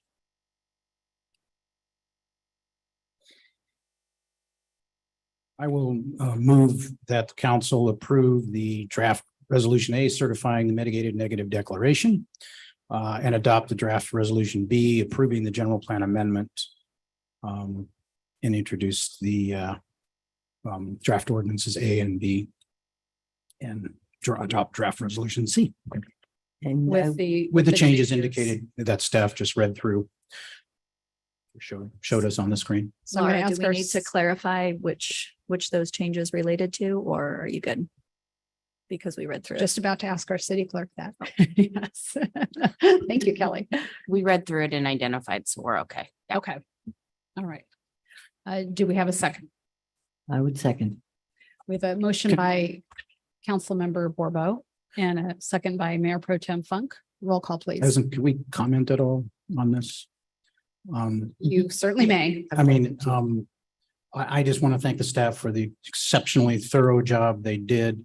You know, I read thoroughly some of these concerns or criticisms of the MND. I don't know the true interest of a San Francisco law firm but I do know that our staff, I mean, I have a hard time accepting at face value that they're suddenly concerned about the environment or the economic development of the city of Atascadero, whereas I'm thoroughly confident that our staff who lives here does and always does a very thorough and professional job. So I want to thank you again for that, and that it's not the city's place to interfere with how the developer hires labor. Others may put pressure on them to do certain things. That's not our place to interfere with that. And I just think overall, the mayor outlined this, it's very critical that we need commercial balance in the city. A.G. Lewis had a vision of a self-sustaining community, and we are not, because we ship thousands of people out every day to go work somewhere else, and enabling some commercial development here makes our city a more environmentally responsible city, reduces overall miles traveled in the whole region, and in that sense is very positive for the environment. And overall, I do share the concerns of some of the neighbors, and that's why I asked some of the questions and asked for that I did regarding the long existing neighbors. But I think this is a good project for the community. I'm excited to see it happen. Thank you. Thank you. And I would second Councilmember Lebeau's remarks as well. We have no capacity in this council to condition this project on requirements to use local labor. And nor do we have evidence that the objections that were raised by those who purported to be concerned about labor actually would result in using local labor and developing local jobs like we'd like to see. I'm keenly interested in building great careers for people who live and work in Atascadero. And I have no interest at all in building careers for people who work at San Francisco law firms. So, we are focused on what matters to this community. And I do hope that the developers will seize the opportunity to find great apprentices here in this community. And as that is available, so that the win-win is that somebody who lives in Atascadero and works on building that brew pub can come back every Friday night, with his friends and toast in the brew pub that he made. This is building a base of customers that is good for our community. So I offer that as encouragement, but we have no power to condition that, and nothing about requiring a $400,000 study to prove things that the staff has already well demonstrated don't need to be proved, would contribute to building great jobs in Atascadero. This project will. This project allows us to have jobs and housing co-located in a way that gets more people off the freeway. And that reduces the pollution, it reduces the traffic load, it reduces the headaches that we all left, for those of us who left San Francisco or LA and, our other places, we all love it that we're not constantly mired in traffic day in and day out, hour in, hour out, and running our lives that way. And so we want to keep that. And I see real attention in this project to have it be to scale, to have it have those benefits for the community. And I recognize that it's scary for the folks who are used to seeing it as an empty lot. But lots do have their right to be developed. And I think this is a good plan that has evolved well in response to concerns that the neighbors have raised. So I am pleased to support it. Ditto. All right, thank you. We have a motion by Councilmember Barbeau, a second by Mayor Pro Tem Funk. Roll call, please. I have to read the titles of the ordinances really quick. Please read that title of the ordinance. Draft Ordinance A, ordinance of the City Council of the City of Atascadero, California, modifying the official zoning map, converting approximately 15.2 acres from residential suburban to residential multifamily -10 and commercial park for the Barrel Creek project. Draft Ordinance B, ordinance of the City Council of the City of Atascadero, California, amending Title IX, Planning and Zoning, Chapter 3, Zoning Districts, Article 28, Plan Development Overlay Zone of the Atascadero Municipal Code to establish Plan Development Number 38, PD 38 for the Barrel Creek project. Councilmember Verbo, Yes. Councilmember Daris, Yes. Mayor Pro Tem Funk, Yes. Mayor Moreno. Motion passes. Thank you. All right, we move on to item number C1, which is the proposed sewer service rate increase, which again has nothing to do with the Barrel Creek project. And I will turn this over to our Public Works Director, Mr. Nick DeMar.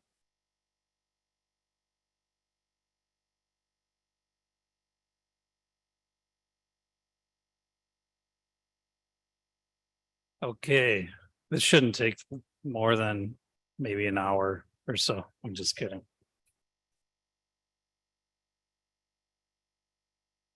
All right, so a little background on this item.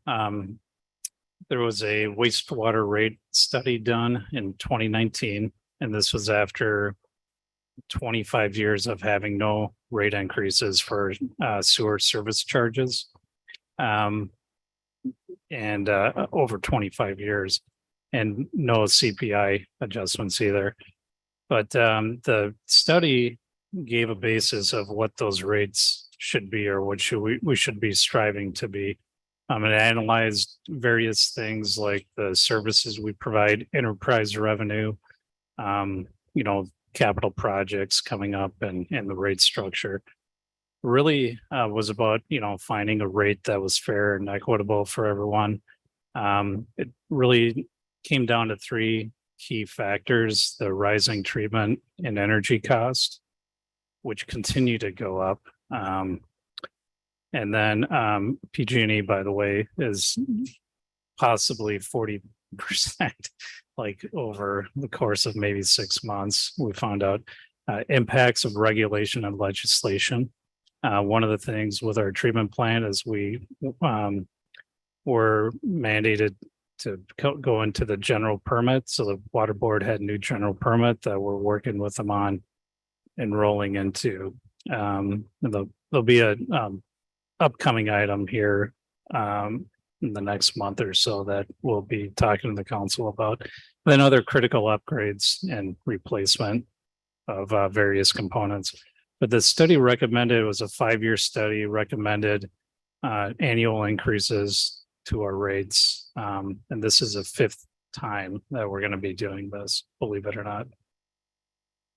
So what is the impact to the rate, our customer base? Currently, our rate per EDU, which is a single family home equivalent wastewater strength and flow, is $40.46 per month.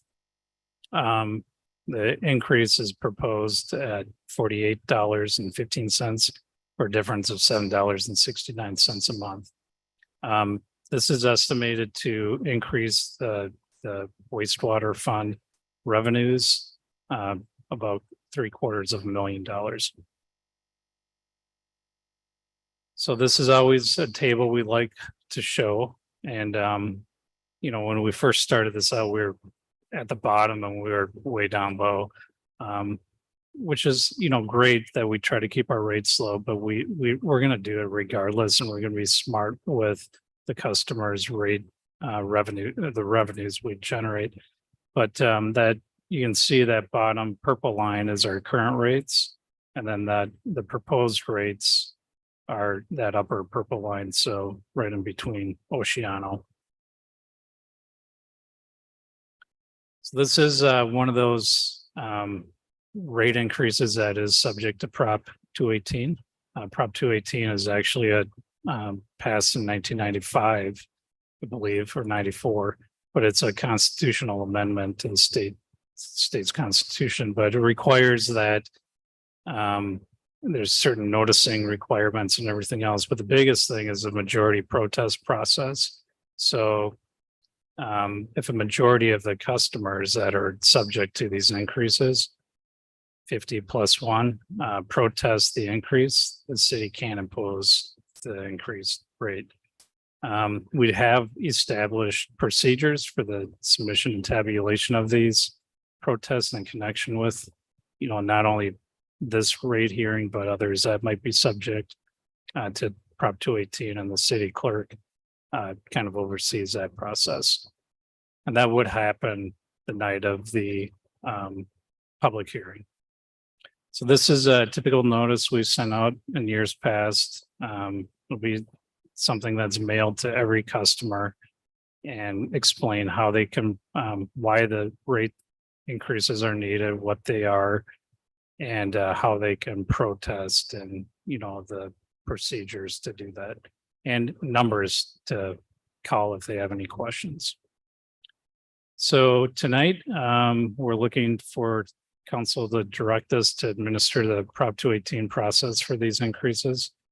If approved, we'll prepare that notice and update all our data to make sure we have the most current property owner database. And we'll mail those notices on April 7th or before. There's a 45-day noticing requirement prior to that public hearing or election. The election or public hearing is set for May 23. And at that point, any protests will be tabulated, and the council can adopt the new rates. After that, usually it's a 30-day, after they're adopted, there's a 30-day, afterward that they go into effect. These wouldn't go into effect until July 1st. So, and then we would also come back in June to levy those sewer service charges on the property taxes. And then we need to get all that to the county by July 14th.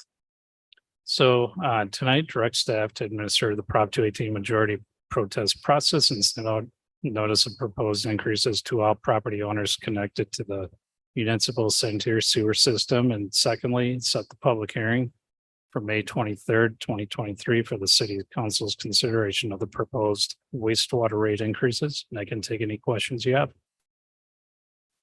Thank you, Director. As I said earlier, this is the 5th year in a row, something we had to do after a quarter of a century, start getting those rates up to pay for the, for the coming changes, the changes that are being made and the changes that need to be made in the future. So it really has to do with being fiscally responsible and taking care of our infrastructure. But still interesting, those, 5 years of rate increases, and we're still, kind of down there, not even middle of the pack yet. So nice to see that we're still quite affordable. But with that, let me just ask if there's any questions of staff regards to this. No questions. I will go out and ask if there's any member of the public. We don't have anyone here in chambers. We've got a couple of members of the public on Zoom. If you'd like to speak, go ahead and raise your hand. You can do that at the bottom of the. Not seeing any, so we'll go ahead and close public comment, and I will bring that back to council for a motion. I'll move we adopt staff's recommendations 1 and 2. I'll second. A motion by Councilmember Borbo, a second by Councilmember Daris. Roll call, please. Councilmember Borbo, Yes. Councilmember Daris, Yes. Mayor Pro Tem Funk, Yes. Mayor Moreno. Yes, ma'am. Motion passes. Thank you. Well, here we are at 10:46. So I am going to ask that if folks can wait until next meeting for council announcements and committee reports, that would be great. If you feel like there's something we really need to, you need to address tonight, then please do. And then I know an individual determination we'll get to, but any council announcements or reports that you feel are necessary to make tonight? No, Councilmember Dares is good, and Councilmember Borbeau? No, I can hold off as well. Just for those who track it, Design Review Committee is meeting on Thursday afternoon with a number of projects that are listed if you go to the city's website. Great, thank you. And any individual determinations? Yes, Madam Mayor, at its March 21st meeting, the Board of Supervisors voted to consider rejoining the Integrated Waste Management Authority and has sent a formal letter to the IWMA Executive Director asking to begin discussions along those lines. So at our April 12th full IWMA board meeting, we will be discussing the county's request. So I want to put on our agenda under individual determination for April 11th, that I, as our rep to the IWMA, get your collective feedback on the county possibly rejoining the IWMA. And we've asked each member, IWMA, member rep, to ask their councils also at either their April 5th or April 11th meetings for, for that kind of feedback, so that when we meet, we can have a full discussion on the county's request. Okay, sounds good. We'll direct staff to go ahead and do that then. Thank you. Any other individual determinations? Seeing none, meeting adjourned.